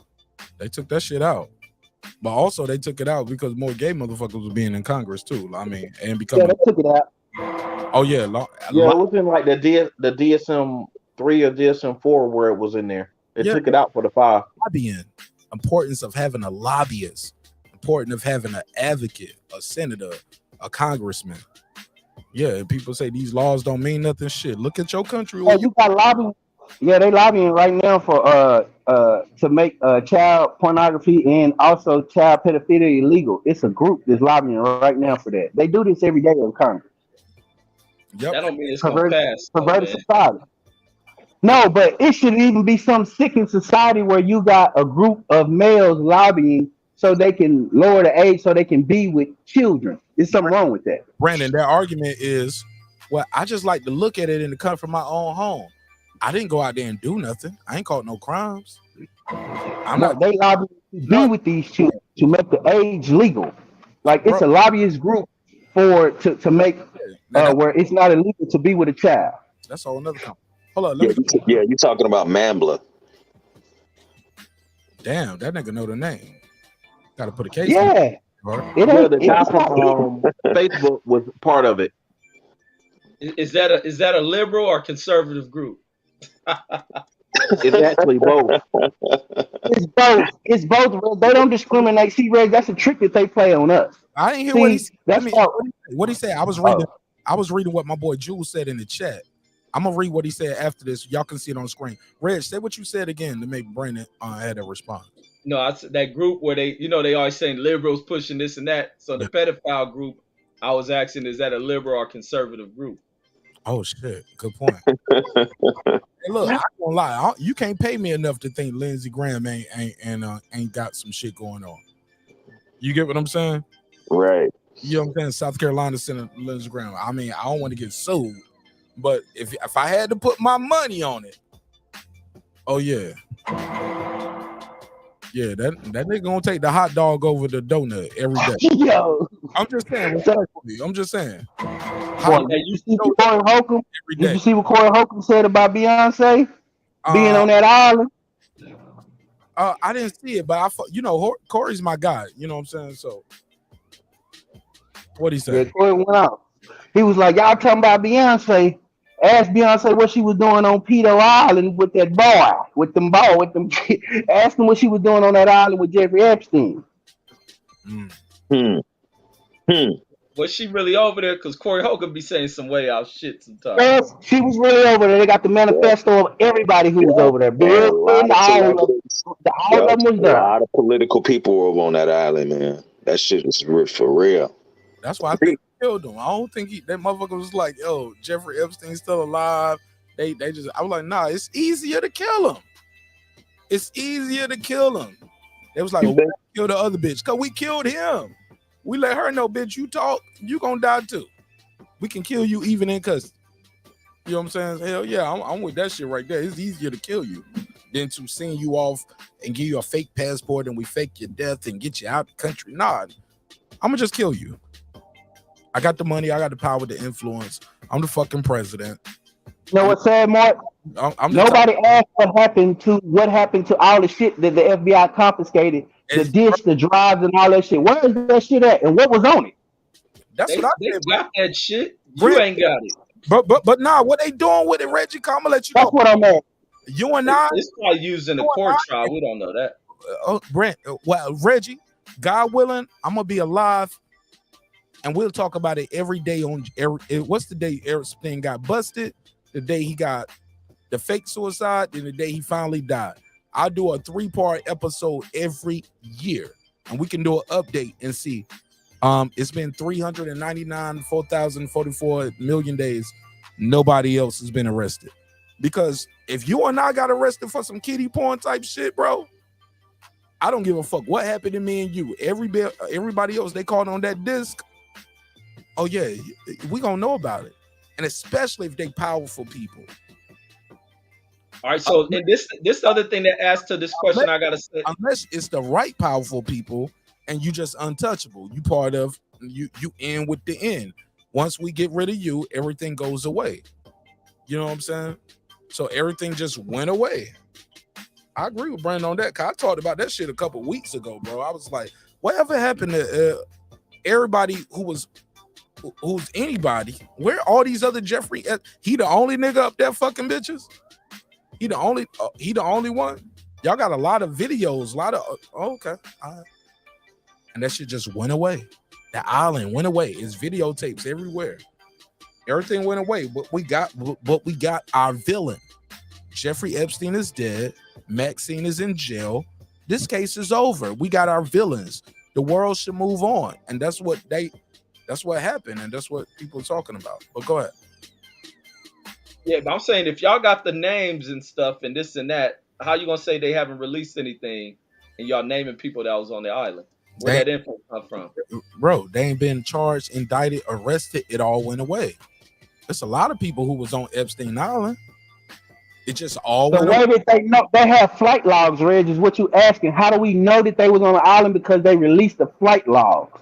That came out in trial and pre-trial. A lot of that shit came out in discovery. So that's how we knew Clinton was on there. That's how we knew Alan Dershowitz, the Harvard professor, the lawyer. That's how we were there because of the flight manual. That's how we knew Clinton was there. That's how we knew Bill Gates was there. When there.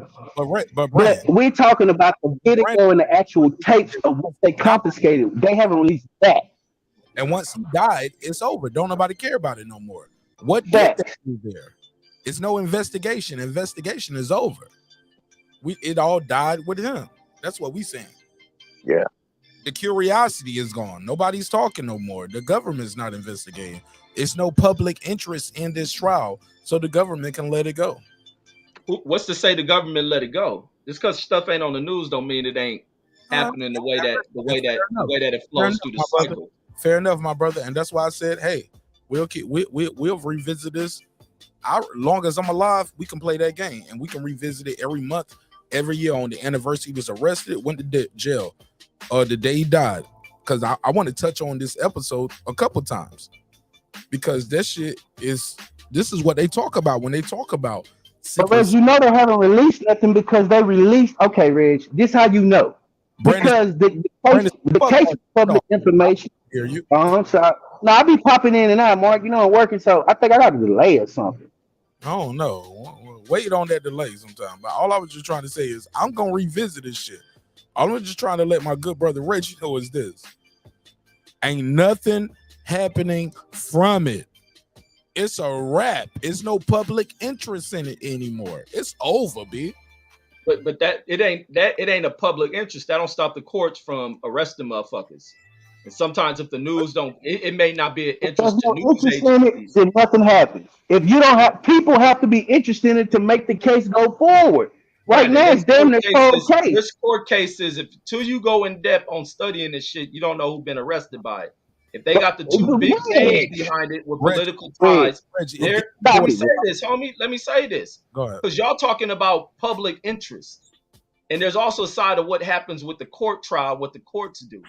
There's a lot of cases that happen involving the same kind of Epstein shit with less notable people, we're talking less about familiar people who the media ain't gonna cover. No, you losing.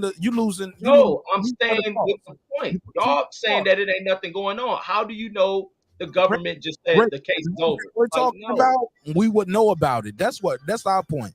How would you know about it if the news agency ain't gonna cover it? Unless you go into court, you get some inside shit. Ignore it, Reggie. You can't ignore Donald Trump getting arrested. Just like in Donald Trump's deposition when they telling him you can't leak this out, you can't talk about it. When you watch Donald Trump's deposition on CBS, pull it up on you on YouTube. You know why you watching that? Because of who Donald Trump is. Now they didn't show deposition of any of the people. But let me say this to your point with the Donald Trump deposition about them and no Jeffrey Epstein shit. Unless it's out. If it's out, it's gonna be news on Reggie Owens show too. You gonna hear about it, Reggie. This shit ain't gonna be able to get swept on the rug because the name's so big. Now, if they're getting little names, that's here or there, I get it. But the Prince, the fucking Prince, nigga, we talking about Hillary Clinton, Beyonce, the Clintons, Reggie, Bill Clinton, fucking fucking Bill Gates, fucking probably Jeff Bezos, you name them, they were there. He had contact with all of them. Will Smith was on that list too. Who? Everybody. But look, let's say, what are they there for? Is everything on that island just raping girls? That's what we trying to find out. That's what we want to know, Reg. That's probably what they're still investigating. Like, stop. Bullshit. Ain't that girl still alive? The lady's still alive. We can probably all day. I check. She in jail, Reg. She already got it. That shit is done. She got her time. She got like 30 or 40 years done. Case closed. Nothing salacious came out. That trial was fucking public. Nothing came out. We'll offer you a deal on this shit. Same way with Alpo. He killing niggas. They go a deal. Do you follow Court? Like Court TV, or do you mean? Do I follow it? What you think I post on my channels? Like, no. I'm talking about shit that, like, I'm talking about when you watch cases after the case is over too, though. Like when niggas getting for appeals, and when they finally get out, and we find out what was suppressed. That judge said, no, you can't talk about this in court. Or like even when you watch fictitious versions of the show, like Law and Order, you'll see a judge say, nah, that ain't got no relevance in here. You can't bring that up. The judge has said you can't talk about it in court. So just because shit didn't come out in court, don't mean it didn't happen. It was allowed to be. You're not allowed to speak about it. The judge says, nah, relevance. I agree with you. There's no relevance there. You can't talk about that. And that's it. That's it. No Clintons, no Beyonce, no none of this. You know what I'm saying? That's it. That's all I'm trying to say, bro. What we will find out, if we live long enough in our lifetime, sometimes if you live long enough, the truth will come out. I remember it was a time with the Gulf of Tonkin, Vietnam. People called my daddy and everybody in his generation crazy. They just happened to live long enough where the government was like, you know what, you was right. We was on some bullshit. We're going to give y'all some benefits. They spit in soldiers' faces when they came home. Y'all baby killers. You know, so all I'm saying, if you live long enough, you'll learn the truth. I'll pass the mic, but go ahead, big dog, Red. I just feel a lot of those people that was there, they still got hush money going on, and when that money run out, you know, it was almost like the Cosby thing. When this shit sealed, and then oh, you ain't got no money to pay us, you couldn't let this shit go. When a lot of his court papers supposed to be sealed for a period of time, or for forever. Yeah, what happened was in Cosby case, it had a new prosecutor. What happened was the prosecutor wanted to make a name for himself in Philly, in the Philly area. So what he did was he reopened the case that the previous prosecutor, they made a deal on and sealed. So once he reopened the case, basically that's what made Bill Cosby be tried, which he got out because the Supreme Court of Pennsylvania said that was illegal. So that's how he got out. And, all right. So yeah, the case was sealed. Billions, if not $1 billion, because they ruined that man. Because that prosecutor knew, that judge knew, everybody who was involved knew this shit is not legal. They went through the shit, went through the process. arrested, convicted, and just was on some turn that shit over on the pills then, bitch. But you're going to jail today. You know what I'm saying? Right. They do that. Right. They do that in this country of laws. So taking it back to the Epstein Island thing, they probably cut their hands in the cookie jar, but they got money to suppress it for now. And whenever that money runs out, we would know why the motherfucker was over there. I ain't know no Will Smith was there. I ain't know Beyonce was there. Me neither. Ain't they girls testifying? Who they say fucked them? She already no, Red. Her trial is over. None of this shit came out in her trial. She didn't talk. So I'm not because talking she didn't about talk, the Griselda. I'm not talking about Griselda. I'm talking about the victims. What the victim's gonna say if the person ain't up there? They ain't even arguing. The They prosecutor can come out and say, "I was raped by this person, that person, that person." Are they And if these are allowed? they famous did names, in England. They did. They settled in England. The monarchy settled with that girl who said that Prince Andrew slept with her. Remember, that's why he got stripped of his royal titles and shit. They settled with her. The monarchy settled with her, but she did have a story. You can Google her name is Vanessa something. So with a V.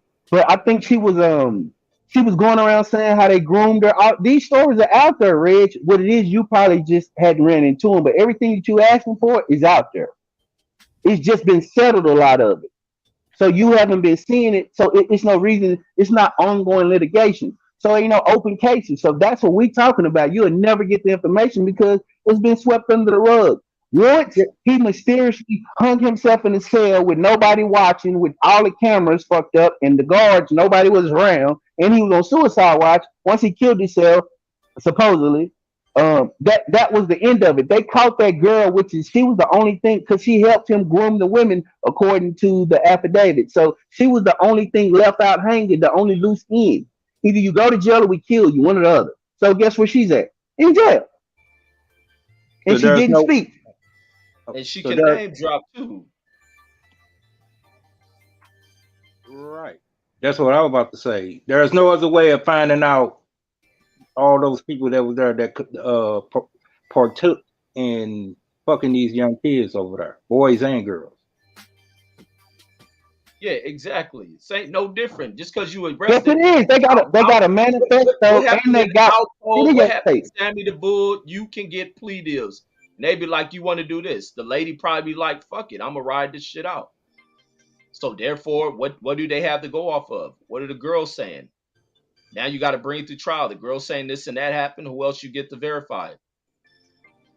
So if that lady ain't gonna take a deal, she ain't gonna talk, then the case settles where it's at. But who knows behind what we don't know if the media ain't covering it, but the courts ain't saying, all right, we're gonna wait for the CNN to cover us so we can do this court trial.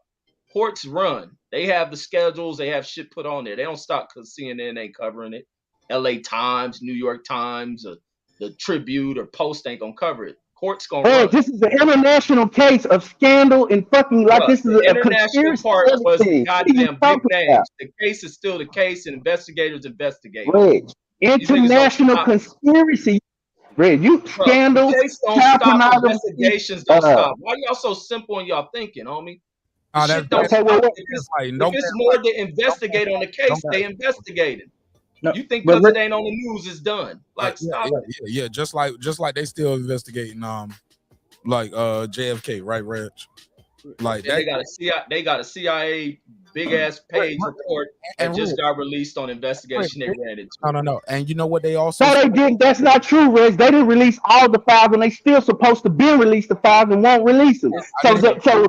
So that's not true. Everything you saying, Reg, is not true. That's selected.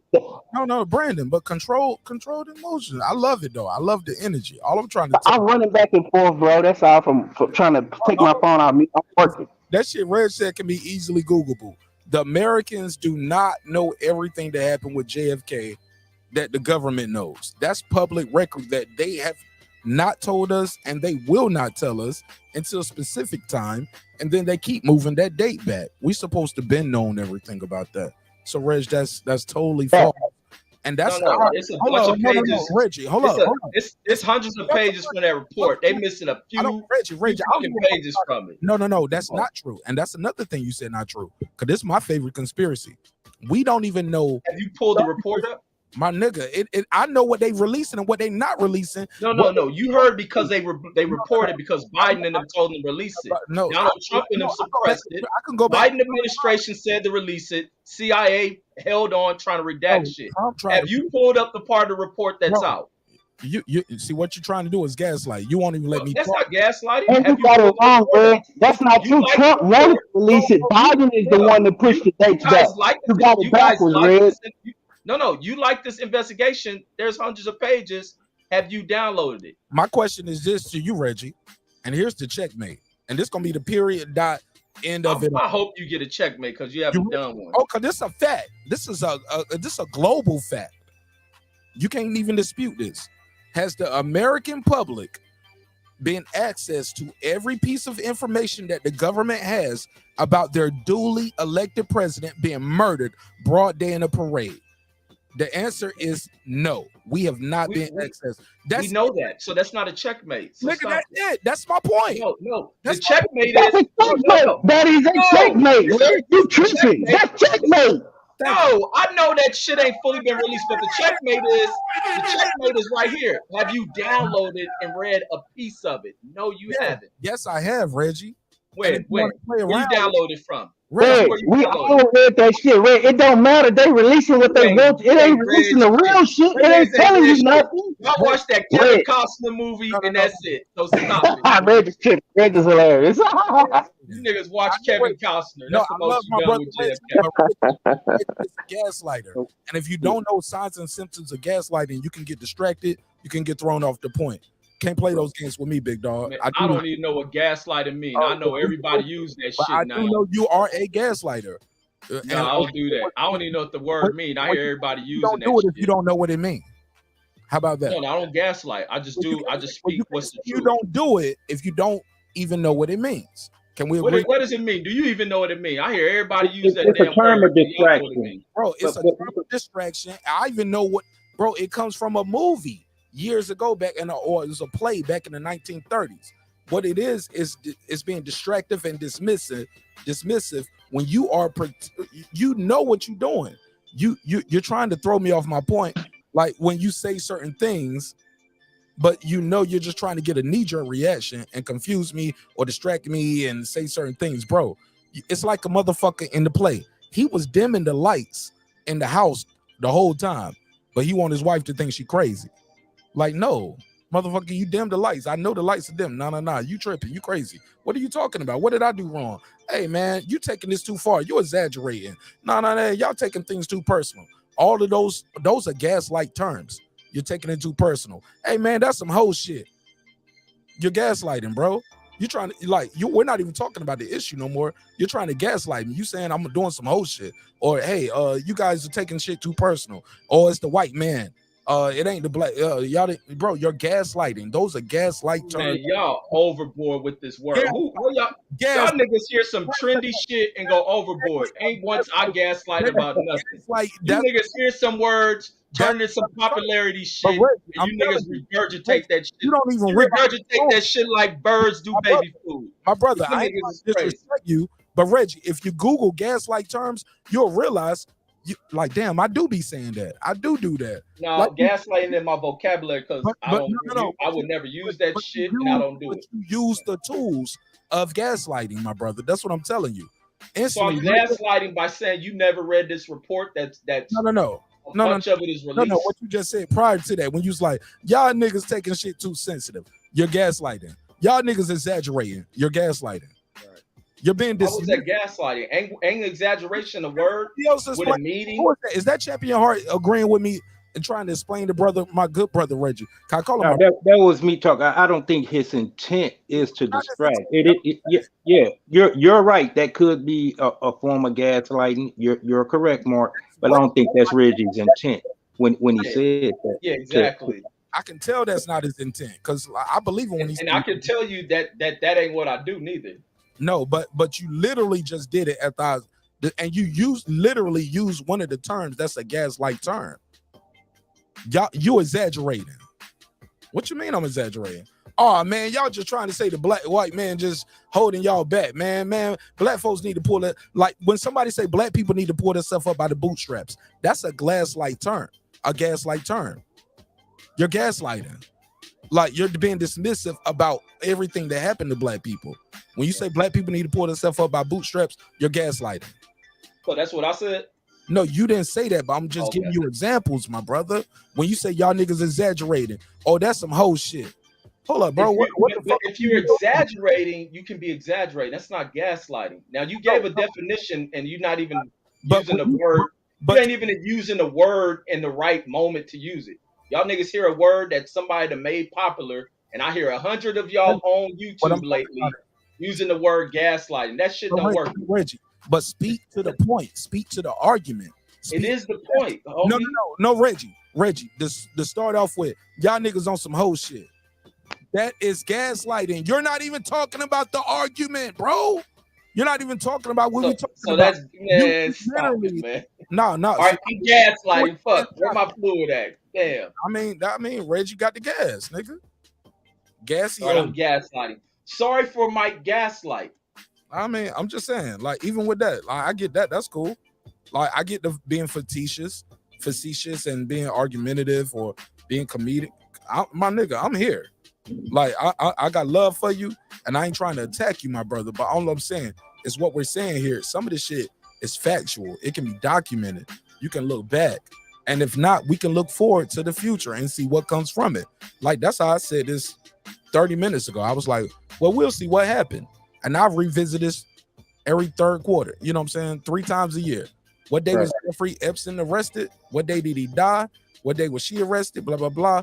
Who else has been implicated in these alleged crimes? Because I'm telling you, without public interest, shit will go away. And that's just what I know from dealing with the court system, bro. Like that shit that's going on with the brother right now in Memphis, this shit would not, all these extra motherfuckers won't be losing their job if this shit won't on the news. It'll just be those 6 niggas or the 5 niggas who got arrested. It'll just stop with them. But no, that shit didn't stop with them because public interest in the crime. So now more people are beaming in. So now they was like, so now firemen are losing their job, first responders, other cops, like they broke down the whole division. It ain't just y'all fired. Fuck it, this whole division of our unit is over. Fuck the Scorpion unit. We can't fuck with this no more. Like, public interest in crimes means something. That's why even back when Emmett Till died, Emmett Till was a big deal because of public interest. Mama saying, take that picture with the open casket. I want the world to see what they did to my baby. Like, that shit means something, bro. That's all I'm saying. Yeah. So, Marq, is the Epstein Island debacle, is it over with in your analysis? Is it all swept under the rug, or is it's just something behind the scenes keeping it suppressed and set your watch, it's going to explode? 80-20 on it. I'm 80% is done. Only 20% is because some people out there, they're young enough that they can still talk. Okay. 80-20 on it. I'm 80%. This shit is done. I might be leaning more towards 85-90%. Only reason I leave a little bit out there because Matt Gaetz still got some weird shit going on with him right now. And as far as I know, the Matt Gaetz shit went away. Like, motherfucker, I went out there and was like, yo, I used to fuck young hoes. Ain't that crazy, Mark? That shit went away. That shit, man, this shit is insane. Like, they actually got the girl, got everything. Like, this is crazy. The nigga was like, I was pimping hoes. This one of my hoes. She's underage. Matt Gaetz fucked her. I fucked her too. She saying, yeah, I fucked Matt Gaetz. And this shit was, he said, I didn't do it. And this shit is just being swept away. Hey, look, bro, we got people on camera, bro, congressmen. These motherfuckers got paid off of the COVID-19. Like, they invested in stocks, insider trading. Everything we know about insider trading, our elected officials did it. They are still in office because they govern themselves. They govern themselves. They make the laws for Congress. Congress makes the laws for Congress. Senate makes the laws. Like, but see, they got that level of immunity because of their position. I don't see Will Smith and Beyonce and some of them other names don't have that type of protection over the time. Right now, they probably got money, but I don't know if they got the power to keep that suppressed. There's some heavy names, and that would be big news. Beyonce was on the island. He was on the island, Asian man. Nothing happened. After this, I We got. don't know. We don't know. But go ahead. All right, let me go to my brother Pittsburgh T. Oh, Pittsburgh T got a bad audio. This gonna be short. Maybe it's me. Go ahead, Pittsburgh T. Yeah, I'm gonna keep it short. Salute to everybody. No, I hear y'all with the island that y'all talking about with that. But that all of that international news that becomes a giant distraction because it's almost like the wars. They always want you to look where they want you to look. They never want you to look in the spots where all the dirt is. Because if you look up that lady that nobody really talks about, well, her last name is Maxwell. Glassine, I think, is her first name. You look up her dad. You look up her dad and how he got started and where he got started at. Her dad, for those who don't know, and these are my views, these are not Marq Nash views. You can look the stuff up. Her dad got started with a media paper back in the days where the KGB funded the shit. And it starts from there, where he built a whole media empire. At one point, he was going to buy Fox News. This is all public record. You can look it up. It's documented. And before he did any of that, he worked at KGB, and he was well known for moving black market shit over there in Czechoslovakia in that region. So it wouldn't be a far-fetched idea. Those connections still exist. So a lot of this stuff that we get involved in, we get caught in the minor details and stuff, and we don't get into the major parts of that stuff.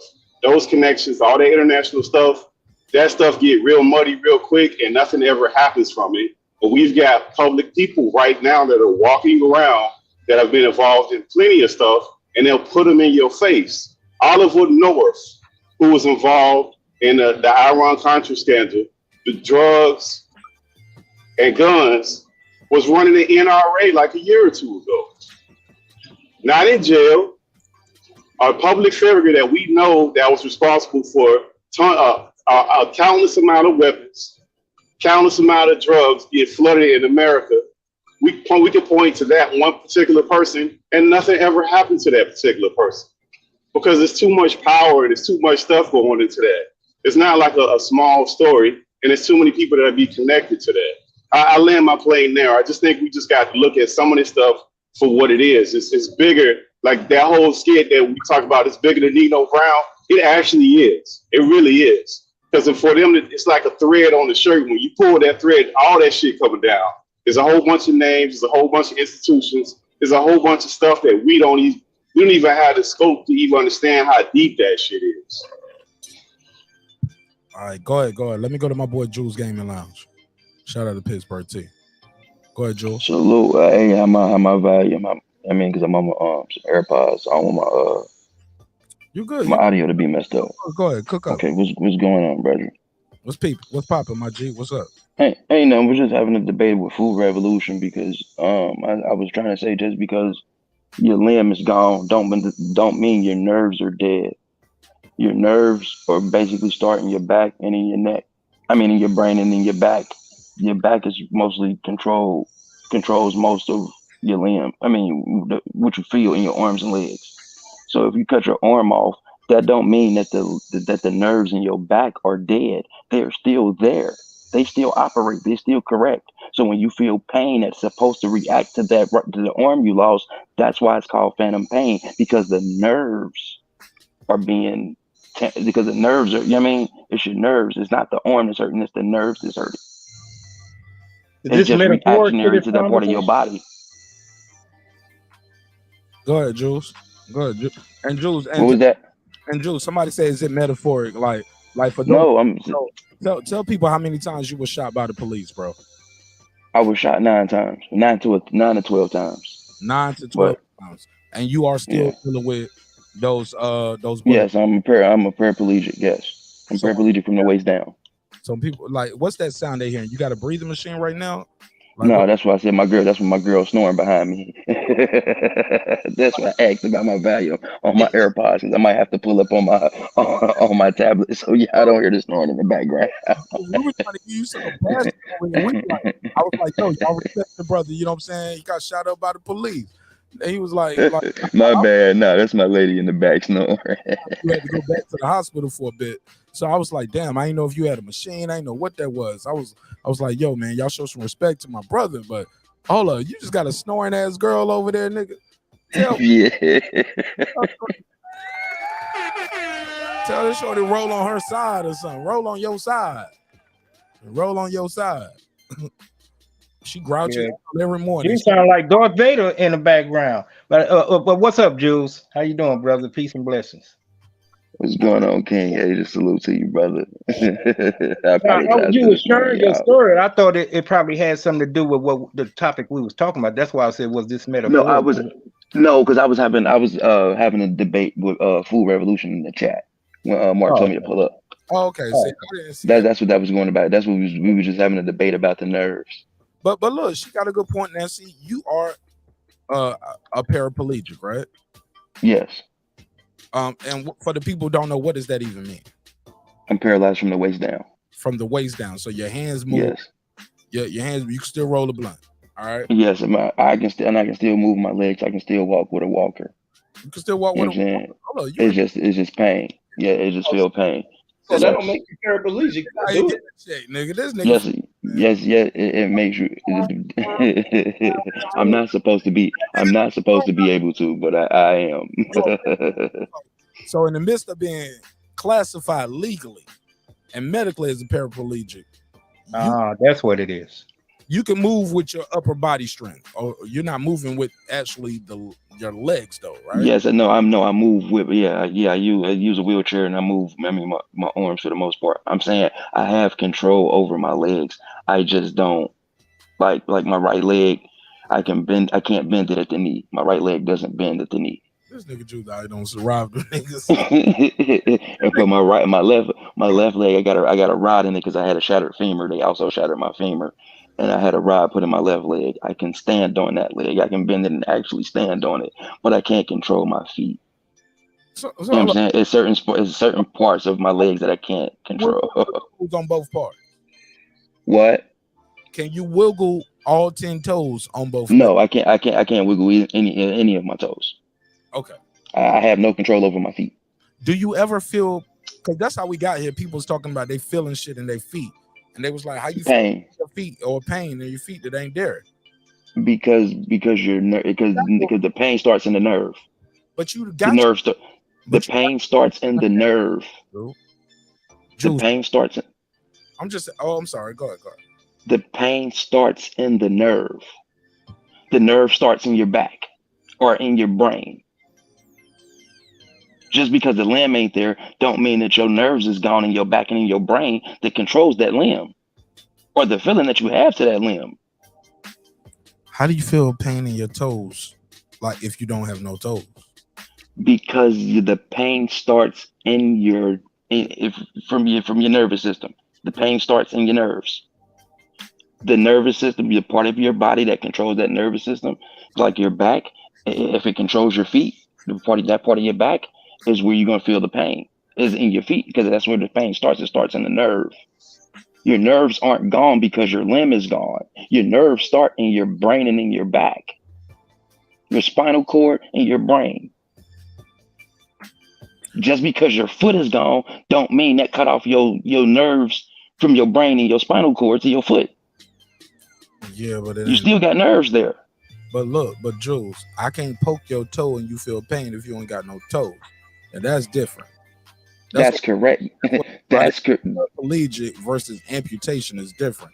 And shout out to my brother Q. It's all nerves. It's all nerves, brother. It's all nerves. It's your nervous system. I need to get my brother Q the 17th up here, man, because that's one of my niggas. He's the only person that I know, and we kick it, and that's my brother. That like, I remember him being 6 feet tall. You know what I'm saying? And I also know him now being a guy, bound to a wheelchair, and he's an amputee, bilateral, both legs gone. You know what I'm saying? And he told the story on music. He pulled up before and told the story on the show, but I'm not gonna tell his story now. I'd love to have him pull up one day, because that shit happened from gun violence, and then not so many words without telling his story. Just check the music.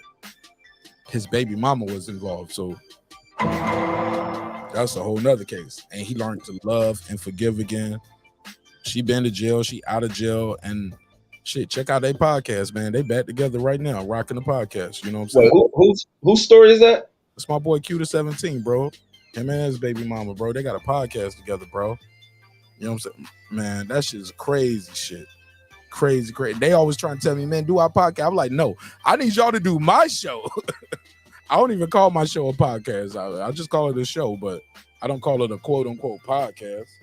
Because I think Jules' story is almost similar, like with Monty Brown, because I think his was with the police as well. I think the police shot Monty Brown as well. I didn't Yeah, know that was here in St. Louis. Yeah. I need to get Monty on the show, tell his story. I didn't know that. I didn't know Monty's situation. I think Mike on Sports was a car accident. You know what I'm saying? But I got a couple homies that are wheelchair bound. That's why I don't play them games. I don't disrespect brothers.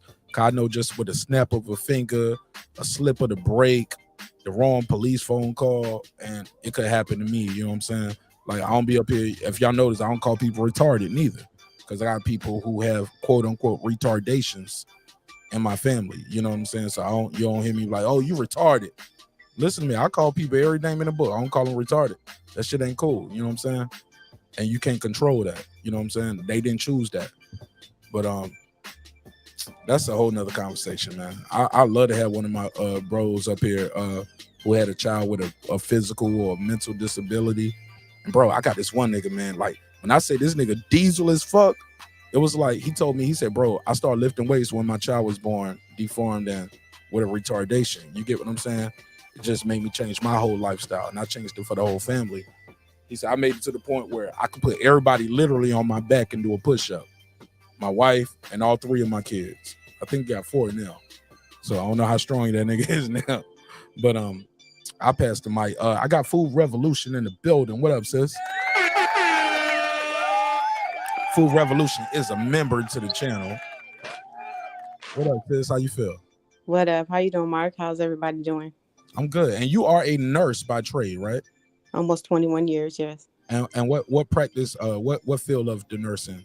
Well, I work in an urgent care now, so I see a little of everything, but I've worked in cardiology and lots of different specialty departments, home health, pretty much everywhere. Yeah, my wife, she's an OR nurse. She started in mother baby. She did some ER work, but for the most maternal child, yeah. Yeah. I haven't worked. Well, the urgent care is a lot like the ER. I've worked med surge. I've worked. I used to work that med surge is something different. You know, I worked on. Oh my God, you work your ass off. Combat even med. in urgent care. Yeah. So, but in Garrison, we worked on the med surge floors. So we dealt with a lot of bandage treatment. IVs. I did Foley catheters. Yep. EKG. Do all that. Yep. On a daily basis, I do all of that every day. And seeing those people who got dementia snatch out that Foley, I'll be like, hold up, yeah, something ain't right here. Why you? Whoa, yeah, cold. Yeah, like isn't that painful? Yeah. You bleeding everywhere. Like, nigga, you got a hole in your dick bigger than a shot glass. Yep, you put it right back in. Yeah, super pubic. He was like, I'm good. All that. All right, so talk to me. What's on your mind?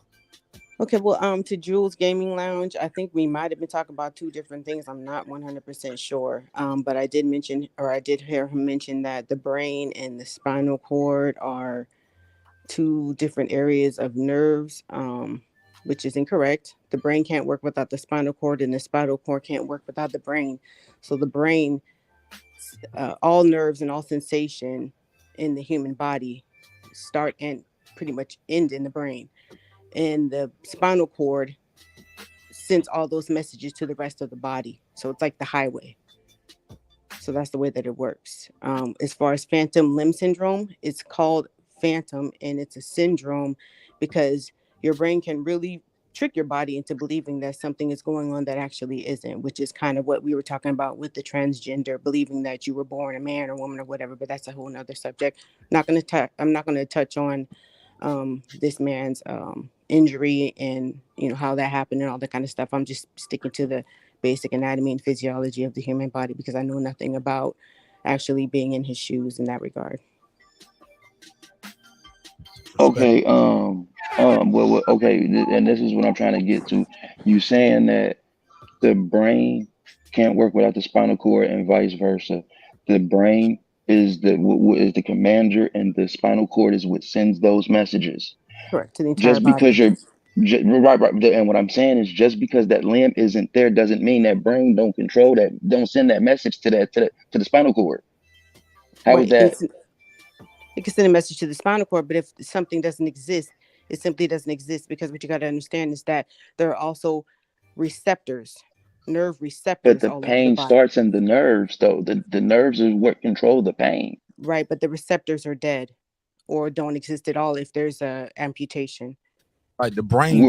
We're okay. Where is the where do the nerves die?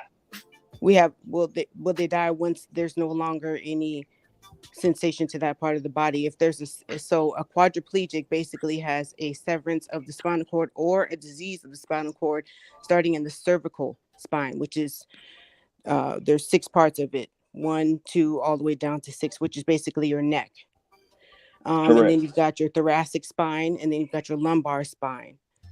So depending on where My injury is a lumbar.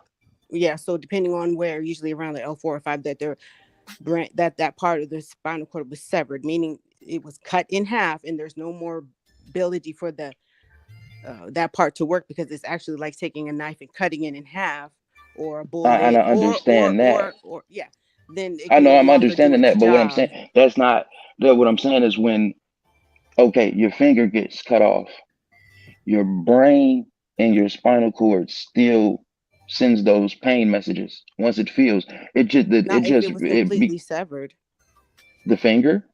The finger, if it's gone and I took it and I So put it in the morgue, I can't feel any pain in it anymore. no, I'm saying the pain starts from the nerve. The There's no more nerve, nerves in it if the brain, if it doesn't exist.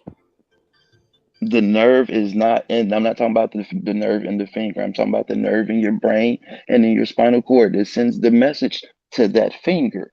Well, there are no more nerve That's receptors in my finger. It can't send a message to something that can't receive it. I can throw a ball, but there's no one to catch it.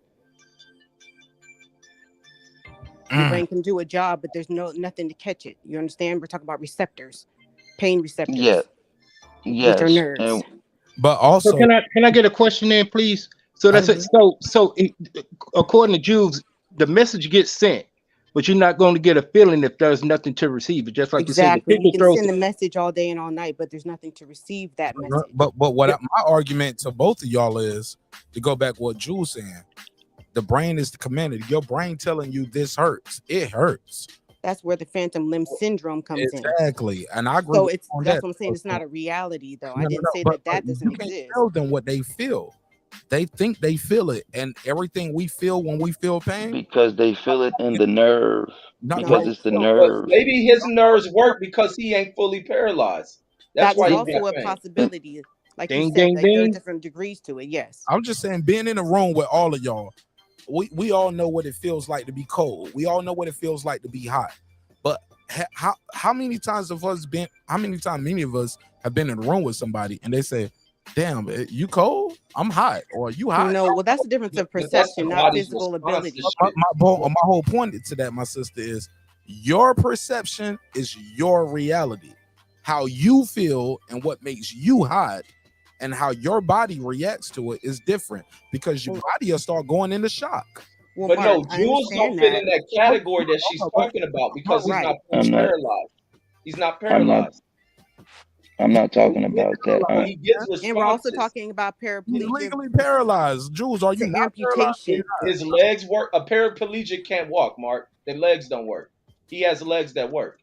So of Well, can course I he's say gonna get something? paid to it. I just heard him say he can't wiggle his toes. Jules, are you paralyzed? I am a paraplegic. Why wouldn't you? I'm paraplegic.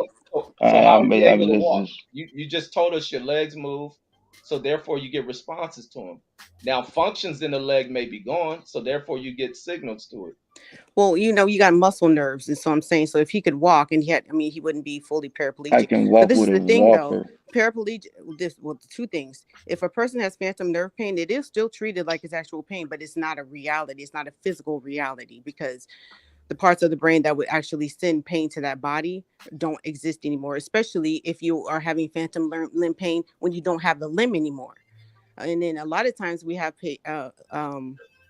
paraplegics who say, yeah, I can feel or whatever, and they've got sores all over their legs or burn marks or or whatever, because they don't have nerve stimulation. So they didn't know that their body was in danger because they can't feel it.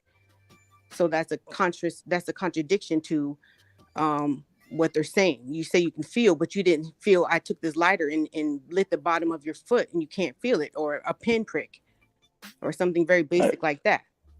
And that's very well possible, but like in a certain That's a situation, danger. You're a it danger might to not. yourself then. It might, like, you might not feel it initially, but after, like you said, if you put a lighter to somebody's foot, they might not feel it when you initially do it, but after maybe 10, 15 seconds of feeling it, they might catch it. You know what I'm saying? Well, it's not Where about. Oh where you shit, then gonna it's feel it at though? Where you feel it at? That no one ever well, said that. You're talking about delayed sensation, but these people are not having delayed sensation. They simply don't have it at all. Just like a diabetic, when you have diabetic neuropathy, it's dead. It's dead, and eventually that foot will start to die, and that's why they start to have to amputate their toes, because there is no blood flow and there's no nerve sensation to that part of the body anymore. That's a physical manifestation of what's going on, no matter what you think is going on. If we keep that foot there just because you think that you can feel on it and you have necrosis going on, it will spread up and you will die from it. You'll get sepsis and you'll die. Right. I get what Food Revolution is saying. She's saying the amputation and being paraplegic is two different things. It's not the same thing. Understood. Yeah, that's exactly what she's saying. And then she's saying what she's saying is that if it's your mind playing tricks on you, because No, I'm saying whatever you're phantom feeling limb pain is there is not there. Yeah, I'm saying phantom limb syndrome is not real physical That's pain. pretty. That's pretty much Right. what It's me not and her was really right discussing, though. because the Physical limb limb is syndrome. gone. Well, that's what we was Well, whether discussing, the the limb is phantom gone or not, syndrome. But in Jules' case, he gets actual pain because No, but me and her wasn't debating my situation. We were just debating the phantom limb No, I would situation. never debate your situation. Sorry. No, I was saying that wasn't part of our debate. The debate was the phantom limb syndrome. That's what we were going. That's what we were talking about. We weren't talking about paraplegics. We were talking about amputees. I just stated that I was a paraplegic, so I know a little something about the nerves. That's all I was stating. Me and her wasn't going back and forth about that. It was just the phantom nerve syndrome. Fair enough. All right, let's pass it around. Go ahead, Food Revolution. But No, salute. I learned something. I'm going back in the comments, and I got to make a phone call. So salute. Thank you, Food Revolution, for the education. And appreciate it. And I'm not being facetious. Hey, my question to you, Jules. Hey, look, What's up, bro? Before I let you go, I was under the impression that somebody who was if you're not talking, please mute your mic. Or if not, I can mute you for you. My question to you, Jules, I was under the impression that somebody who was quote unquote a paraplegic, their hips, their legs had no feelings at all. Like you had to be that's the key thing. Like I have no feeling in my legs. That depends on, I guess, it depends on the area of, you know what I'm saying, the spinal cord that gets injured. So I didn't know that. So I'm not sure. I don't, bro. I don't understand. I'm a L2 paraplegic. I don't even know what I can. That's the L is the level, and the 2 is the vertebrae, I believe. But that just describes where my injury took place at that caused me to be a paraplegic. You know what I'm saying? Because you got different areas of your back that can be injured that can cause you to be a paraplegic of a different level. Okay. But I don't know. In my case, something went wrong or something went right. Or if you want to say it, I can control my legs for the most part. That's cool. That's cool. Before I let you go, I gotta ask you this: true or false? The whole phase helps you understand what stimulates you emotionally, sexually, and mentally. Our whole phase is important to relationships. Go ahead. Before you settle down, his whole phase is not into relationships, but they are in for people, for themselves. Not in a relationship. You can't be a hoe in a relationship. That ain't. But if you're having your whole phase and you're just going through your whole phase, yeah, but not in a relationship, no. All right, thank you, bro. I appreciate it. I'll see you on the next one. Yes, sir. My nigga. Food Revolution. Go ahead. Matter of fact, before I go to Food Revolution, Pittsburgh T, let me get you involved in this. True or false? The whole phase helps you understand what stimulates you emotionally, sexually, and mentally. Is it important? I think it depends on the person, and it depends on how long. Because I know some 40-year-olds that still doing whole faces, if that's what you want to call it. No. It depends on. No, they Yeah, just it depends on. they hoes at that point, bro. That's what I'm saying. Like, but at what point is it a phase, and what point is that actually you? So it depends on the person. Some people actually have that. I think that's more of an inflection point, and more of a. I think everybody explore their bodies, they explore themselves in their 20s, and we just gotta let people be people, man. I think there's too much judgment already in the world when it comes to that kind of stuff, and that's just people being people and figuring stuff out. All right, let's bring it back home. Food Revolution. Let's talk to the lady on the panel. How you doing, my sister? I'm good, Mark. How are you? I'm good. Can we fix these hoes? Man, that light ain't. You gotta fix these hoes. But he gotta fix these hoes. You gotta fix these hoes, Food Revolution. But he gotta fix these hoes. Talk to me, man. What's up with this whole phase shit? Is it true or false, in your opinion? I don't know anything about a whole phase, but I do know about people, I guess, lying. You sexual got exploration. Your family that are hoes and they been in the whole phase, and y'all call them hoes at the family reunion. Like, look at this hoe. No, Like, I don't judge people. You do what you do. It's Okay, not my business. well, you been at the dinners and everybody else called them hoes, and they judged them, and you sat there and listened. Well, that's the thing you can't prove, and I'm not in the bedroom with anybody. What do you mean by Prove that? that they're a hoe or not. What a vertebrae or what portion? Spinal. Yeah. You know what? You ain't never had a menage. That is none of your business, sir. Yeah, right. Reggie trying to do it. Jose, we just met her. That means that was her whole phase. No. We're not gonna put a case on it. We're not gonna do that. Reggie trying to run her off. Look, Food Revolution. Listen to me. Ignore the guy with the logo that looked like grits. Whole phase. True or false? Does the whole phase help you understand what stimulates you emotionally, mentally, and sexually? Well, the only reason why I differentiate from the word or title "hoe" versus sexual exploration, because you may not have had sexual exploration with a lot of people. You might have been married young, like you said before, and maybe you were married for 10 years and you guys explored, but that doesn't necessarily mean that you were being a whore. You might not have even brought anyone else into your bed, but you have had lots of sex and experiences.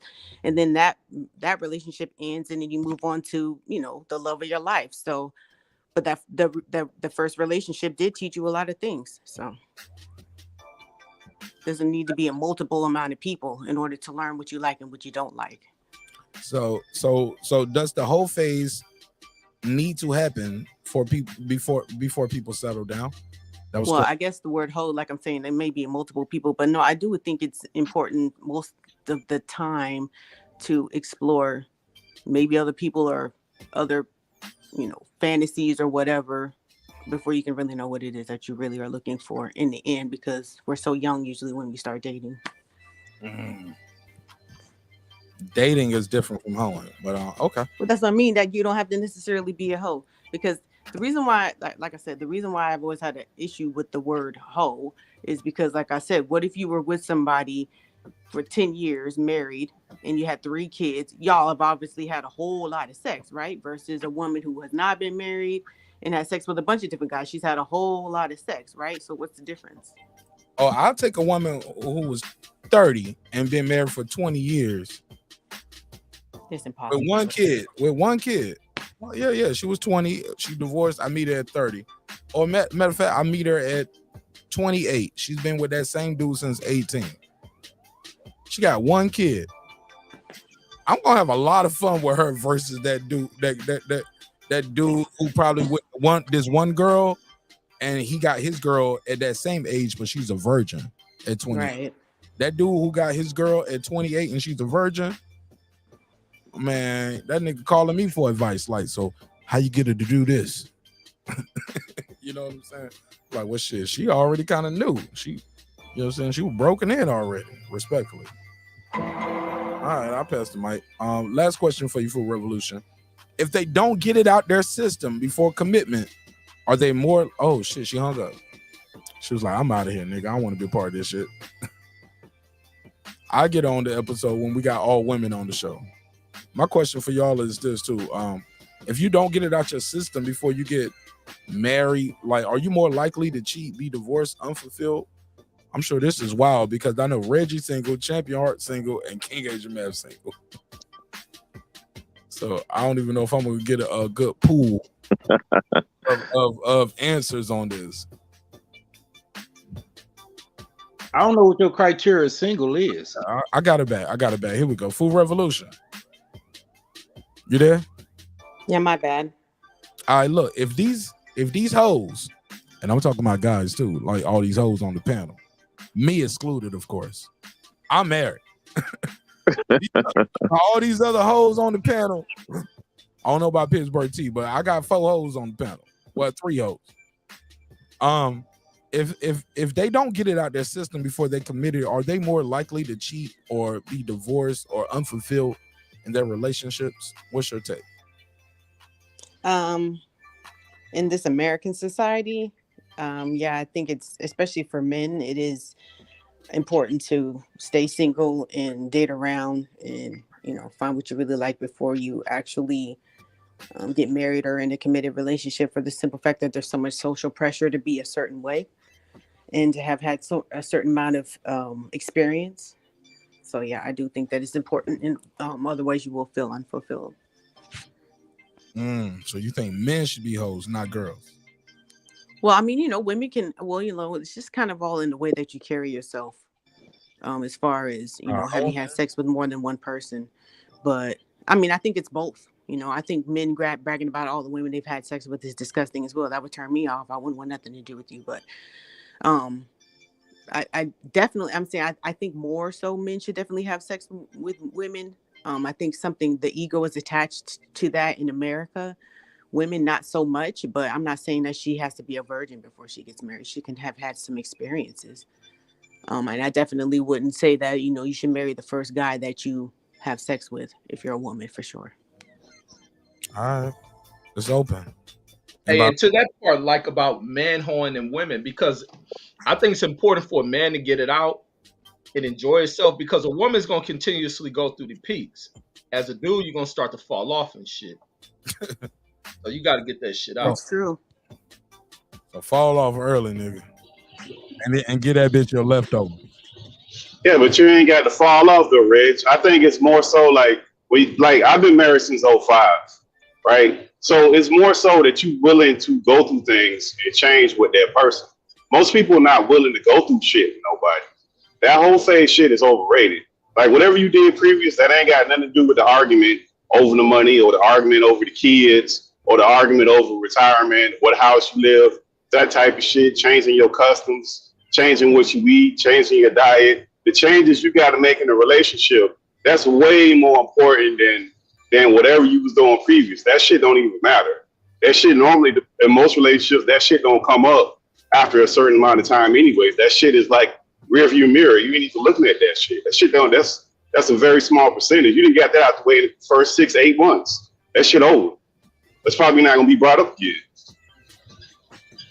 No, well, I think that whole phase is an actual relationship. You have an actual emotional attachment to that person. Most of the people that you're having a whole phase with or whatever, you're not emotionally attached to them. That's why you're able to move through them so quickly. Versus choosing somebody that you want to spend the rest of your life with. That takes an actual some effort, and you're not sitting up there trying to make no effort with somebody that you just want to have sex with. You know that already when you're just having sex with them, especially men. But like I said, I don't think you should marry the first person you have sex with, for the simple fact that a lot of times, for the first 90 days or whatever, it might not you might not be able to differentiate love with lust. So you have to get to know a person before you realize, dang, I'm glad I didn't marry them because I was just in lust with them, versus like, oh, I'm glad I stuck it out because I really do love this person. I think whole phase is important in marriages. With the two couples, you gotta be on some old nasty, getting it out your system with one another to where you can move behind. You can move to where you're beyond it being a sexual thing, where we done fell off, or you're not giving it as good as it used to be. You got to get a lot of that shit out sometimes in a marriage. You gotta beat that. You gotta beat that But shit that's up. that's not whoring. That's just sexual exploration. That's why I said from the beginning, what's the difference between a whore and people who just explore sexually? Right. You definitely, And I just want to echo your point. Sister, like, what's the difference between people to say, hey, look, I'm not a hoe. I just don't want to get married. Like, I know a lot of brothers be like, hey, look, I ain't no hoe. I just don't want to be tied down to one woman. Like, that don't mean, like, Reggie, you ain't no hoe, right? I used to be. I'm I ain't talking gonna about, lie. but you're not now, and you still don't. I've heard you clearly say several times, like, nah, fuck that. I ain't trying to ever get married. If I got my way, I ain't never get married. No, I don't. You know, if I this is the one thing about that, like when I make that statement, if I come across a woman who's genuine and I just dig her and shit, but the other factor is that I got kids with somebody else, so that's the other thing why I don't push in relationships like that. I gotta ensure my kids. It's just me on keeping shit player about it. But First time you I know, heard I that. want to run away from marriage. Like I ain't against marriage like that. Okay, that's the first time I heard it. I always heard you say, like, fuck that. I ain't trying to get married. Yeah, I'm No, not that gonna was me rush saying. into it. Like That was I me had to saying fuck that. with a chick for a number of years. Might even have to do 10 years or some shit before I do it. Yeah, I did 7, bro. I did 7.5. Actually 8 before I was like, all right, you good. You know what I'm saying? Yeah, that's a smart way to do it. 8 years, nigga. Like, we good. But see, it's to the point now, like, Hey, and Reggie, and then you we know, were together 5 years before we had a baby. You know what I'm saying? yeah, no, you did it right. Because it's the other side with marriage. It's like I don't want to marry nobody and I'm on financially. Because I don't want to, if I'm on financially and I didn't accumulate a number of things financially, then I'm gonna be like I ain't marry nobody because I don't want to deal with someone where it's like I'm sponsoring them. Well, bro, but Reggie, you can lose it all tomorrow. I don't care how much you got. You can lose and it that's for my tomorrow. kids. My kids gonna get it. No, I'm saying no. When I say you lose it all tomorrow, like, not you dying and your kids get it. Like, you can lose it all tomorrow. Them people come take your shit. Them people say you didn't do this right. You didn't pay your taxes. You didn't file this right. Or you said this wrong. Now you're canceled. Like, we've seen multimillionaires, whether they play football, basketball, whether they were journalists, like, we've seen it in our lifetime. Motherfuckers going from being that nigga to like, that nigga? You know what I'm saying? They never thought it was gonna be them. And they had millions. They, like, for some reason they ended up being that other dude. So, like, you never know. Like, you get what I'm saying? That's what I'm saying. It's good to, like Brandon and Sir was saying, it's good to build with somebody, like, versus like, but even if you got it all, like, because you can build it with the person and they can leave you once you fall off. You know what I'm saying? I don't care how much money we got. Shit, look at Derek Chauvin. He wasn't no multi-millionaire. That nigga had a crib in Minnesota. He had a crib in Florida. He killed George Floyd. He lost it all, and his wife left him while the trial was going on. It's like, nigga, I can't be a part of this. I changed my name and everything. people can leave you for no reason at all. I'm sorry. I was saying people can leave you for no reason at all. It doesn't necessarily have to be you falling off. Yeah, I just go into the extreme though. You get what I'm saying? Shit, you could have a stroke, and your wife saying your face slanted right now. I don't like that, or vice versa. The husband don't want to be with a woman no more because her face slanted. You Like fucking on my photo. His wife left him. Yeah, his shit was case in point with what you're saying. As soon as that shit happened to him, girl stealing his money and all that shit. I didn't even know that happened. I just know I got somebody in my own family, and he's my blood, but his wife was, married in the family, of course, and she had something happen, man, and she lost, like, her face shifted. You get what I'm saying? She still had feeling on the side of her body, but she had a mild stroke, but it affected her face more than anything. And he was like, "This ain't what I signed up for." And they both taught at the same school for a while till he transferred, and they had a child, which is my cousin, at the same school. You get what I'm saying? Shout out to my cousin Ty. And see, that's when you know, like, a love is fake. And that's what I be talking about, like, exactly. with marriage and shit. Like, my thing ain't to rush in. I don't want to marry nobody after a year, after 2 years, because I want us to go through shit. I want us to go through where the money done got fucked up. We struggling. We want to figure out how to make ends meet. We budgeting. We get but fat. that don't make it That don't make it fake though, Reg. Just because somebody left, like to Mark's point, if you get in a certain situation and you never gonna thoroughly talk about. That's some No, fake shit. but Reg, you never gonna talk everything out, Reg. You never gonna talk everything out. So you're gonna be in certain situations and they're gonna happen, and you never know how people gonna react. You can have an idea, you can have an assumption, but you never know what their tolerance level for putting up for certain shit. That's 100% Like true. some dudes that have like kids all over the place, and the woman stay right there like nothing happened. Some chicks ain't down for that shit. Dudes will lose their job, never have a job. Some women with that shit.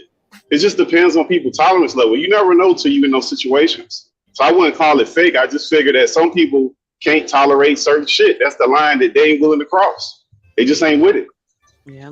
No, I mean, I feel you on that one, but in the same sense, man, if you like marriage is vows and people don't really stick by this shit. It should just it's poetic shit.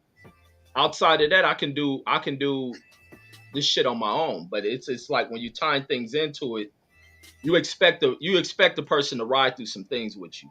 Hello. And a lot of times you find that's not what people are finding out. They're not discovering that with some of the people they may find themselves with. Maybe the love is just based on the physical attraction. That person gained a little weight and you're talking about them. But Reggie, all I'm trying to say is what you said is the gift and the curse. It's part of the problem when people saying I can deal with this alone. That's probably one of the biggest breakdowns of the American family.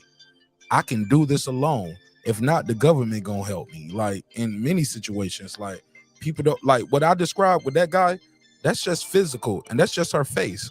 He ain't dealing with no bills differently. Like shit. Like he ain't dealing with nothing differently other than her face.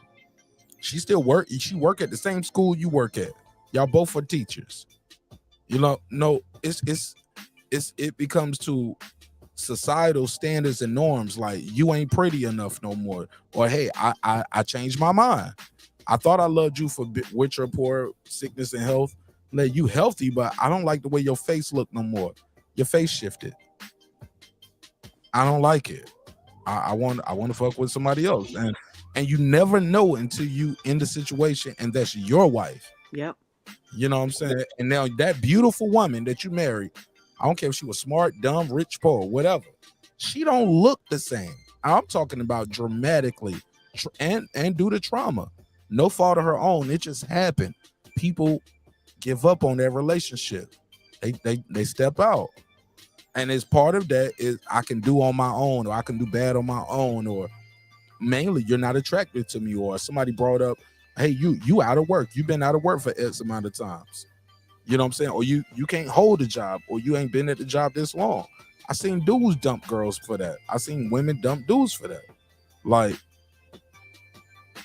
yeah, but even in the sense of like that, you said that was your uncle, right? The best shit you said, my bro, that I agree with 1,000,000,000%. People are people, and everybody's situation is different. So I got to give your flowers for that. Yeah, that's why I got that approach on marriage. But even like in that, you said that's your uncle, right? Yeah, that's my uncle. Well, he's not he's like a cousin, but he's old enough. Like he's my mom age, so I always call him uncle. You know what I'm saying? But he's he's technically a cousin by blood, but I always call him uncle because my mom always said you got to put a handle on that name. You know what I'm saying? Out of respect. Even in his situation, like he's wrong, and it just shows. Yeah, I agree. Where his love stood on with that woman. She probably was trophy like, but it's like even with her face, say the attraction ain't there, but if a person who builds on true love, like what really push people towards marriage, is to where you're there for them, even if you may be getting pussy on the side of some shit, you don't leave that woman. You're supposed to stay there by her. Nah. You ain't getting no pussy on the side if you love her like that, Reg. I can't let that slide. Some people cheat without. I mean, it's foul though. But it's foul, bro. Yeah, no, it's foul. But to walk away from a woman, it'd be something you'll have to hide. Like you have to be a cheater that hides that What's shit. worse, walking away or bringing home fleas? No, I know. You ain't gotta bring fleas. No. You don't know you bringing fleas. That's why they call fleas, my nigga. I mean, but I mean, I wouldn't want to. If I'm building with a chick, we done grew to love each other, this and that, because your face got fucked up. I'm not just gonna walk away like that. Like we or because you become a paraplegic or a quad. I'm gonna push her in that motherfucking wheelchair. Yeah. Well, the sex part of it is where people have a hard time. I be a Food Revolution. Food. Yeah, I'm listening. I be right there at the hospital. I'm like, what about her jaws, doctor? How does her mandible and maxilla work? Is that working? No, listen. I was gonna say. I know of a couple that I'm be face fucking all night. The way that they engage with each other. He's a paraplegic. They didn't get into the marriage like that, but he just watches her not have sex with other people. I've heard of that too, but he just watches her masturbate, and that's his. He gets off of that, I guess, mentally. He can't, get an erection, but he says as long as you don't have sex with the people, you just masturbate in front of me. Can he eat the pussy though? I can imagine he can. He's not a eat some pussy. Even if I eat some pussy. I ain't got no limbs. Let me eat some pussy. I just want to eat some pussy right now. I never thought I'd say this. Just let me taste it, baby. I can imagine he can, but you know what I'm saying?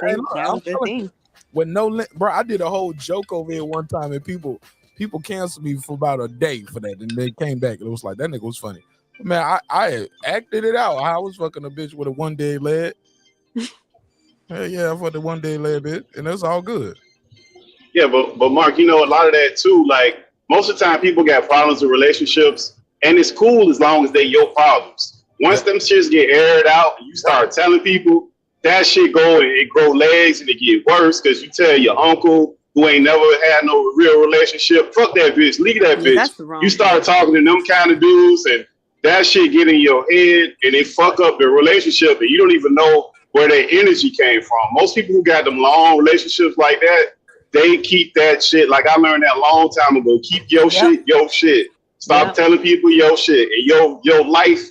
Cause then you forced to be in the box with this person. It's like being you in the box with them. Y'all got to figure it. Ain't nobody coming to help y'all. Y'all got to figure this shit out. If you keep people out, whatever discrepancies you got, minor, major, whatever the fuck it is, y'all will figure that shit out. But once you start interjecting people and their fucking opinions and shit, then you get that doubt, and that shit it grows. It gets worse. It gets worse, and nothing's major until you make it major in relationships. When you make shit major, then it becomes major. Because what I might think is a major issue, it might not be nothing to you. It might be something but if I keep interjecting and bringing your issues in my relationship, it's not going to add to it. Because most people are toxic anyway, and they just want you to be like them. Like, fuck that bitch. I told you that ain't this where you want to be at over here. Fuck that. Hey, look, I couldn't think of a perfect way to close it other than that. Everybody give me y'all final thoughts, man, because we can close it with that. That was the sledgehammer. I love that. Yeah. Go ahead. Yeah, I was gonna say that was perfect because I remember that dude. What's the cat's Hammer used to dance with? The dude with the hair. And there was this chick I was with during that time. I remember he's seen us. I guess he seemed like, man, we was a dope looking couple and shit. And he was like, his words to us was, keep people out y'all shit. And the thing like Pittsburgh T was saying. He said what? Keep people out. He was saying just what Pittsburgh T was saying. Keep outside people out y'all shit. And the minute she was like, speaking shit, people got opinions because of what she talking. It was just to the point to where that relationship wasn't the same. It was just like my feeling towards keeping that relationship wasn't there. It was just like that shit went dead because now other people got outside opinions. And even for a lot of relationships, when a chick inject their friends, and especially they friends who can't keep a motherfucking type shit, and they got shit to say, or you running back saying shit that should stay amongst the couple, it'd be like, man, this shit is just like, it ain't the same. Like that's where death is at the door of that relationship. But no, Pittsburgh T, I felt when you were saying that shit. All right, so final thoughts, Reggie O, with the Killer Show, my good brother. It's always love on this side. Reggie, like, stop being nice to me. No, I'm gonna keep being nice to you. It's all love. I met Reggie in person. I can't wait to meet the rest of y'all in person. But Reggie, I told him in real life, and I told him on this shit. It's always love on this side. Can't pay me enough to do a diss video about Reggie Owens. Nope, not gonna do it. Jordan versus LeBron, my brother. Who's the GOAT? Man, I was writing that in the chat. Man, why we always pit the great black motherfuckers against one another when they great? Hold on. Let me gaslight Reggie. Reggie, stop all that whole shit. Stop all that whole shit. This is the way it's always been done. Ali versus. What about Wayne Gretzky against who? I don't even know no hockey, nigga. But I'm talking about Garth Brooks versus who? No. Elvis versus who? Only black people do that Michael shit. Jordan. Michael Jackson. They put Elvis against Michael Jackson. They put LeBron. Look, they put Jordan against Bill Russell. They do it with music. They do it with Shania Twain versus I forgot. No, they don't. Yes, they do. Yes, They put Larry Bird against who? Magic Johnson. Nobody. I'm talking about somebody white, Caucasian like him. Nobody. They let their white greats stay as white greats. What's the dude that? Hold on, no. What's the white dude? That's the logo. Jerry West. It's like Jerry West. They never They don't compare compare him to nobody. See, y'all want to be argumentative. We can be argumentative. I can't prove you wrong. I can't say you right or wrong. I'm just telling you. For every debate that you talking about, they would say Jerry West, Larry Bird. They'll put them against the Tom Brady's and shit like that. Tom Brady versus Joe Montana. Like it's out there, man. I just don't follow, and I'm not white. So you asking me about the white guys, I can't answer that. But far as the black dudes, LeBron versus Jordan ain't the first thing.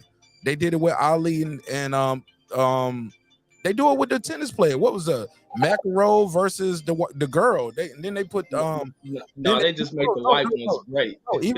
No, Pete Sampras versus Andre Agassi.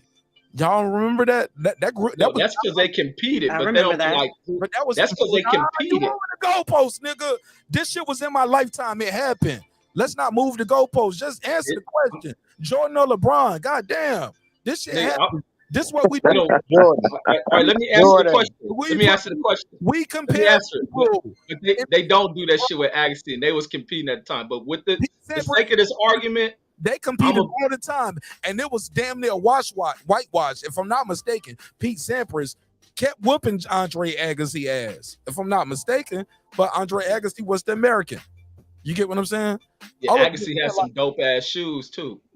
Nigga, see, look at you. All I'm trying to say is comparisons happen in sports. Let's not discount the topic. Don't shit on me, Marq Nash, the content, the neighbor. Just answer the question. All right, let me answer it. This, like on some real shit. I'm gonna be biased because I grew up on Jordan. Jordan was the man, still is the man, even been gone for what, maybe 20, 30 years. But when it come down to LeBron, that motherfucker LeBron a bad dude, man. I mean, to see a dude, what is he, 6'10", be able to move down the court. He's almost unstoppable.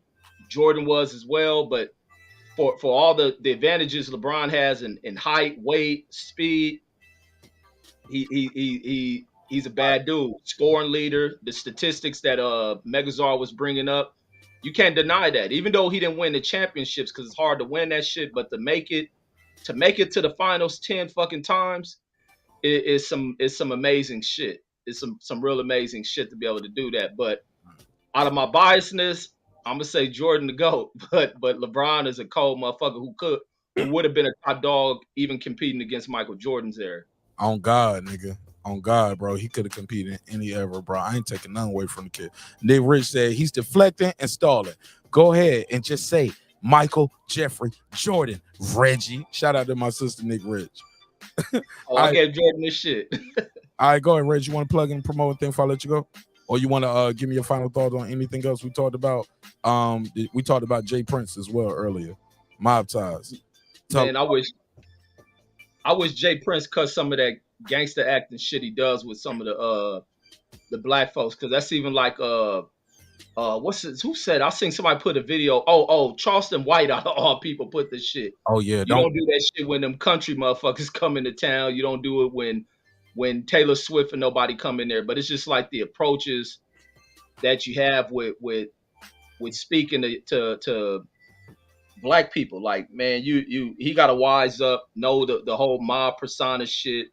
Don't let it go to your head. You are already highly respectable on a street level thing, but you pushing it. This is a young dude with the what's the name? Offset, I think, or is that the Takeoff one? What, I get their names.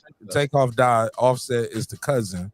Okay, Offset then. Quavo is Offset's cousin, but he's also Takeoff's uncle. Okay, yeah. So Offset, the one he was tripping on, like blood family. Yeah, this they blood.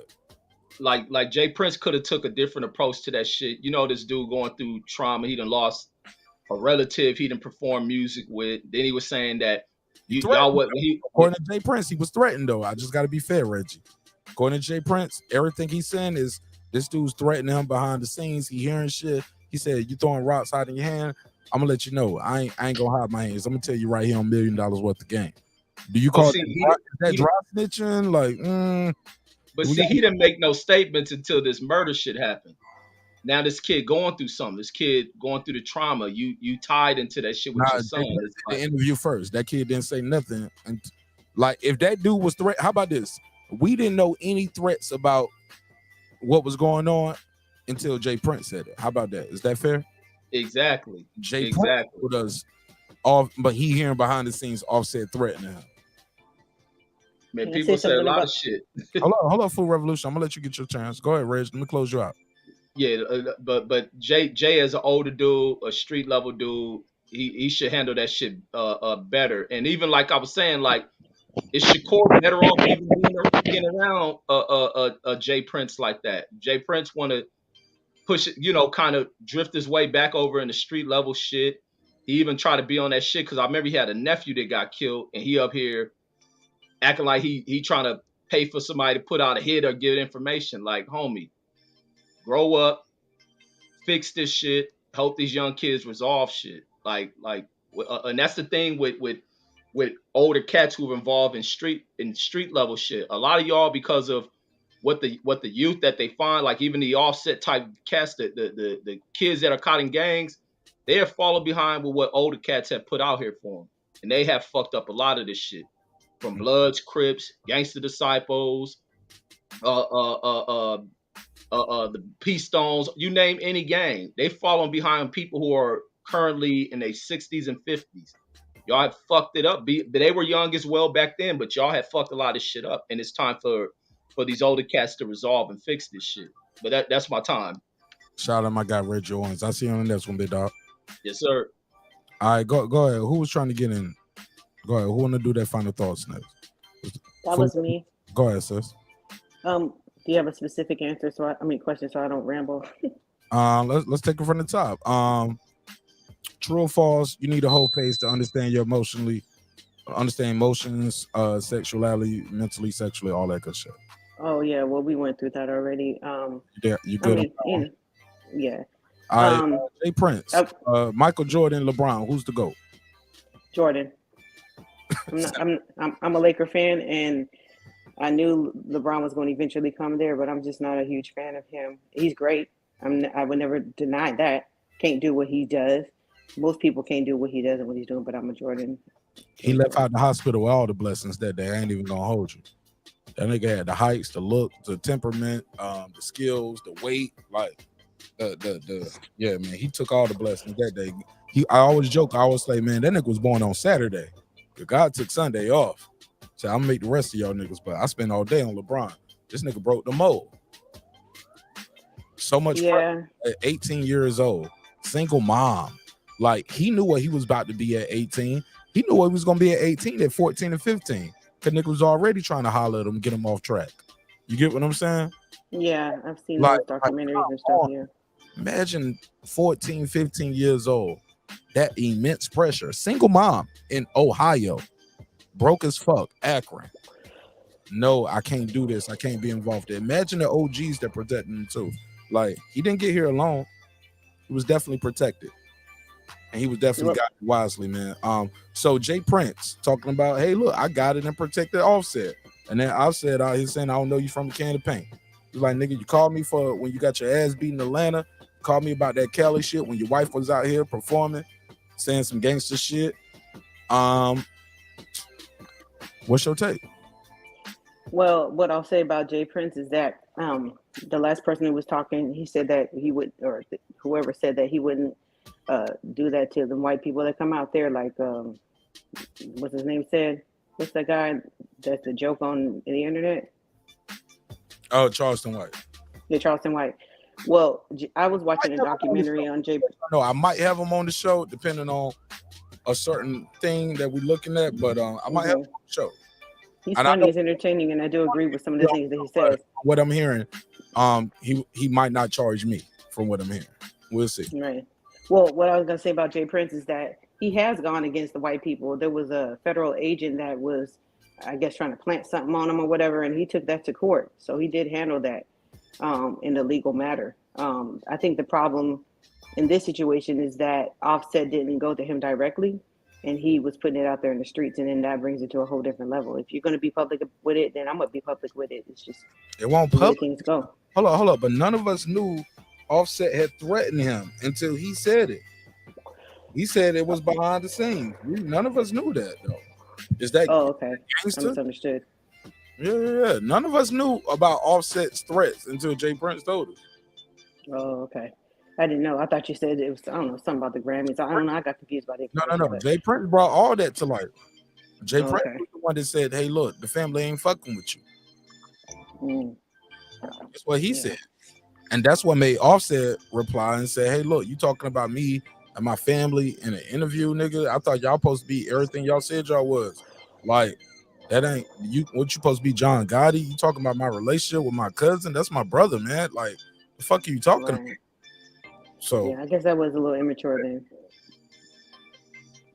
Okay, I'm just trying as far as that goes. But as far as someone had mentioned about bringing other people into your relationship problems, I agree with that. My sister's been married 26 years, and I know little to nothing about her marriage and the things they've gone through, and even the things that they have gone through. It's none of my business to talk on, because what'll happen is if you have a homegirl, supposedly, and you see her man out there doing her wrong, and you go to her, usually she's going to stick with that guy until she's had enough. People got to get sick and tired of being sick and tired. So I learned to keep my mouth closed about other people's relationships. And that's kind of where people are like, well, if you're my friend, then you would tell me. But you kind of choose the friendship, but a lot of times women say, go ahead and leave him, because they see you crying and snotting and damn near on suicide watch, and you're like, fuck it, just leave him. It's not a dig at the man, and the man takes it like, well, she's telling you what to do, and well, she's just trying to get her friend out of pain. She's not trying to tell her friend what to do per se. She's just trying to get her friend not to hurt, and it just seems like if she leaves you and moves on to someone else, she won't be in pain. But I've learned to just keep my mouth shut about it. Just y'all do what y'all want to do. All right, well, I appreciate you. Want to plug and promote thing before I let you go? No, I'm good. Thanks for having me on the panel. I see. Man, I wouldn't have it no other way, my sister. How about that? Thank you, Mark. All right, peace. All right, King Agent Mav, Pittsburgh T, Champion Heart. Who want to take us? Who want to get their final thoughts on anything we talked about? Yeah, man.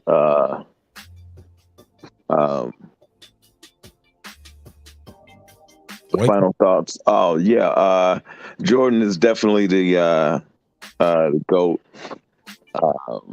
Okay. Yeah.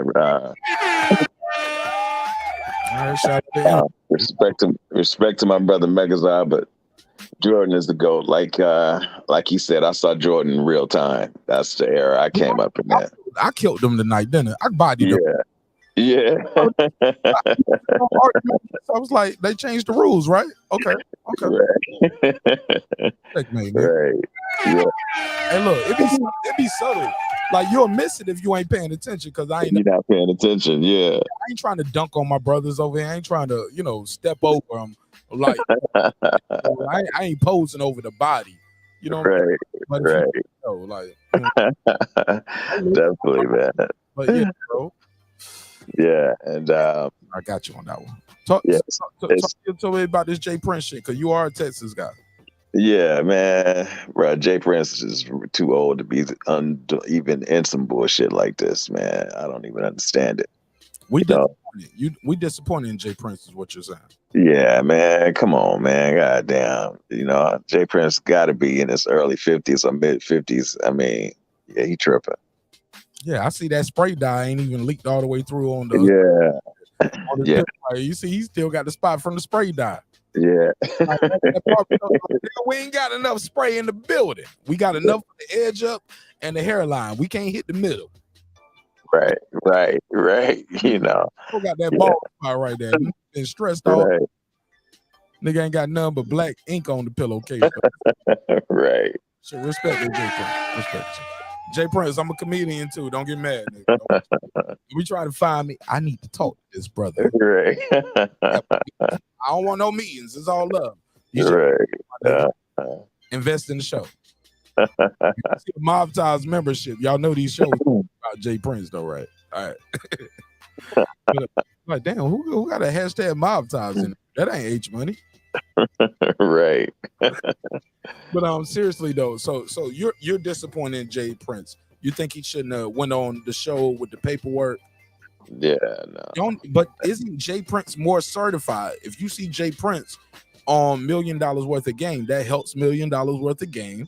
But it also lets people know, like, shit, Jay Prince up here with the paperwork. The paperwork got his son name in it. Motherfucker saying Jazz gave him the gun. He was like, well, if Jazz did give him the gun, he gave Quavo a gun. He didn't give this clown a gun. Like, he's trying to get ahead of the story. If not, you're going to be a Tory Lanez situation where next thing you know, you at trial and now you can't talk. Right. Like, sometimes getting ahead of the story means something. Because once that judge put that gag order, my nigga, you going to jail if you talk about it, if you tweet about it, if you rap about it. Like, you can't say shit. So maybe you need to get this out here. Like, hey, put the public pressure on the people and be like, I don't know. What's your take? Man, like I say, he too old for this shit, man. I mean, that's, he shouldn't have even been on that show. Let his son go and with all the paperwork and do all that, man. This is, his era is over, Champion Heart. I put myself on the line any day before I put my daughter on the line, bro. Yeah. I ain't my daughter go talk. I'm Marq Nash, nigga. Come talk to me. I'm the boss. I see what you're saying. Like, I'm saying, like, yeah, that's true. I know how to swim. I know how to navigate. Yeah, nigga, that's true. I'm good, homie. And if I can't swim, I can't navigate, somebody gonna scoop me up. I'm Marq Nash. My daughter, she ain't take it. She gonna drown, bro. Yeah, that's true. That's true. I can't let her do it. That's true. Yeah, you're right about that. I'm just trying to be fair on some G shit. Yeah, you're right about that. I ain't trying to lead the witness. I'm just saying. Nah, you're right. Like, I gotta talk. Y'all gonna respect me. Y'all gonna hear me out. But if my daughter up there, y'all ain't gonna respect her. But speaking of daughters, you are a father. Talk to me about those days. Yeah, well, I mean, I got girls, man, and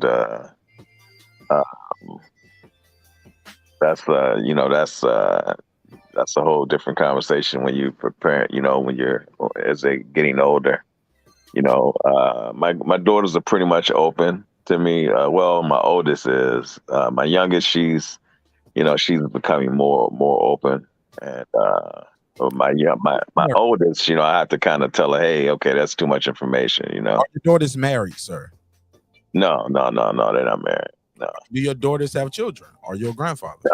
No, none of that. No. They say they're busy into their careers right now. He said none of that. They virgins. As far as yeah, they busy into their careers and they doing their thing. So they still lie to daddy. All right, go ahead. Yeah, they doing their thing. But respect. I was speaking on that whole face thing because like I was saying, in marriages where I've met people who are married and they're swingers.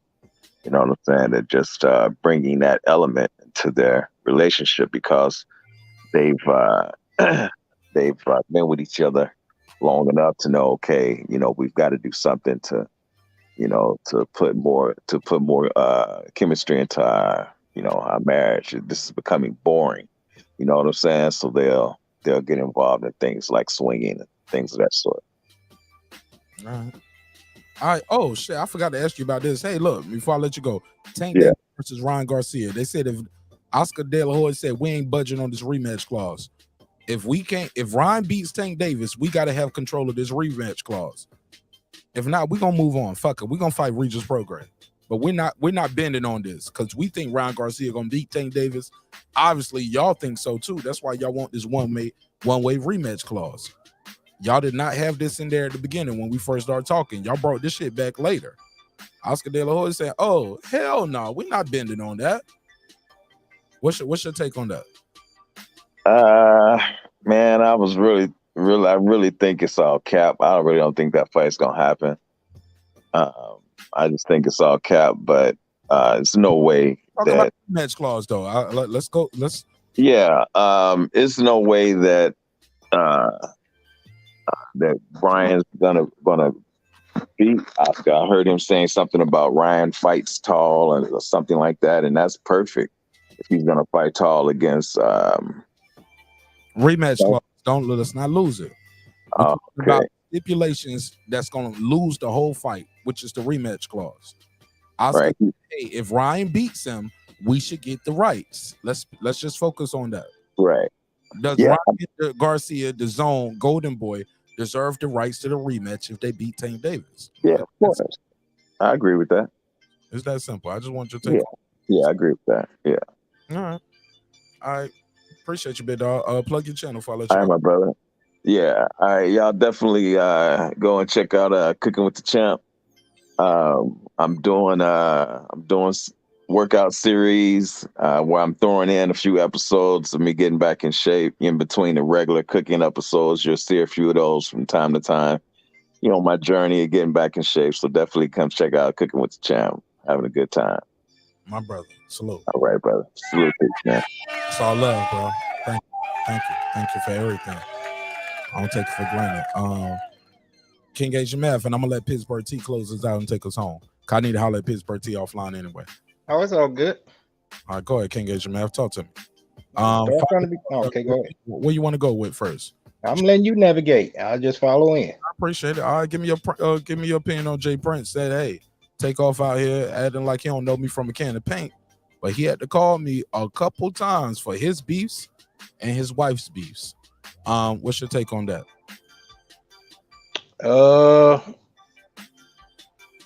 If you know that's a contingency question as well. We don't know what Jay Prince heard. I believe there are some things he probably have heard and probably was valid to him. Once again, I got to speak from that angle because I wasn't there. But if he heard something and he felt like it was a level of concern that needed to be addressed, then as everyone, that's your human right. Address it. At least he came forth and did it on the platform where, okay, now you know where I feel about this. Only way I have a problem with it is if it's just pure speculation, hearsay, and then he took it to that level. You know what I'm saying? But we don't know at what level did he hear this?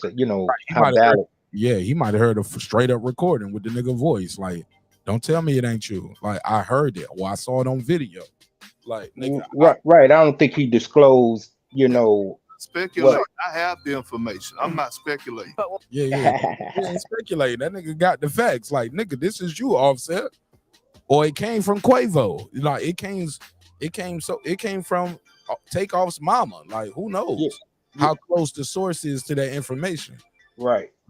So I ain't gonna just say he jumped out the window without a positive ID. I'm gonna give him that much credit because he is an OG. Exactly. So that's kind of like where I'm at with it. Once again, I got to reiterate, I wasn't there, but because giving him that credit, of his age and stature, I believe he heard something. It would validly probably check the sources 2-3 times and say, okay, enough is enough. Let me address it. Yeah. But on the latter end, if it was just some street talk, hearsay shit, he was wrong. Send somebody else to represent you to speak that. Or why you up there? Throw this in. Let somebody else speak for you. Throw an avatar out there to say that, because the dude is grieving, and you got to be mindful of that. You know what I'm saying? Now, if you got to protect your integrity by all costs, do I understand you grieving? But you got to cut this out. You know what I'm saying? All right, Jordan versus LeBron. Jordan all day. And I put it like this, and I ain't gonna take it long. It's almost like saying, hey, and also, Luke, congratulations to LeBron. Everybody know he got the scoring title, yada yada yada. Absolutely. What up, gang? People say his numbers is because of the changing of the rules that he was able to pad stats and all that, and that might be true. So you got to look at it. Jordan ran a marathon in a blizzard. LeBron ran his marathon on a nice spring, the best spring day possible, no rain, sunshine, and all that. So who gets more cachet in their marathon? Jordan. You know what I'm saying? And then you got to also take account to Jordan collegiate stats. I know said, no, we talking about pros and all this. No, we just talking about hooping, because Jordan could have went straight to the NBA, but he didn't. And if it well, because he didn't, then that disqualifies him and all that. Well, then you got to take account to where the rules change at. So I'm talking about from the time both of them. We ain't gonna go high school. We'll just say Jordan college years, start that, and then take it to the end, and then LeBron pro career, and take it to the end. See where it measures up. Jordan wins. Yeah. Even Olympics, you can even count the Olympics. Throw the Olympic stats in there. But we talking about totality basketball player. I don't want to just say, oh, what this finals, that finals, and this, that. No, I'm talking about the total. I ain't even considering the rings. Totality, they might say LeBron edged then because he got more assists, more rebounds, more steals. Bam, that's pro. I say as soon as they picked up the ball from high school. Yeah. I think it'll still go to LeBron. I mean, you know what I'm saying? The numbers are out there, so you know what I'm saying? We can find that out. But I'll still give it to Jordan. I ain't mad at you. I appreciate you, big dog. Thanks for your time. Thanks for your energy. I think you said everything you wanted to say about the whole phase for the most part, or do you got anything else? Well, whole phase within the marriage? No. It ain't no whole phase in the marriage. That shit over. Like if you my wife, you ain't in the whole phase no more. But I'm gonna do a whole episode about this with just strictly that, and I'm gonna have the ladies on. They're gonna chop it up with us. I'm sure the ladies gonna see it a lot different than y'all niggas. So this part one, where the fellas got to talk, but I'm gonna do part two, and I'm gonna let the ladies run the floor. Yeah, but excluding the marriage, man, like I always say, I'm a live and let live type of person. You know, I'm not going to judge, and I feel like it's a human nature thing. You know what I'm saying? You know, what really constitutes a hoe? What's the definition of a hoe? Like the lady that was on the panel, what was her name? Food? What's her name? The lady that was just on her. I told her, man, I just want to call her something else. I just don't even want to keep typing Food Revolution. It's too many. There you go, Food Revolution. I just need to know that. Too many letters, too many spaces. I gotta keep all caps on. I gotta hit letter, space, letter, space, letter, space, letter. Space. Yeah, but to the point of what I was saying, it's like she say, if you just fucking a motherfucker 1,000 times one time, that's a lot of sexual experience. You know, is you getting rid of your whole? Is you getting your whole phase off within that? You know, that experience. You know, or you know, what's the difference with multiple people? You know what I'm saying? I think you know your conduct and character going into you know your sexuality, that plays a part in determining, you know, does that indict you as a whole or not? You know what I'm saying? But I feel at a certain time in your life, before you say, hey, I want to be monogamous, you gotta get your experience in before you saying, oh no, I know how to be faithful and all that shit to death do us part. No, you just lying then. Because your sexuality is gonna fluctuate over time, you know. It's levels to it. You know, you're gonna learn different stuff, you're gonna, you know, see different stuff, and you're gonna get inquisitive about different stuff, curious, and you wanna try it. You know, the pressure's gonna be there. Pressure bust pipes. Fair enough. But if that's it, that's the last subject. Yeah, I'm closing this shit out, man. I've been trying to close this out for 20 minutes. All right, then. All right, much love and salute to you. You know, don't be a stranger, bro. It's all love on this side, all right? Oh yeah. You know, it's cuffing season, so you know I've been having other things to, you know, attend to and all that. It's over. It's springtime, nigga. Trying to get back out there with skinny bitches. What portion? Spinal. Hey, you forgot. I could text you what I'm working with. Now I can send you the images, but you know what I'm saying, we'll keep it covert. Send them naked, nigga. All right, then. In a minute. One love. Nigga, treat me like I'm in prison, nigga. I need the show. All right, appreciate it. Go ahead, Pittsburgh T. Talk to me, big dog. Yeah, man. Well, let's start with the LeBron MJ thing. I think LeBron got it, man. I think it's a different situation. A lot of things that MJ didn't have to deal with. MJ and LeBron are different eras, obviously. Just the media scrutiny and the environment. You got people that don't like LeBron right now, and they don't even fucking know why they don't like LeBron. Because you got literally sports reporters that come on every. They're not even sports reporters now. I don't even know what you call these dudes that be on these talk shows in the mornings. The FS1s and the ESPN and these round table dudes, because they don't even present themselves like they're sports reporters. But either way, you got these people who bashed LeBron every single day, just like you got people who talk about the Cowboys every single day. So at some point, people have been programmed that they don't even know why they get that hatred for that type of dude. And the 24-hour news cycle that a lot of these great players, they didn't have to deal with, and they wouldn't have been able to succumb it because of their deficiencies with gambling and all the other shit that they was doing, that they didn't have to get none of that scrutiny. You never seen this dude doing any shit off court.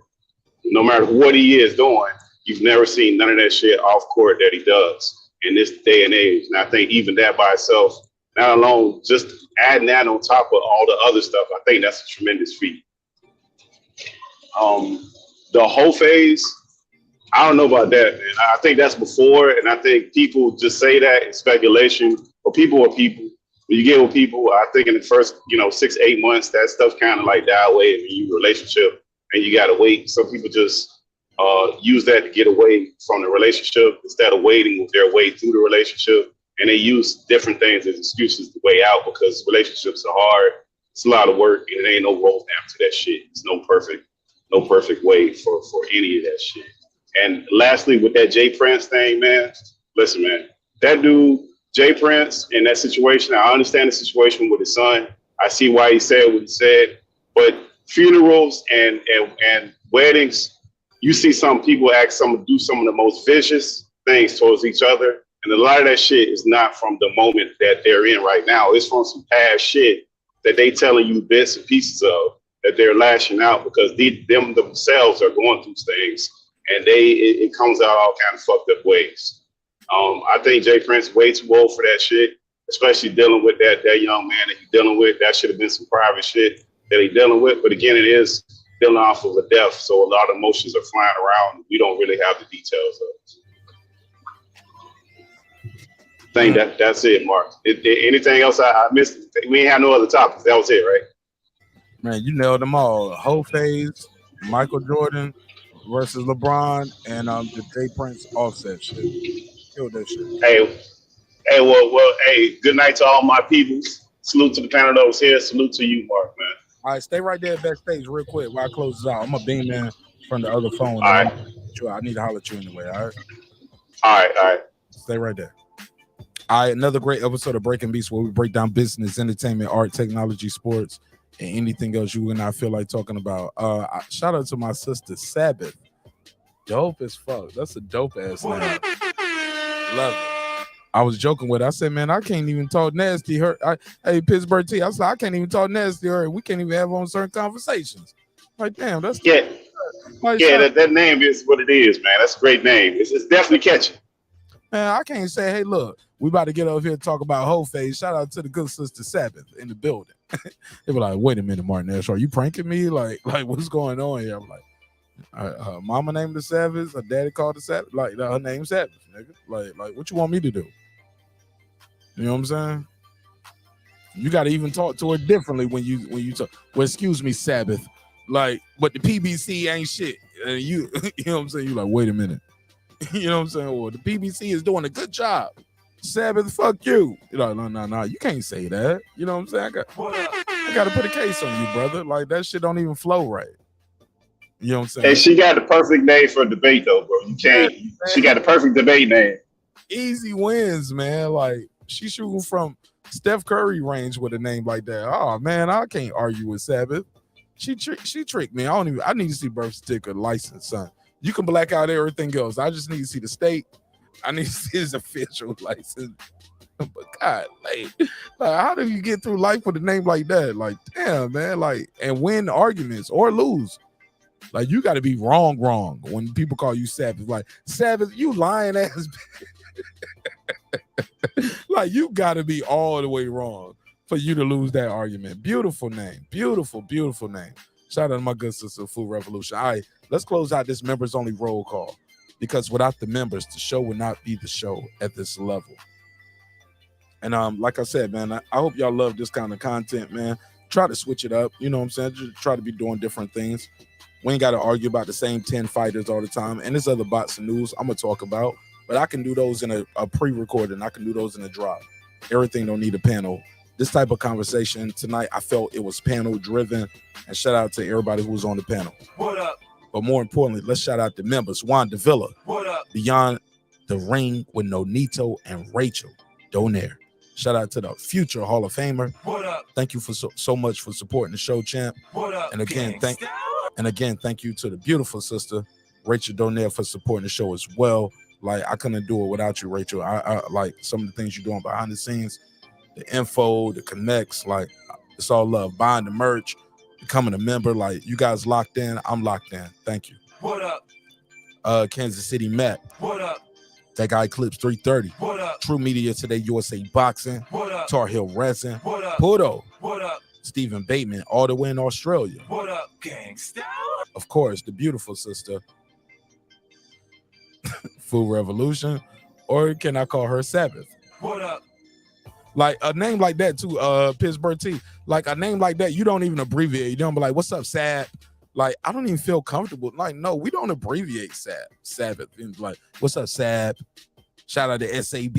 Like, you get what I'm saying? Like, no. Yeah, that's ultimate respect name. That's one of them ultimate respect names, but you can't cross certain lines. Your mind will just trick you. Trick your mouth into shutting up. Yep. Yeah. Like, I could even call Jesus Jesus, but I can't call Sabbath Sab. What up? You get what I'm saying? It just feels different. C Jones 0224. What up? KP from KC5, but he's back from Hawaii. Hope your trip was great, my brother. Welcome back home to the US of A. What up? Where the eggs are still $6 for a dozen. TJR. What up? Matt Wade got a nice country hip hop swing record out right there. Check him out. MATTWADE. Matt Wade. What up? DJ. What up? Karma Serene Saturdays. What up? Ill Status Boxing. What up? Ace Retro. What up? Tank the Sweet Science Examiner. What up? Beyond Above Media. What up? Pittsburgh T. He right here with me. What up, gangsta? SF City Slicker. What up? I Know Boxing. What up? Boxing Lounge. What up? It's Mex. What up? Mike from Boston. What up? Rider of the Storm. What up? Here, there. What up? Miss Queen Sunkiss. Thank you so much for sharing the link, my beautiful sister. What up, gangsta? Taylor Bell. What up? Maddie Yoel. What up? Cliff Bailey. What up? Con Shonery. What up? Lisa Bell. She never fails. What up, gangsta? Cooking with the Champ. Great appearance tonight on the panel. Shout out to Champion Heart, aka Cooking with the Champ. What up, gangsta? On the mic with Terrence Bailey Sr. What up? HOD. What up? Cooking with Sir Sr. You know you always kill it. What up, gangsta? My favorite frenemy, Brandon Washington. What up? This nigga crazy. He killed this shit tonight though. What up, gangsta? Brandon, when you on, my brother. It's all love on this side. Never forget that. Lady Shan Dundam Season. What up? D Bevel the Champ. What up? And of course, the big fish himself, my good brother Derek Lincoln. What up, gangsta? Appreciate you all. Thank you so much for supporting the show in a major way. All right, let's close it out. Always remember, man, respect is free. Right, yeah, you gotta respect that name. Respect is free. Disrespect gonna cost you everything, homie. Your family, your friend. Let me start this over now. Listen, respect is free. Disrespect gonna cost you everything. Your family, your freedom, most importantly, your finances and your life. So let's all respect each other. Let's show each other love. And look, sometimes we're gonna argue, we're gonna agree, we're gonna disagree. But one thing's for certain, two things for sure, homeboy. Dreams require sleep. Goals require your effort. Go out there and get your goals, homie. Don't be sitting around hating on the next man, baby. Like, cause trust me, that next man is gonna be just like me. I'm gonna be moving onward, upward, and on to the next episode. So let me give y'all my favorite closing thought. I built this shit. Me. Brick by brick. And I'll be damned if I let you tear it down just because you don't like the way another nigga talk. I say it every night. They don't believe me though. I'm not gonna let you tear this shit down because you don't like the way another nigga talk, whether it's on this show or the next show. Leave that drama at the doorstep, homie. It's all love on this side. It's your man Nash breaking beats. I'll see you on the next episode. Peace. This that squad side.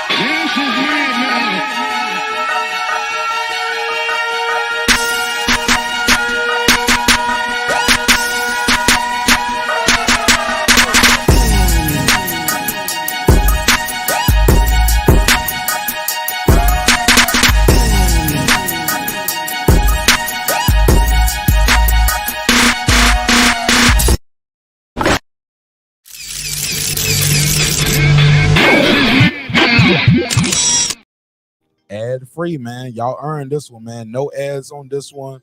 Like, y'all earned it. Thank y'all.